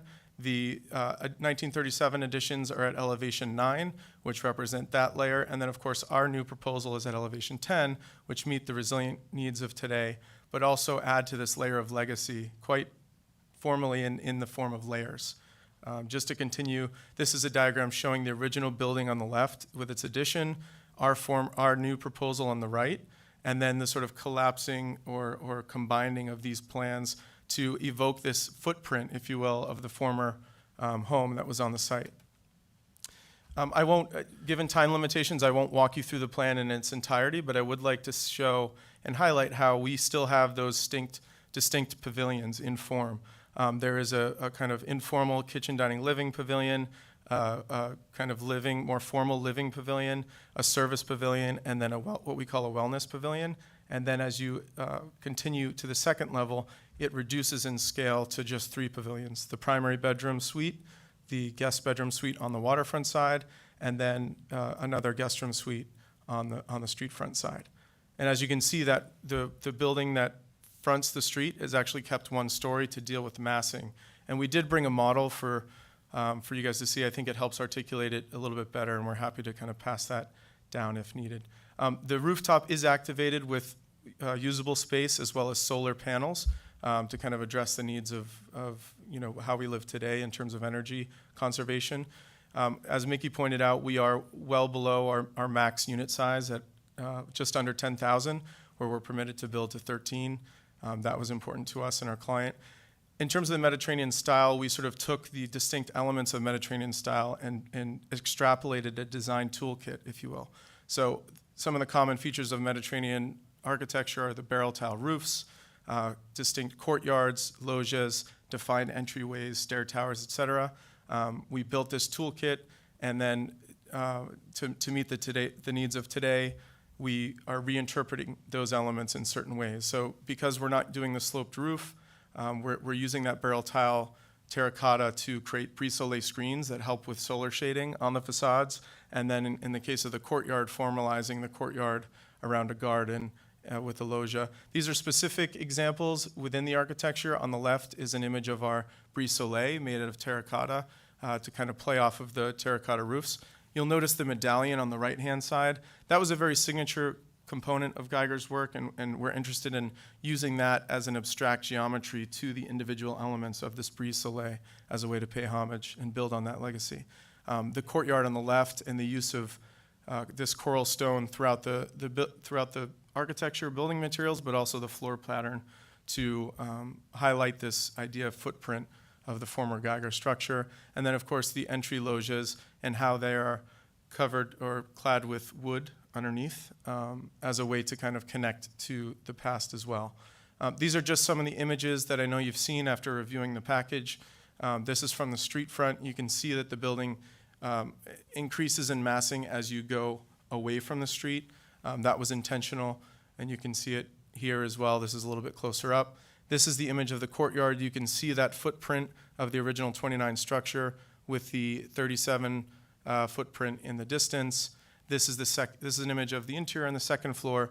Our staircase that goes to the roof is concealed behind the Brise Soleil, the terracotta Brise Soleil on the east side, so that it's not very visible. And then these are some more images of the rear facade of the project. And I just want to close with saying that our strategy from the beginning, when we were hired here, was to start with rigorous historic research and understanding of not only the architect that was there, the building that was there, but the context in which he was building in, create a design toolkit from that Mediterranean style, and then assemble that together to really build a new building that meets the needs of today, but speaks to an architectural legacy of what came before it, as I think is so well done in the city, throughout the city. So thank you for your time. I'm happy to answer any questions anybody has. And if I could just briefly address the variances for just about a minute. I think Debbie described them well. We are in a very unique situation, as you all have heard many times. The classic case of a hardship when it comes to lot size and lot shape is the irregularly shaped lot. And our lot, especially based on how the city code reads, is very much that. It's an inverted wedge. When you have a square, regular size lot, obviously your setbacks are based on the size of the width, regardless of what it is. When you have the inversion going the other way, where the bay side or the water side is bigger than the street side, you base it on an average of the two widths. When you have the radius that we have, you sort of have to go with the longer front width, regardless of the fact that so much of the property is much, much more narrow. So that really presents a hardship and practical difficulty in our view. But even more than that, in this case, West tried to do tried to mimic and as much as possible the shape with the footprint of the existing, of the prior home. And in doing so, if you can compare the spacing of that home with his design, you do have to go a little bit beyond the prescribed setbacks. So we're not doing it to make. We have images, if we could just really. If we can pull that up again. Yeah, we're not doing this to get more size. This home is almost 4,000 square foot less than the maximum buildable. We're not trying to get a bigger lot or anything larger. We're just trying to make the spacing work better and honor the home placement that was there before, and dealing with the limitations on the shape that we have. So we do feel that in this case, the practical difficulty at the very least is met here. And with that, we're happy to answer any questions you might have, and hope you consider our approval. Thank you.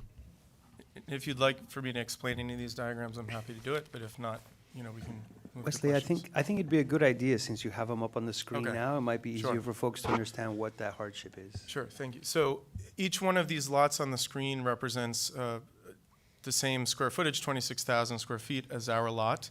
The one on the left is a typical Miami Beach lot that's rectangular, and how we would be required by the code to measure its setbacks, which would be the width of the property at the front setback, as Debbie mentioned before. The one in the middle is the typical Sunset Island lot, wedge lot, which has a radius at the front of less than 230 feet.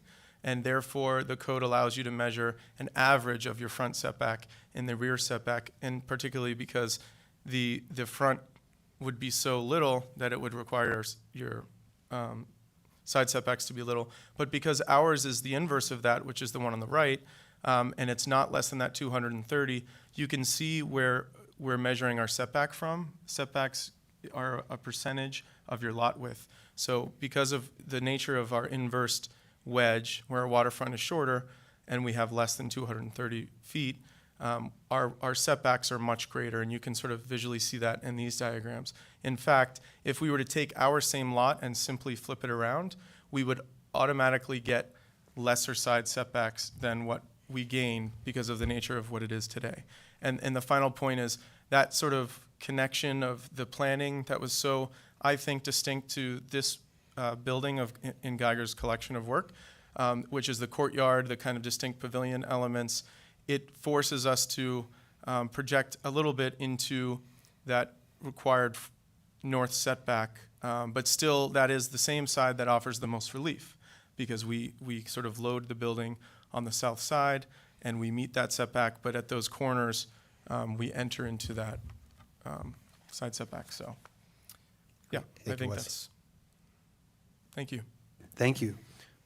I think we'll ask the board to put forth any questions they may have, and then we'll give you guys an opportunity to answer all of them at once. Thank you. Great, thank you.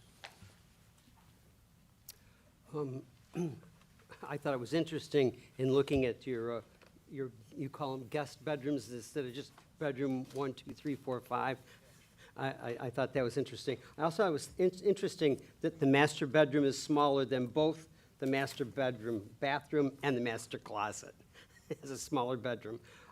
But my real question would be, have you talked to the neighbor to the other side where you're encroaching on the lot line to see if you got a written approval from them that they support this project going into the lot line?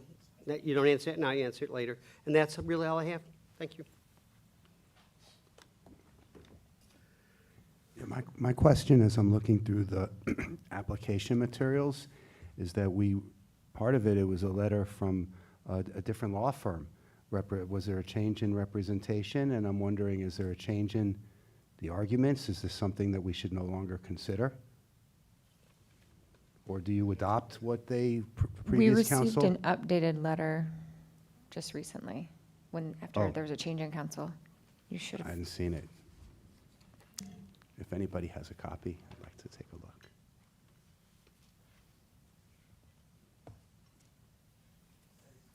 Huh?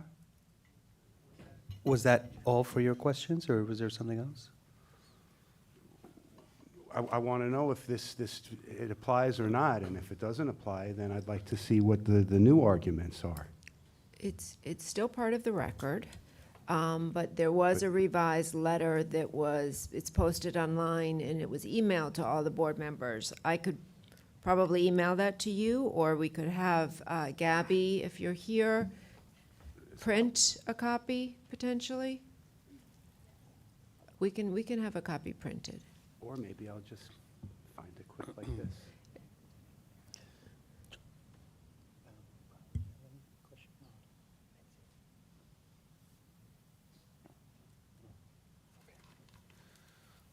All right. You don't have to wait for me.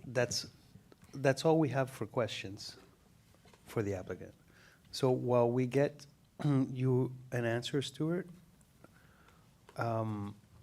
maybe we go ahead and open public hearing? Or should we wait? Let's wait to see what this is. You could do disclosures, or wait. My only disclosure, I had a brief call with Mickey, but that was it. I met with Mickey, with the architect, the architectural team, and that's it. I had a call with the attorney and the architect. I guess I should add that the architect and I are colleagues at the School of Architecture at UM, but I can be impartial. Okay, very good. Would you like to hear from the public, Mr. Chair? Okay, any members on Zoom, please raise your hand. Any members in the audience, please come forward. Welcome, Jack. Uncle Jack. Good afternoon, members of the HPB. I didn't know we were going to cover this in this kind of detail because I hadn't seen this proposal until Thursday. And I am basically speaking about the history of the project, because that's what's important to me, as is your role as members of the Historic Preservation Board, the authority on preservation in the city. I noted that these gentlemen and ladies said that they hadn't been associated with previous efforts for this project. Well, I've been associated with this since about 2013 and had endless conversations with the previous owner and with Debbie. And I must say, I on many points, I disagree with my memory or Debbie's memory of what transpired during those years. I think the question here is a very important one for the future of this board. If you agree that the building should disappear, it's gone. But if you disagree that a restoration, reproduction of the building should be built, you need to be very careful here, because this was approved twice by the board, once for the demolition and once for the reconstruction, with detailed drawings, most of which complied and mimicked the original to a great degree. And there were many conversations regarding this. We all can't help that the previous owner disappeared, gave up her right to the designation, gave up her tax incentive, and basically abandoned the property. But if you say that the history of this should be swept away and a new building should be built, remember that what you do here will have an effect on the future. And 2 or 3 years from now, 5 years from now, a new owner can come to any designated property and say the same thing and say, what you all approved in 2023 no longer reflects what we think should be, and therefore should go. So that's my point of view here. I think that a lot of thought went into the building that was removed, and we acted in good faith over many years with this owner. And to say that we should sweep that aside and let a completely new building be built that they say has architectural tissue, and it integrates, let me put my eyes on, it integrates the footprint into a new design, and it's a nod to Mr. Geiger. Is everything you do in the future going to be a nod to the past and it'll be gone? That's the question here. It has nothing to do with their new proposal. So what I'm suggesting is you do not allow this and you go back to the drawing board. It's a unique problem to figure out how to legally and properly respect the past HPB's opinion about this and not just throw it in the trash and say, we're starting from scratch again.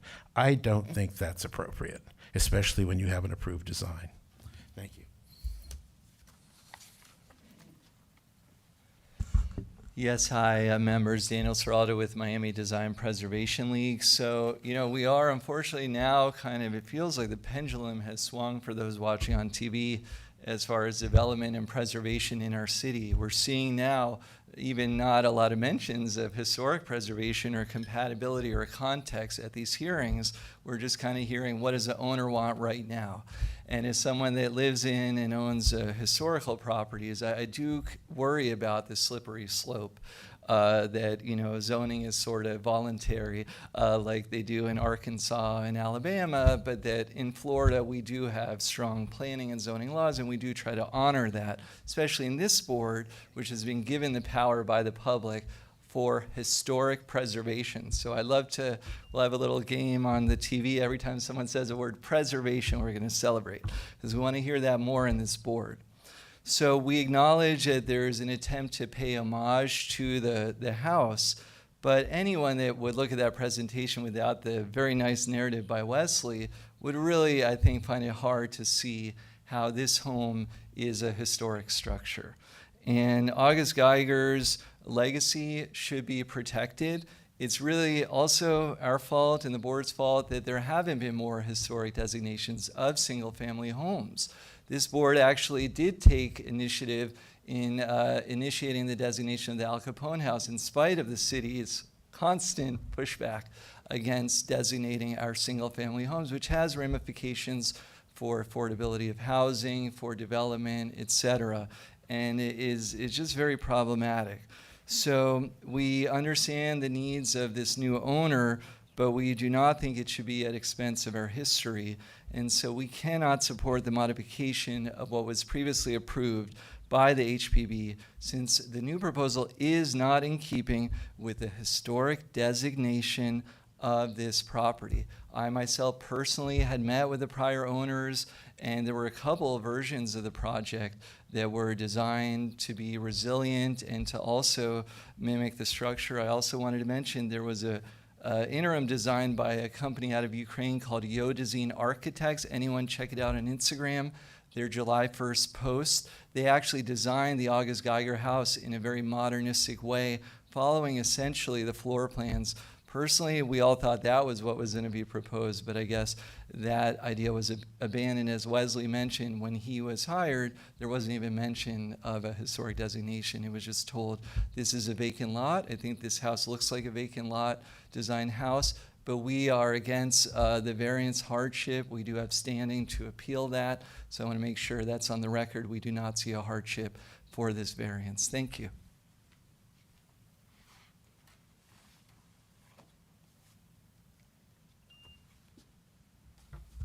Good afternoon, board members. My name is Sandy Sidmore. I'm a resident of Miami Beach. I looked at the photographs of the buildings being proposed. They're beautiful. If I wanted a contemporary building built for myself, I might contact the architects. I love some of the features of the building, but it's on a historic site. And number 2 of the Secretary of the Interior standards for rehabilitation is that the historic character of a property shall be retained and preserved. And I don't think the design that was built meets this criteria. So Mediterranean Revival style is evocative of a certain period in Miami Beach history, the 1920s. We've lost some of the most beautiful buildings, the old Roney Hotel on Collins Avenue. Mediterranean Revival in itself evoked history, tradition, history of the past, and this is clearly a contemporary building that does not do that. So again, I refer to standard number 2, the Secretary of the Interior standards. Thank you. Mr. Chair, I see no other members of the public wishing to comment. Okay, we had a board member interested in asking one of the speakers a question. Would it be okay for us to do that now? Sure. Okay, go ahead, Brian. I just had a question for Mr. Seraldo. If you could you give us, could you just outline for us what you think the principal improvements that could be made to this design? Because I know you've been involved in the previous designs, and so I'm just curious, because you mentioned the actual siting of the house itself. If you could just kind of go through maybe your top 3 or 4 things, just so I have a better sense of what it is that you guys are advocating. Yeah, I mean, and I think, again, thank you, Member Ehrlich. Unfortunately, I guess it wasn't in your report what was approved previously, and that is something I think we need to do in the future. When this board, when myself and others spend months and years on something that is eventually approved through compromise and work, you're right, it is now all of a sudden it's a clean slate. It's a brand new building. So to start with, it doesn't, as Sandy said, it doesn't have really any relation to what was there historically. And I think it would be very hard for an observer walking by to think that this was somehow based on a historic site. So that alone, not compatible. Secretary of Interior standards, we could go through them one by one, but that should be compared to the historic preservation criteria. And how could you do that if this is a brand new building that disposes of the prior plan that was only approved by you all to knock it down because they had said they were going to build it back more resilient with additional features. That's why it's very hard for us to see this. And I was, by the way, not at, and I'll wrap up, I missed one of the meetings, but I was told that there was like another house that got de-designated by this board, which is a very new thing. I mean, this board, I don't think historically de-designates, and that it was mentioned by our rep that this could be a precedent. And so again, here we are, and I just do worry about where we're going if this is a way forward. I don't know if that answers fully, but thanks. Can I now ask a question of you, Debbie? So, in your view, that the proposal that existed a year ago, did that address some of Daniel's concerns? The proposal, the previously approved design, there was from relatively speaking, considering the size of the previously proposed home, a small portion of the proposed new construction. Remember, this is, no matter what we do at this point, it's going to be a new building. There was a small portion of it in the center that closely recalled the August Geiger. I would not consider it a actual reconstruction in accordance with Secretary of Interior standards. And then there were new additions on the north side, the south side, and east and west. So kind of additions all around it, but there was a portion where you could see the closely recalled August Geiger. The new additions were also of a Mediterranean Revival style. So, I mean, this is a real philosophical question. Could you, while you're at it, Debbie, I mean, one of the speakers mentioned the Secretary of the Interior Standard Number 2. Could you maybe talk to how that relates to this proposal? So it's a little bit tricky because this is no longer a application for rehabilitation. The reconstruction has their own standards. Reconstruction is also not proposed as part of this application. But this is not an application asking for a rehabilitation of a historic building because there aren't any historic buildings that exist currently. So, you know, what I would say is that, you know, if we were to try to extrapolate that standard for non-rehabilitative projects, you know, staff did find that not only the research and the development of the plan was in keeping with the character of the site, but also the architectural elements. No, they don't look like Mediterranean Revival, but the way they have the courtyards, the brise soleil, the cascading roof lines, that is all very strongly tied to the Mediterranean Revival style of architecture. You know, and it's just a very authentic way of designing what is going to be, no matter what, at this point, we have no choice, a contemporary building. It can be stylistically various styles, but it's going to be a building that's built in 2023. And I think the way, you know, the architect distilled some of the very important characteristics of the Mediterranean Revival, really what makes Mediterranean Revival such a pleasant typology to live in, right, as a single-family home typology. These open spaces, the cross ventilation, the staggered massing. I think that's been incorporated into this new design. Does it look like Mediterranean Revival? No. Do we want a new building to look like Mediterranean Revival, like it was built in the 20s? That's a question for this board. The philosophy of the planning department and the city of Miami Beach in terms of the design continuum is not to try to make new architecture look or be confused as previous architecture. This is a very complicated application because there's a lot of moving parts, and there was a previous application that did incorporate total demolition, but with the condition that a portion of it be reinterpreted, reconstructed. So this is not an easy decision. This is not something that staff, you know, looked at lightly either. I mean, we've been working with not even this team, but previous teams for well over a year on what to do here. One option was, should we just have the designation removed? There's no building anymore. I did not think that was appropriate because the applicant is correct.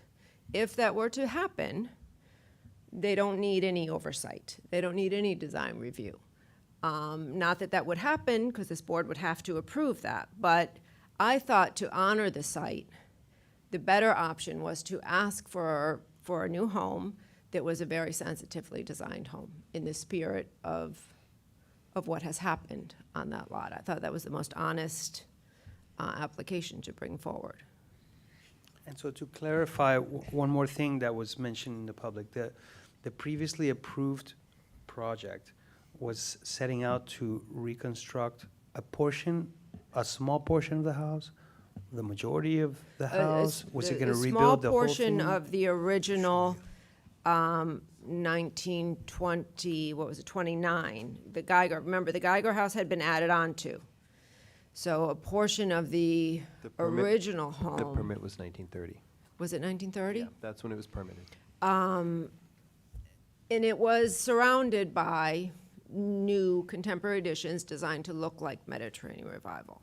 So honestly, when you looked at the previous project, I don't think a layperson would understand what, it looked like one home with consistent style. So I don't necessarily think that would have, to a layperson, been like, oh, that's a historic home either, other than some people do drive by contemporary Mediterranean Revival architecture and think it's all historic. If it has the barrel tiles, it's something we struggle with. It's something we struggle with a lot. We look. I know we've kind of A gone few off here a months little bit, but the board does want to comment, and then I know that we want to circle back. Yeah, and A few months ago, we had a woman here that had historically designated her home on the Venetian Islands and then wanted to reverse her designation because she never took any advantage of any of the same things that you were just talking about this previous owner did. And what I don't understand is why at that point in time, she didn't try and reverse that historic designation, and now we're looking at, you withdrew your historic designation request today. So this is all very confusing to me as to how we're going to actually solve this problem. Lindsay. This is somewhat to Debbie, but as a build off of some of the comments made about, the word wasn't used, but precedent was what Jack was getting at. And then Daniel used the word slippery slope. But I struggle with that a little bit because I want to understand exactly how many individual, I guess, voluntarily designated single-family homes do we have in the city of Miami Beach currently? And then how many involuntarily designated? Because I know that's few and far between. So, we started this program to streamline the designation of single-family homes around 2005, 2006. Since that time, and again, this is voluntary by the property owner. Since that time, we've had approximately 30 single-family homeowners come before this board and have their homes designated. There's various reasons to do that. The majority of them have gone to this board, have also received certificate of appropriateness, have constructed new additions, have gotten floodplain waivers, which they're eligible for if they're individually designated, and have also, a smaller number have actually gone through with the ad valorem tax exemption program. I mean, that's a very small number, actually. There's an issue when someone does take advantage, especially if someone is to take advantage of the floodplain waiver. At that point, removing a designation would actually result in an unsafe structure because the home would no longer be designated, therefore it would no longer be eligible for the floodplain waiver that was granted, and therefore would be required to be demolished by the building official. Believe it or not, years ago, we did have a homeowner inquire about that who did receive a floodplain waiver. We explained the situation, that he could file an application, but this would be the consequence of it. And that application was withdrawn. But this is a voluntary program. That's also important. Yes, we do want to encourage to the greatest extent possible, especially now more than ever, because the Design Review Board no longer has authority for review of single-family homes that are considered architecturally significant unless a waiver or a variance is requested. So, you know, we're slowly losing our authority over properties. If this property retains its historic designation, we still have design authority under the certificate of appropriateness criteria, which is a consideration as well. I have a follow-up to that, because I know we've talked about this before, about mapping and where they're located. I know there's a list somewhere, I don't think I've ever seen it. But are any of the neighboring properties, obviously this is not an historic district, but any of the neighboring properties, have they been individually designated or designated for any other reason? Going back to the context that we talked about earlier, oftentimes that's what, you know, why we're interpreting or applying these regulations, right, as to how do they fit contextually into the historic fabric of the neighborhood, the community, et cetera. I don't know if there are any other houses that have been designated, because if they've not been, then tomorrow they could be demolished. I'm not saying they're going to be, but I want to get an idea of that. So in the immediate vicinity, we have a couple on North Bay Road, but not within this immediate vicinity. Well, just historically designated single-family homes. Of the 30 that we have citywide, and it ranges. We have some in North Beach, we have some in South Beach.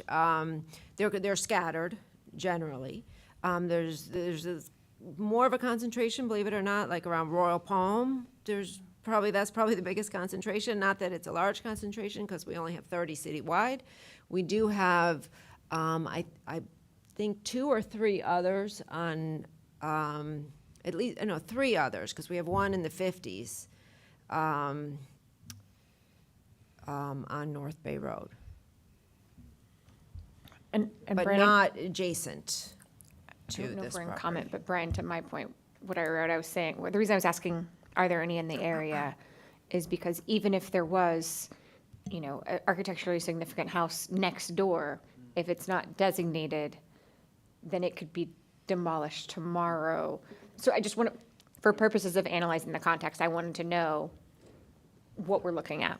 Well, I'll just step on into that point, because next door, there actually is a Geiger house that was permitted exactly the same year, costs exactly the same amount, and was, you know, constructed at 2760. And the conversation made me think, it's obviously a completely separate entity, and I haven't researched into the house to know how much of the original fabric is there, but, you know, I'm wondering if this could help us to kind of approach those owners and say, you know, is there any chance we could, you know, convince you to designate this important historic house? It was for the same client, so it was not only the same, it's really the sibling house to the house that used to exist here.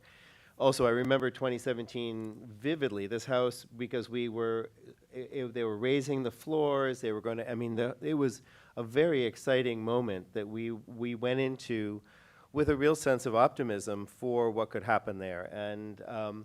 And it's not the first time in my experience on the board that we've been seemingly 1 minute dealing with an existing building and the next minute dealing with a vacant lot. So not really quite in that, not quite that quickly. But so I'm wondering, I think to Daniel's point, we need other strategies in our toolkit for preservation, because really what we're talking about here on this vacant lot is not preserving a site, not preserving a building.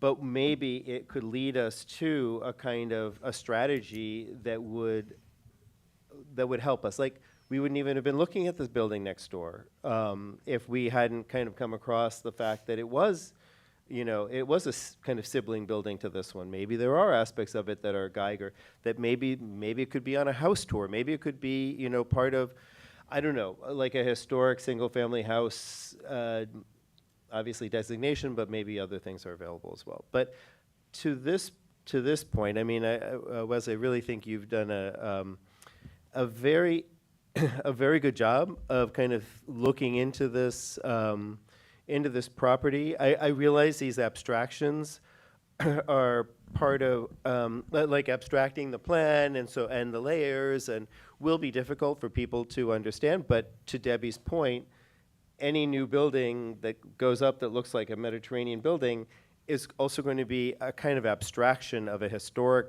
concept and not the real thing. And so they are also confusing. So I think we're kind of, we have to kind of go back to what Debbie was saying in terms of thinking about this as being in the continuum of you know, Geiger was the person that what's the owner's name?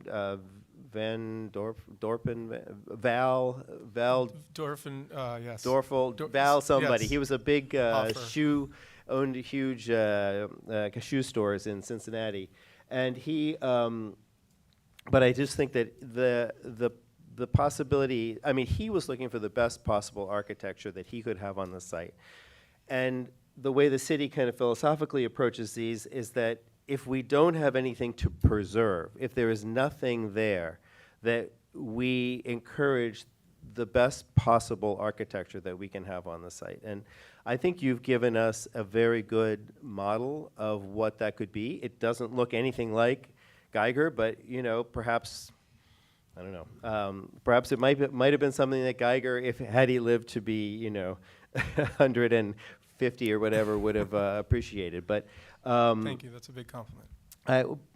But I have to say, the Geiger was by the 1930s. Geiger was considered a lesser of our practicing architects compared to Phineas Paste and other historic architects, and that's well documented in the National Archives. But anyway, that doesn't lessen his importance here and all that. So and your work. So I would encourage us to think about this, sadly, but realistically, as a new project on a new site that happens to have had a history with all of us in a historic context. I don't know, Jack, whether you were on the board in 2017. You may have just started then. And remember that those conversations about, you know, how high it's going to be raised and all that stuff. But there's no turning back the clock, I think, on this. There's a lot that can be done and learned from this, because I think Daniel's carrion call of the challenges that face us are very real. And so the more we can do to kind of incentivize and find ways to make sure this doesn't happen, because I just can't, I can't wrap my head around. When I realized this was that same house, I was like, how did this happen after all of that energy that now we're basically dealing with a driveway, barely. But that's where we are. And I do feel like and I understand the strangeness of the lot, and which is really, really bizarre, to have so little water frontage and so much of the street frontage, that we should probably take this project on its own. I would recommend taking the project on its own merits, as the staff recommended. I don't think it's being flippant to follow the staff's recommendations on this project. I think if there's anything that we could do to kind of encourage staff as part of this to maybe approach the neighbors who may have there may be some evidence of the existing Geiger building, which is now even more valuable, the sibling building, which is not the same as having this building. But I do think it's a better option than having a replica, a complete replica, without even a piece of the original building there to compare it to, built on the property. I don't think that benefits anybody. I don't think it benefits our city. I don't think it benefits historic preservation. It certainly doesn't benefit the client. So I would recommend that we really can consider the staff's research on this and the applicant's application, and sadly kind of move forward with what seems to be the best option that we could find for the site, which would kind of honor the site in some way. I mean, we've seen projects that come before us that just have no idea that there was ever an existing project on it. Not that and this definitely is not the case. You did a beautiful you did your own historic designation report. Yes. That was really, I was really grateful for that. So anyway, so that's kind of where I'm standing on this, and I would be happy to entertain a motion No, you'd be happy to entertain a motion.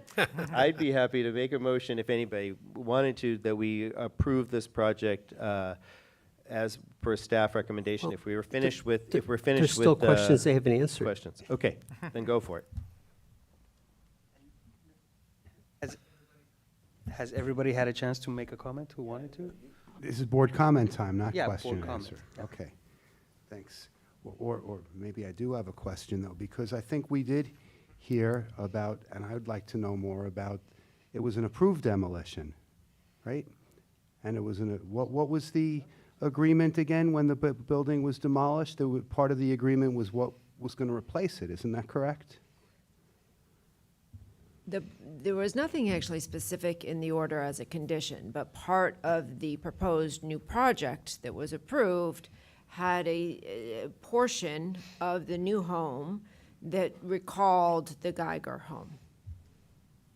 And the remaining portion of the new home was also within a more elaborate, I would say, Mediterranean Revival style, more elaborate. The Geiger was, as Wes pointed out, kind of very much of an austere Mediterranean Revival style. And then, so that portion recalled that design, and then there were other additions that were approved as part of the new home previously. But what came with the approved demolition was a design that was, I guess, recognizable as Mediterranean Revival by somebody like me and other people that say, sorry, I don't see it in there. It was recognizable to, I would say, most as a Mediterranean Revival Okay. style piece of new architecture. So I kind of see it as like an integrity issue. They got an approval to demolish the house, to put something there, and the house is gone, and sure, it changed hands, but I think that certain types of approvals are run with the land or have some sort of precedent. That's one point. Sorry, this is not the way the meeting works, Jack. Sorry. I'm going to lose my train of thought. The next point is regarding the variances. I, again, think we miss our obligation in these variance requests. First of all, the staff report in the variance analysis, it says staff finds that practical difficulties exist with regard to the irregular lot shape and the individual historic designation warranting the granting of a variance.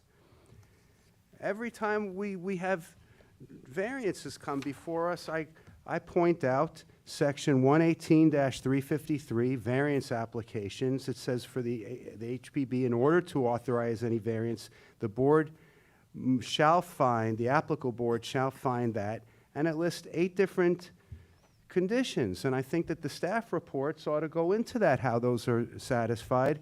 And I appreciate it that it seems like we're being heard by the applicants at least, because the letter, I pulled your letter up online, it does go through the different conditions, as did the letter from the prior council. So I appreciate that, but I don't necessarily agree with the variance analysis, and I'll tell you why. The first thing, special conditions and circumstances exist which are peculiar to the land, structure, or building involved.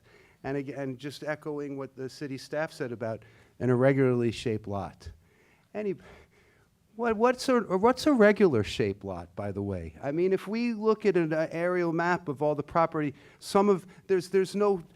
maybe there are some rectangular lots in the city, but every lot is what it is when you buy it. It is what it is. So now to say, well, I bought this lot of this certain shape, but now I deserve a variance because that's a special circumstance. I don't agree with that. And then literal interpretation of the provisions of these land development regulations will deprive the applicant of rights enjoyed by other properties in the zoning district. And basically the argument, tell me if it's, because I've got the printed one, so I think that your argument might be similar, is that literal interpretation will deprive the applicant of 2 bathrooms, a bedroom, and a carport, or something like that, right? So that's literal interpret, deprive the applicants of rights commonly enjoyed. Everybody has the right to build on their land within the bounds of the law. Little interpretation of the law will allow them to build a house that fits on that property.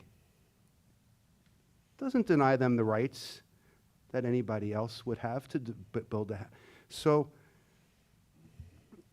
I think that we need to be faithful to the zone, to the variance part of the code, because that's when we're stepping out, supposedly, saying, no, we're going to ignore the law, and then we're going to say, it's not that big a deal. Let them go a little closer to the property lines. But it's not up for us to decide and use our judgment. It's up to us to follow how it's written. Little interpretation doesn't deny them of any rights. It says the variance is the minimum variance that will make possible the reasonable use of land.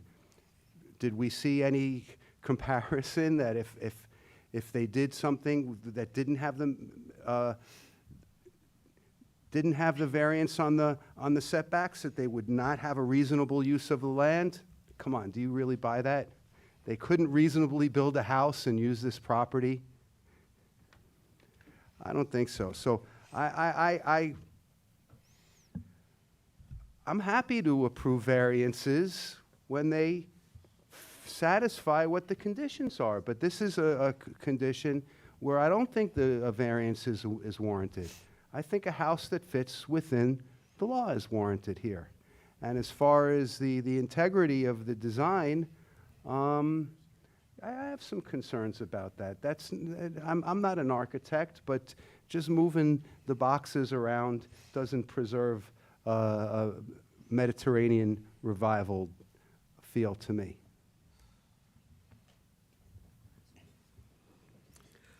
I originally asked the question Yes, if you I got him talk to here. the person, and as far as variances go, I look at it differently maybe than Stuart does. You didn't ask for variance on the south side. Correct.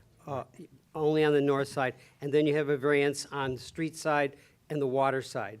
Those don't particularly bother me, because you could have kept within the variance and built another whole story higher. And then everybody would be happy, except for maybe the neighbors that are looking at a house that's a story higher. So, sometimes their life is full of compromise, and from my standpoint, I could approve the variance if you've at least talked to this person on the north side and have gotten some sort of an answer. So I have a list of questions I All can right, answer. thank you. Did everyone have a chance to comment? Were we still on questions? Did I blow it? It's all right, maybe I blew it. I'll reserve my comments then for the end. Go ahead. I'm going to start answering the questions. I have a few written down. If we can get the presentation back, because several of you, at least two of you, asked what that approved design looked like. We do have it. We could show it to you, and I think that's helpful. So Wes, if you can go find that while Ray, you're the first question, and yes, we did reach out to that owner. Our client did even before I was involved. Unfortunately, we weren't able to get a hold of him. Based on I can't really speak directly, but based on a friend of that person, we were told that they have no issues. I cannot say we spoke to them, we tried, but they all got notice, nobody objected, we did reach out. Our understanding is that that owner just isn't around all the time, it's out of the country, but we did make an effort, and again, there was no objections, and we did make an effort, multiple times. Your question, Stuart, your first question was regarding change of counsel. Nothing wrong with prior counsel, very competent counsel. I think there was a difference of opinion on strategy with the owner. We got brought in about 6 weeks ago to the project and have been working on it since. A lot of the arguments made by prior counsel, we don't disagree with at all. We added some stuff to our letter. We did get it to staff once it was ready. I apologize if you didn't get a chance to read it, but a lot of it was similar. But we did add a lot to it as well. The biggest difference between that and us was that we removed the undesignation. We felt this was a more appropriate path. That was our strategy. To respond to some of Jack's comments, and I know I very much understand. I wasn't involved, but I was here in the audience when that application was considered. But I don't think it sets a precedent. I really do think it's a unique case. As Lindsay mentioned, there really aren't that many homes, and the city has never involuntarily designated a home. I think it would be fantastic if there was processes that encouraged it and it was more successful, and hopefully that's the case. The majority of the ones that I've seen, and I think Debbie spoke to this, are trying to retain some nonconformity, dealing with a floodplain issue to get the waivers for floodplain, or there's a handful, and I've been involved in a couple, of the tax abatements. The other two I were involved in did go forward. We did go to the county. They did receive tax abatements. This is really the only case in my 20-plus years of practice where I've seen the situation where, there's all these approvals, voluntary approvals, that were abandoned. It's really a unique case. And there we have it. I mean, this is one, and I think we have another one that's a little more 3D, but if you can see on the right, that ultimately was the approved design. What's shaded, what's not shaded, what's white there, was basically the memory of the existing home, and all of what's in pink were the additions that were approved. It seems like the additions really do overwhelm the historic, or the historic memory of the home that's there.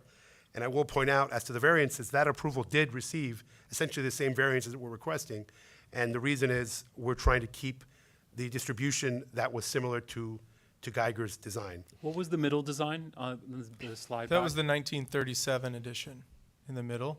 So the Okay. original 1929 is on the left, the 37 in the middle, and then the approved is 2018. the one that sort of envelopes the original Geiger and masks what I would argue is the most critical.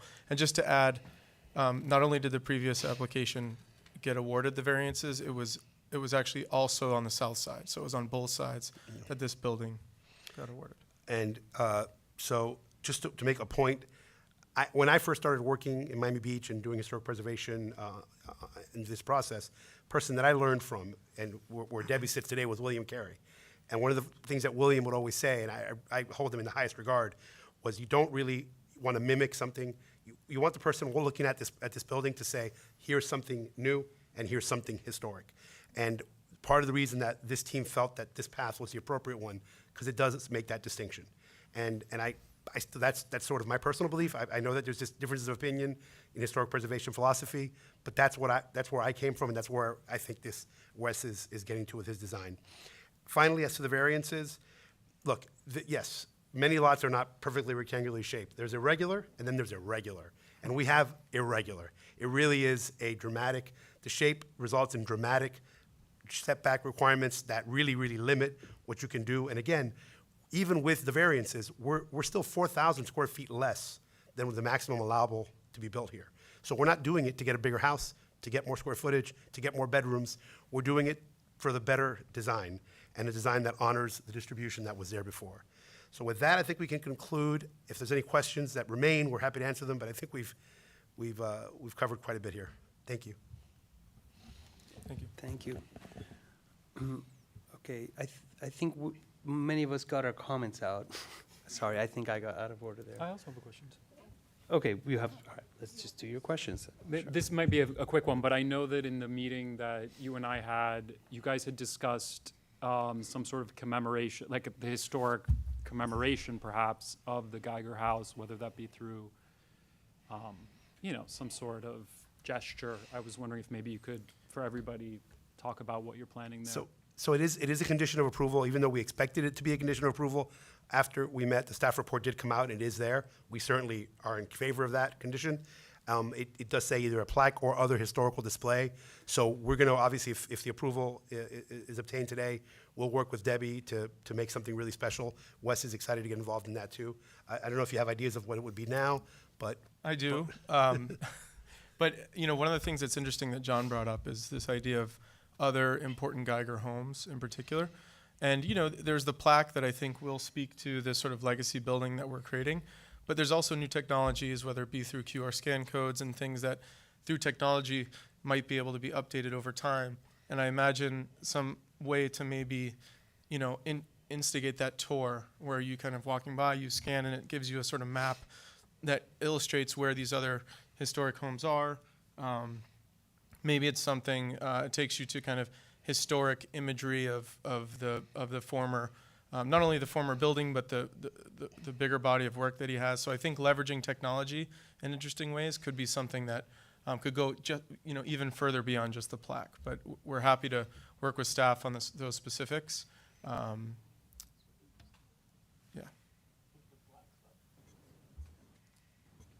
So I have a question. It may not be something that can be done easily because it involves a bit of geometry that I'm not willing to do sitting up here. The different lot sizes or lot shapes that you showed earlier, I mean, I think the clearest representation of the hardship criteria to me is the fact that if were the lot reversed, you would have less of a setback. But I'm curious if by any chance somebody has run the numbers on those three different shapes that you showed us, and you could show us on the same lot size, like on the same size lots, how much square footage you're losing with the setbacks on each one. Because I think to Stuart's point earlier, I don't understand, he's like, I don't understand why your lot shape is what your lot shape is, but I also think that the law is written in such a way that were all the lot sizes and shapes of standard sizes and shapes, we'd be fine, but we do have some unusual shapes and sizes, and at a certain point, that results in, it's disadvantageous to certain lot shapes that don't fall into square peg round hole, right? And for that reason is why the variance process exists, I think, is when the law is applied in such a way that it causes you a hardship as compared to your neighbor with the exact same size lot. But seeing that in numbers to me is helpful. So I don't know if you happen to have that. If not, to me, the easiest representation is the difference with the flipped lot. But I just didn't know if you have the numbers by any chance. I don't know if we can call that the presentation up again. I just want to go to that diagram because while we don't have the numbers, I can illustrate. Is there a way to pull up the?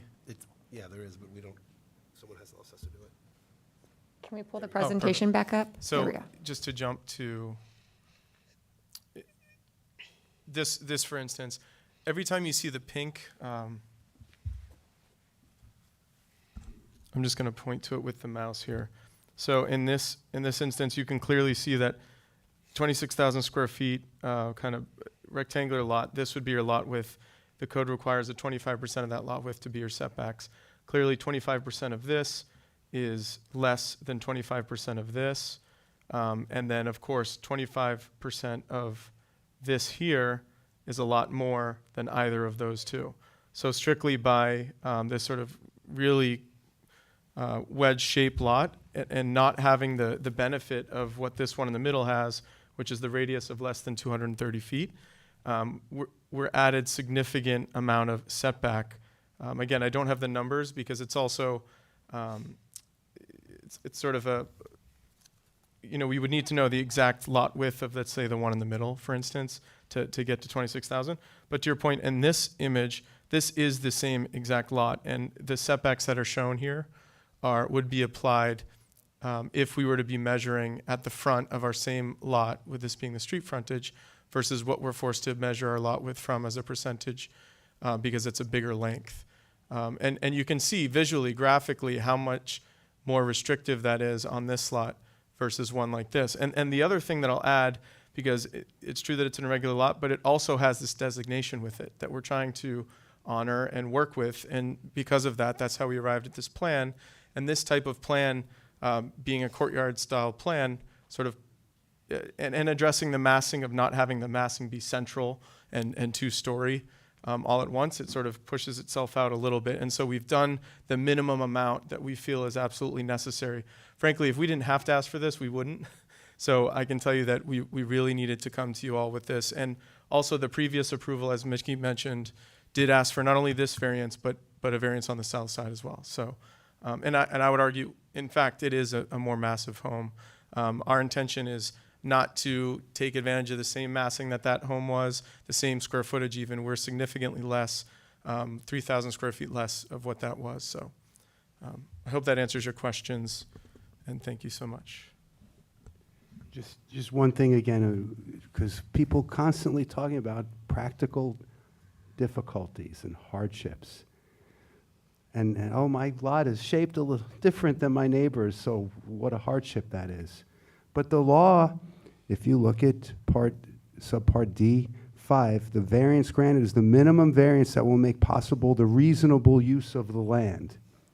That means I don't have a reasonable use of the land without the variance. Not that there's some practical hardship or how unfair it is that my neighbors have regular shaped lots and mine's an irregular shaped lot. The issue is, can you make a reasonable use of the land? And they can. And so the law ought to stick. I do have a Before quick you go, Ray, I want to address this because I know you bring this up all the time, and it's true, the law is very clear there, but if we were to stick to the letter of the law and not to the spirit of the law, what they would be proposing is a building that is more compact, so it doesn't encroach, but it's going to be taller and therefore more imposing in a different way. So, you know, it's a judgment, and I think that's why it's in front of us, you know. And if you look at what the encroachment is, I mean, we're talking about setbacks that are still 12 feet. You know, it's not like they're getting super close either. So, I mean, I understand what you're saying about the letter of the law, but I also think we have to weigh, you know, the spirit, the intent, you know. And to Ray's point, like, is the neighbor cool with it? You know, because it's only going to affect one family. And it's the neighbor to this, or two, you know. But that's not in the code either. My neighbors don't object, so I get a variance. Right, If but it was there, you know I'd what? say consider it. Then we wouldn't have to be here, you know, if there were no judgment call to be made. It wasn't called a variance. You'd be right. If it was called the law.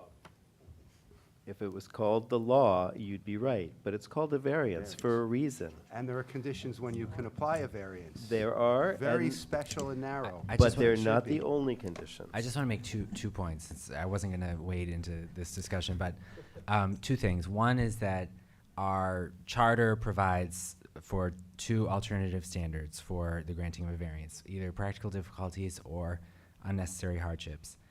The code, and that's the analysis in your staff report, the code also outlines specific criteria of what does constitute an unnecessary hardship. But there is that alternative standard in the city charter, which is practical difficulties. The second point I wanted to make is that there is case law that that an irregularly sized or shaped lot is the basis for a variance. So obviously the question of whether an application meets that standard is the board's to make. You know, that's a decision that you make. But if you find that a lot is irregularly shaped, that on its own can be the basis for the grant of a variance. I think you were next, Yeah, right? just out of curiosity, why, since the carport is freestanding, couldn't you move that just so that it's doesn't require a variance? If you could pull up the plan again, please. Sorry. It's a great question, Ray, I appreciate that. I'll show you on the plan.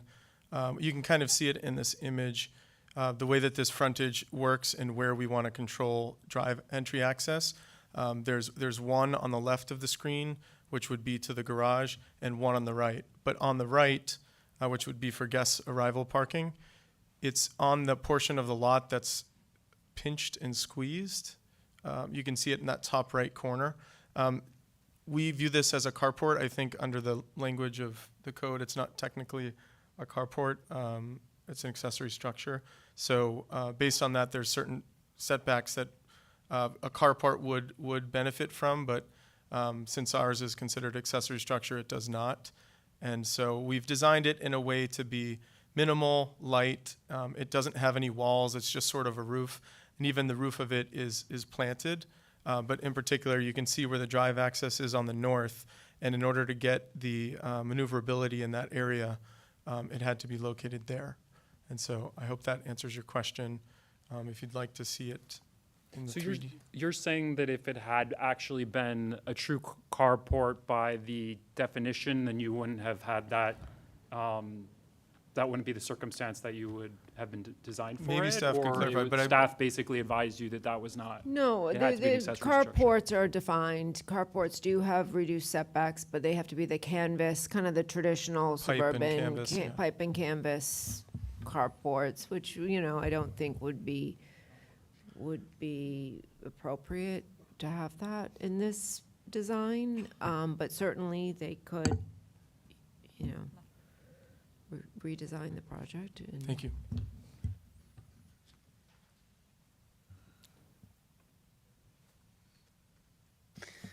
So, sorry, it's getting late here. The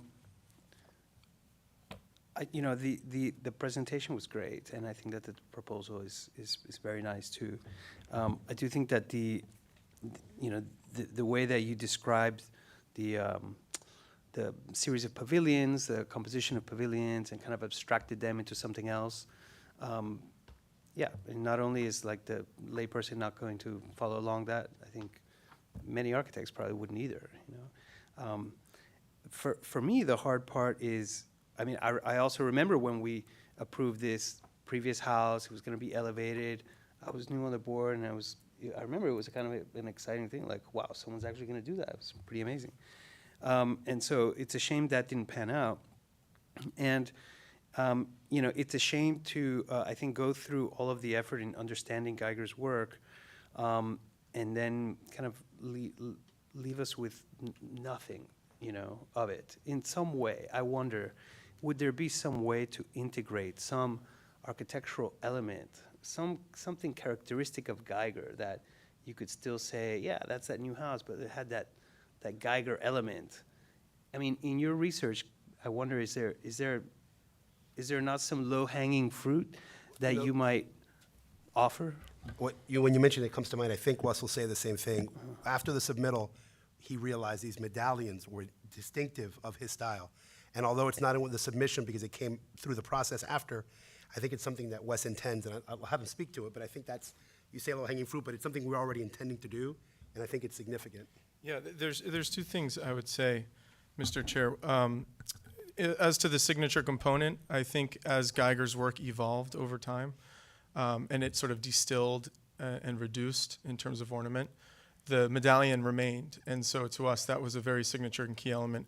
And in the office, we've been working on sort of taking that geometry and using it as a way to inform the design of the Brise Soleil, because the Brise Soleil, or Marche Rabia, if you will, could be of any geometric pattern. But why not use this signature element to kind of inform that? And this is something that we had talked with staff with also early on that they seem to also agree with. The other kind of bigger point I wanted to make about the stylistic preservation, if you will, is that, Mediterranean Revival in its glory in Miami Beach was really a range of time, right, in the 1910s and 20s. And although Geiger was a sort of leader in that style, we think that there was more to his work, especially in the case of this house that was there, than just the stylistic contributions. In fact, if I'm, humbly speaking, if I'm honored enough in 100 years from now that somebody looks back on my body of work, my practice, I hope it's more to them than the stylistic representations, this idea of modernism or contemporary, however you want to label it. Hopefully they look back on it and see something more distinctive, something about how we engage our users with nature, how we respond to the regional and climactic conditions of today. And these are elements that we saw in Geiger. Elements, how he treats those pavilions and those distinct volumes in the work, how he deals with massing in the property. Those to us was more contributable to Geiger's work in this moment in time than the stylistic things that, there are other great examples of in the city, but we wanted to pay homage to something specific about his body of work, and in particular the work that was there. So. One thing that I think is interesting, you mentioned pavilions, and in some of your slides, there's a view looking through one of the pavilions, and you mentioned that kind of parallel, the pavilion-like quality of the massing, but also the wood on the ceilings, and you kind of pointed out, we're going to apply wood on the ceilings. But that made me want to distinguish what you're proposing. What's typical in contemporary architecture is to build a frame of whatever material and then cover it up with whatever other material. But in Geiger's time, not only was it, not just his time and not just in his style, but in a mode of traditional building where the building is a sum of its, building details. You had a gable roof with exposed rafters that made the ceiling. It wasn't an applied material to kind of, just to apply the material. Right.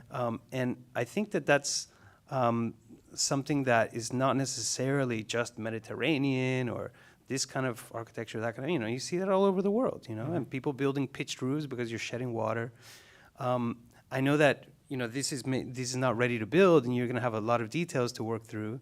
And it's part of the challenge, I think, when you're dealing with flat roofs and moving water.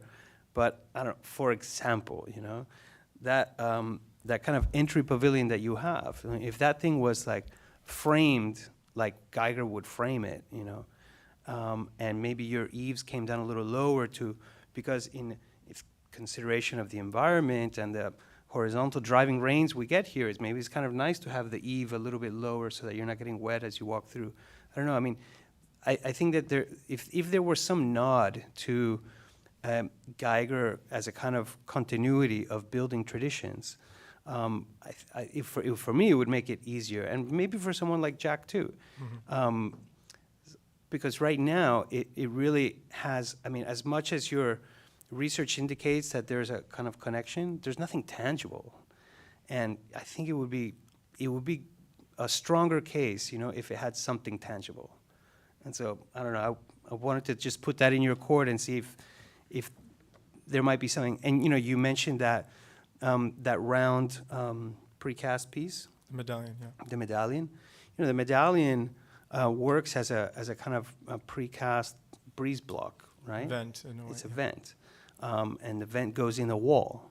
And, if there were a gable wall, you could pop that vent in there like he might have. And, I never want to suggest to an architect, what the design should be. It's Right. in your hands.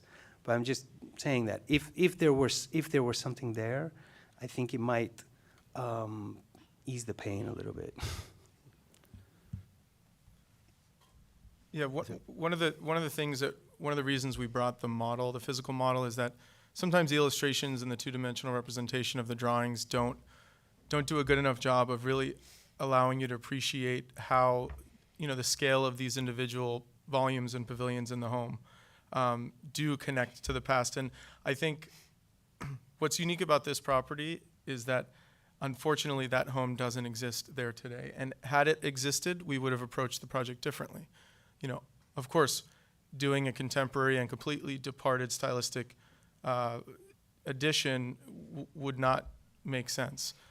However, unfortunately, it doesn't exist today. And so when you talk about a building as a component of its parts, our roofs are flat because we're trying to maximize the use of solar panels, for instance. And, the views of the city are quite special at that level, so we want to activate those roof planes with with programming. And so I do think that it does that sort of building of components that you're talking about, but in ways that are relevant to today, and don't directly represent the past, but that was actually intentional. We want to make a departure from the former Geiger structure because it is no longer there today. If it existed there today, our approach would be different, but because it's sort of this blank canvas, we used our best understanding through the research of his body of work to celebrate, what was great about him. And of course, there's the sort of, it's very subtle, which is what we also appreciate about it, but the sort of footprint in the courtyard that gets revealed through the model, and as you experience the home, is an important element of this too, that I think is sometimes lost on people, but you can see it in the proposal there. Was the stairwell something that I remember that you telling me about? The one, Yes, was that paying homage to something? Correct. There's also, because that, to me, that piece, I think I mentioned to you when we had met, that to me really didn't vibe anything Geiger-esque. So I was curious, was there something that you thought of beforehand, before you kind of agreed on this kind of more super contemporary idea with the glass and all that kind of stuff? The stair volume, it exists the way it does on the model, and I think you can appreciate it when you hold the model. It allows for transparency. Of course, in Geiger's use of the stair volumes and widely in Mediterranean, there's a limit to the openings. It's more about massing. And so it's sort of uniform in its use of stucco and that sort of thing.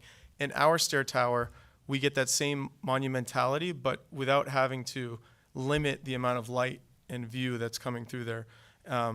As Lindsay's kind of experiencing now, you can see how transparent it is, and it all stems from the user experience inside the home, which is important in the work we do, but isn't necessarily taking a stair tower that Geiger would do in the past and kind of plopping in the project. There's, as architects, as professionals, we feel a little bit disingenuous in doing that so directly.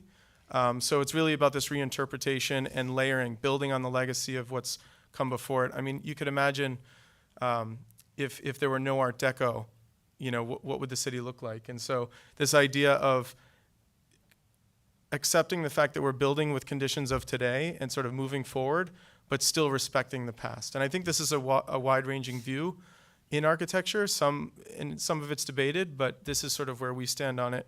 And we were happy to have staff support. And we hope that we can get all of your support today.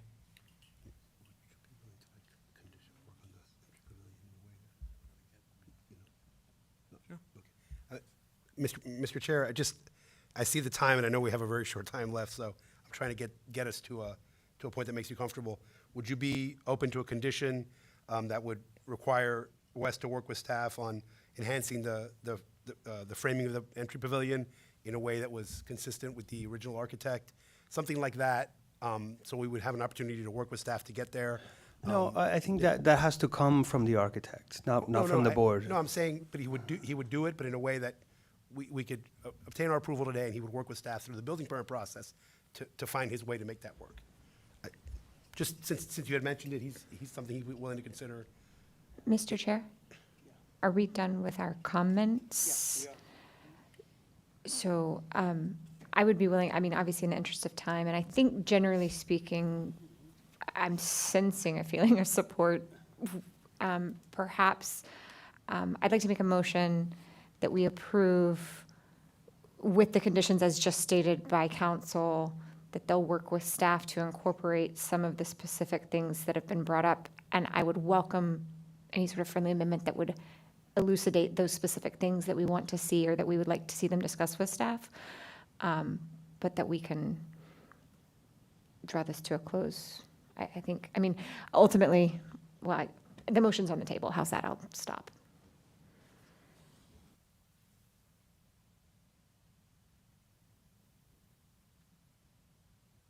Did you put the motion? That was the motion? Okay, I'll second it. Okay. I don't know what, I would second it just as per staff's recommendations. I firmly believe that the architect has should be working on this in their own capacity, and I think if we start meddling, it gets a little too. I think the idea of the medallion is a good idea. I'm not sure it's where this should land.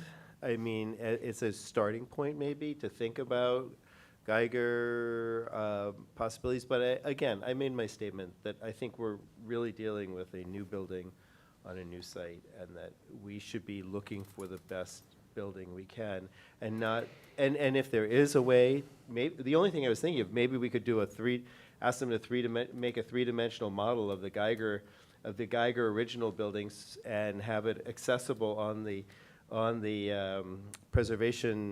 City Preservation Board website for anybody who wants to see historic Geiger building and kind of walk through it or go through it or something, because I know you have the three-dimensional models of it, but you could detail it with materiality and things like textures that would allow somebody to. So without adding too many conditions, it's funny you say that, because Deed Heritage Trust just did a couple months ago, had a presentation of three-dimensional modeling of historic structures now, mapping them prior to deterioration, as an alternative, not as an alternative, but as an additional way of preservation, right?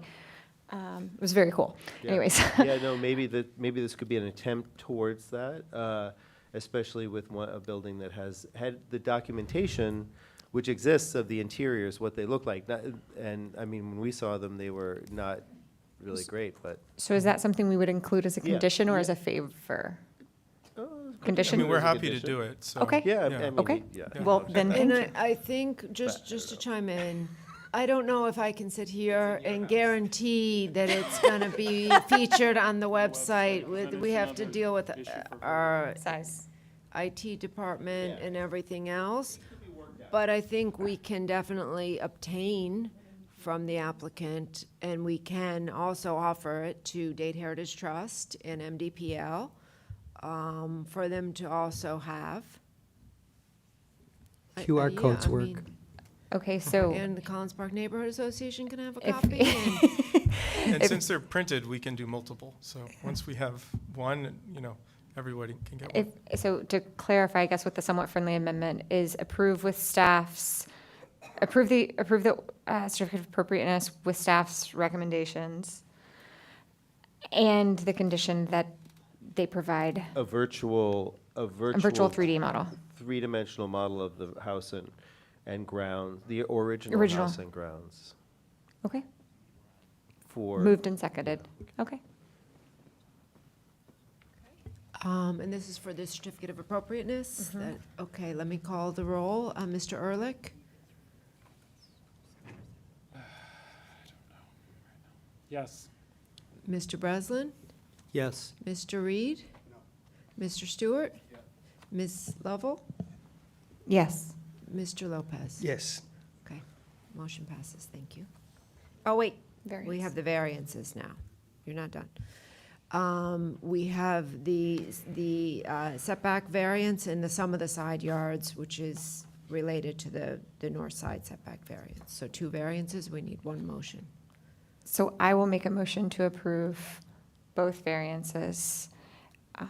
As discussed, the case law supports that the irregular shaped lot does satisfy the criteria needed for a variance. I'll second that. That's sufficient for me. Okay, let me call the roll. Mr. Reed? Mr. Ehrlich? Yes. Mr. Breslin? Mr. Stewart? Ms. Lovell? Yes. Mr. Lopez? Yes. Okay, thank you. Motion passes. Mr. Chair, we are approaching 3:30. How would you like to proceed? I know we are going to be experiencing severe traffic congestion in the area. In a few I don't know minutes. what to anticipate in terms of how quickly this next one will be. We So have quick. applicants that have been here all day. But can we race through it? Because Let me introduce the item. HPB 22-0561, an application has been filed requesting a certificate of appropriateness for the substantial demolition, renovation, and restoration of the existing building on the site and the construction of an attached multifamily residential addition. This particular application was previously heard by the board at the June 13th meeting of this year. During that discussion, the board did express some concerns regarding certain architectural elements of the building, as well as the previously requested variance, which was a rear setback variance. During the meeting, the board actually directed the applicant to go take a second look at this particular project to try and eliminate the variance, even if that meant going taller for the building. So that is what the applicant is currently presenting. So since that time, the overall design of the project has been simplified, including the elimination of the projecting floors above the portion of the building that is proposed to be retained. If you recall, it was kind of cantilevering over the retained portion of the building. The previously requested rear setback variance has been eliminated. This did result in an additional floor on the building. The proposed finish of all exterior metalwork has also been changed. It is now in staff's opinion, a more appropriate champagne-type tone color as opposed to the very dark gray that was proposed previously. So staff believes that the applicant has addressed. We can tell you, we believe they've addressed the board's comments previously expressed and have also satisfied staff's previously stated concerns, and we are recommending approval. There are no variances and no waivers requested as part of this application. I'm here for any questions. If not, we can turn it over to the applicant.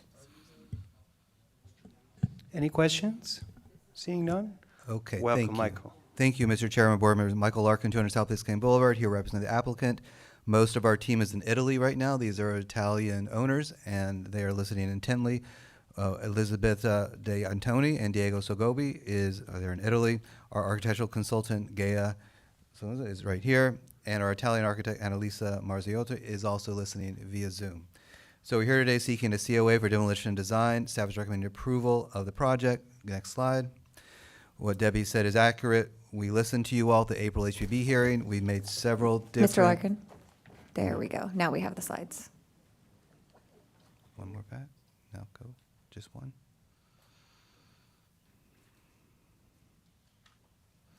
Maybe use that. Yeah. Okay. So what Debbie said is accurate. We've addressed various staff concerns and your concerns that you all raised during the April hearing. We've approved the appearance.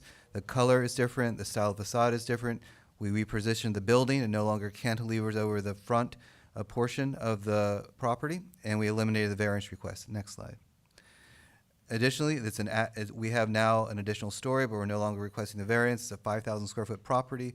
It's within the maximum height. We have identical unit floor plans on each floor. We have a rooftop with a small pool. We have a decorated first floor entryway, the commercial space, and green wall feature. And we are keeping the brick piers that are on either side of the entrance and actually reconstructing the top of them as an homage to the original architecture. I'm going to turn it over to Gaia now. She's going to walk you through the plans. Good afternoon, members of the board. My name is Gaia Sonzogni. I architect architecture, 1200 Brickell Avenue, Miami. I'm here representing the owners this afternoon. Can we go to the next slide? So the property is located in South of 5th at 829 4th Street, Ocean Beach Historic District, a CPS2 zoning area. The project seeks approval for the partial demolition of the existing building and the new construction of a 5-story building that combines the preservation of historic elements with contemporary architecture. Sorry, trying to make it fast. The historic portion will house a commercial space, possibly a cafe, a small market, or a juice bar, while the new portion will feature 4 private apartment residences. The property sits on a narrow corner lot that measures 50 feet wide and 100 feet depth, which makes it 1,000 square feet smaller than the minimum lot size for zoning code. So these are current images of the existing building. As you can see, the pictures from the building are pretty much what the community sees from the street. You can go to the next slide. And these are the historic images that we have of the building, where you can see the original archway that doesn't exist anymore. So in 1952, architect Erich Schweigke designed a cottage-style building for Mr. and Mrs. Mellner. The structure obtained its certificate of occupancy in the same year.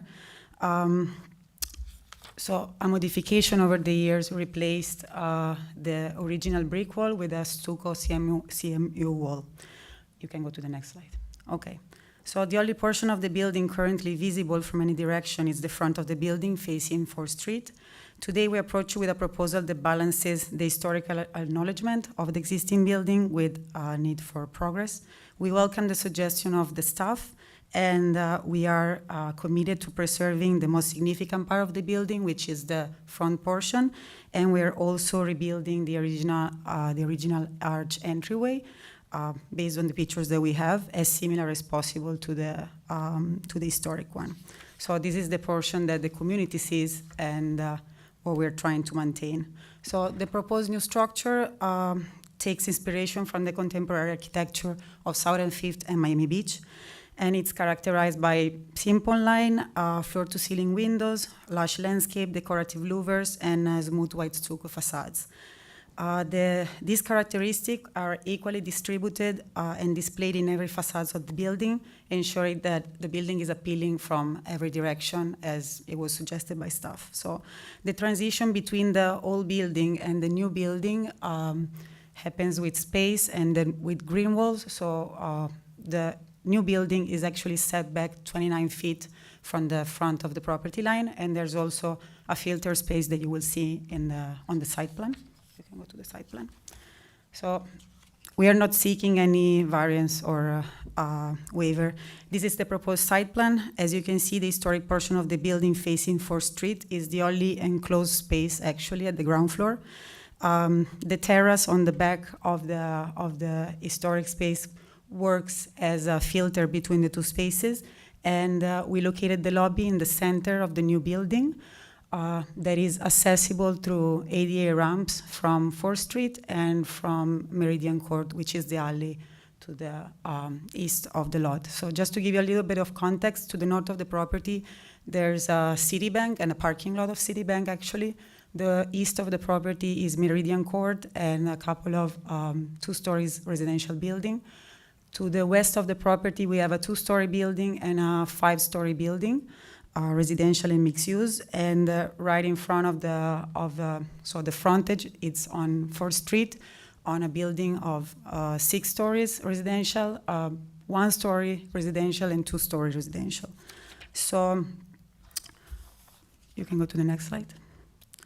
So the proposed new architecture is a 5-story building. The ground floor hosts the lobby and the parking and the commercial space, while each floor of from 2nd to 5th houses 1 private residence. We focused on preserving the essence of the neighborhood, so we decided not to change the density in terms of number of units.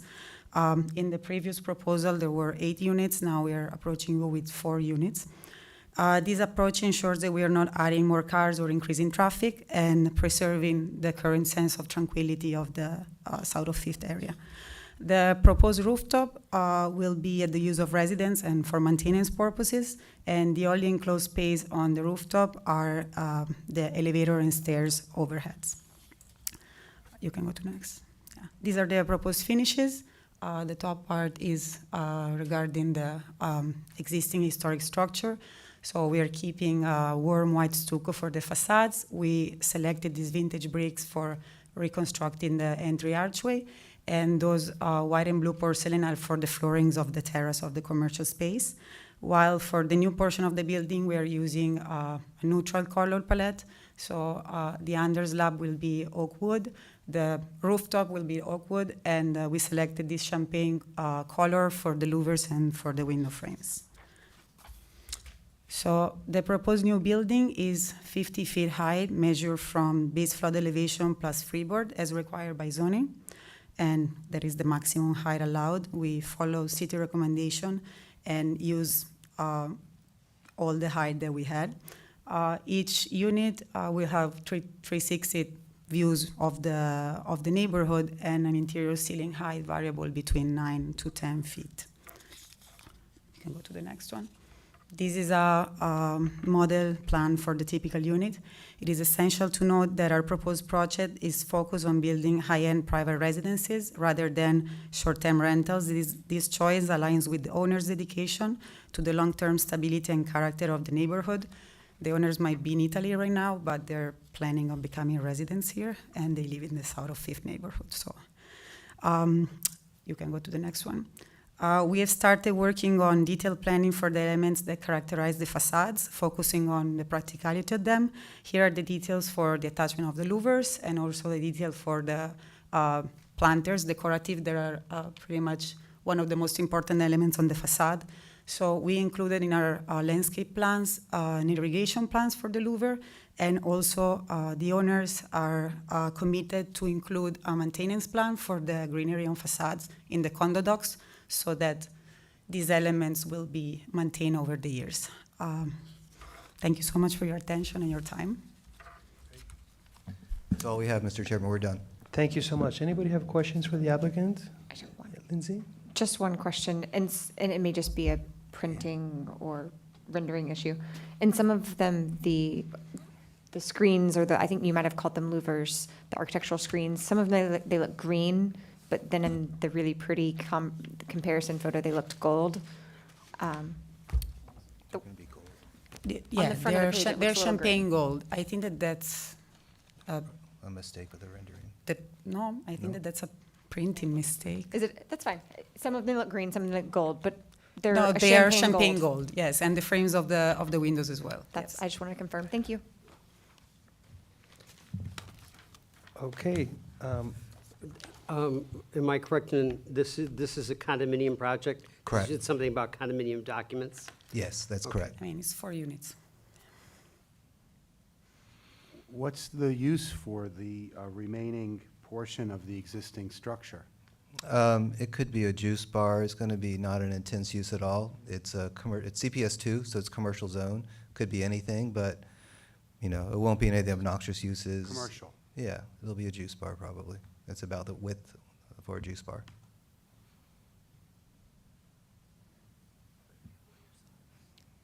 No other questions? Anyone?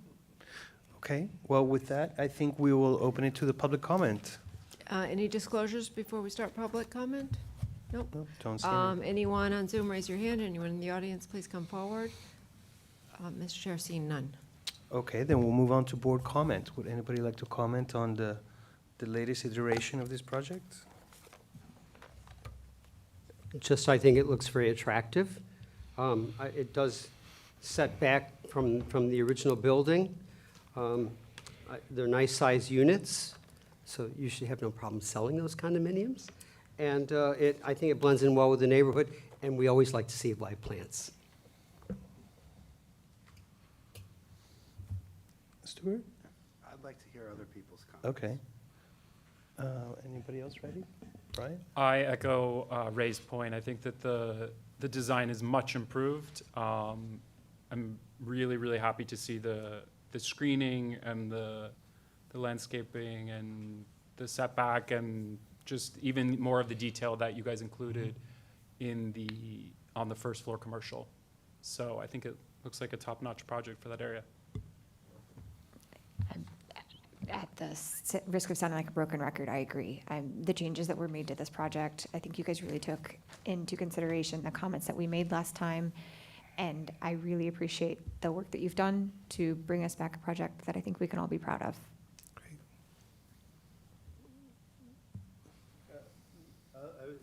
I was just I've been wondering about the north wall on the existing building that's a green wall, and wondering how, it looks like it's very enclosed. It's, you know, it's kind of, I understand the south wall. I don't mind the idea, because I think that, you know, that cutting that building off and you have to kind of finish it somehow. But I'm wondering, were you planning on that being a living wall, or is it going to be artificial plants, or what's your strategy? We're planning to do a living wall. How will you light those plants if they're completely they're facing north, first of all, and they're behind a building?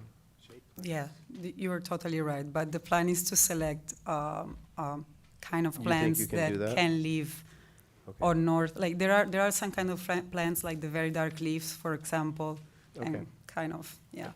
Stuart's just saying shade plants, shade Shade plants. plants. So, there you go. All right. Stuart? I'd like to hear from you too. Oh, you want to hear me? Yeah. Okay. I am so happy to see where the project has come, and it's evolved in a way that I think everybody involved should be proud of. And I think to the colleagues on the board, we probably all feel good about this, knowing that sometimes it helps to get feedback from the board. And we were talking about it over lunch. You know, while applicants may be eager to be approved first time around, sometimes the additional scrutiny and attention to detail yields a better product. And I think this is a great example of that. So thank you for your efforts. Thank you. Thank you. Okay, do we have a motion? Not enough comments. Motion to approve the project, subject to the staff recommendations. Okay, do we have a second? I'll second it. Okay, let me call the roll. Mr. Breslin? Yes. Mr. Stewart? Yes. Mr. Reed? Yes. Mr. Ehrlich? Yes. Ms. Lovell? Yes. Mr. Lopez? Yes. Okay, Great. congratulations. Thank you for your time, all of your time today. Much appreciated.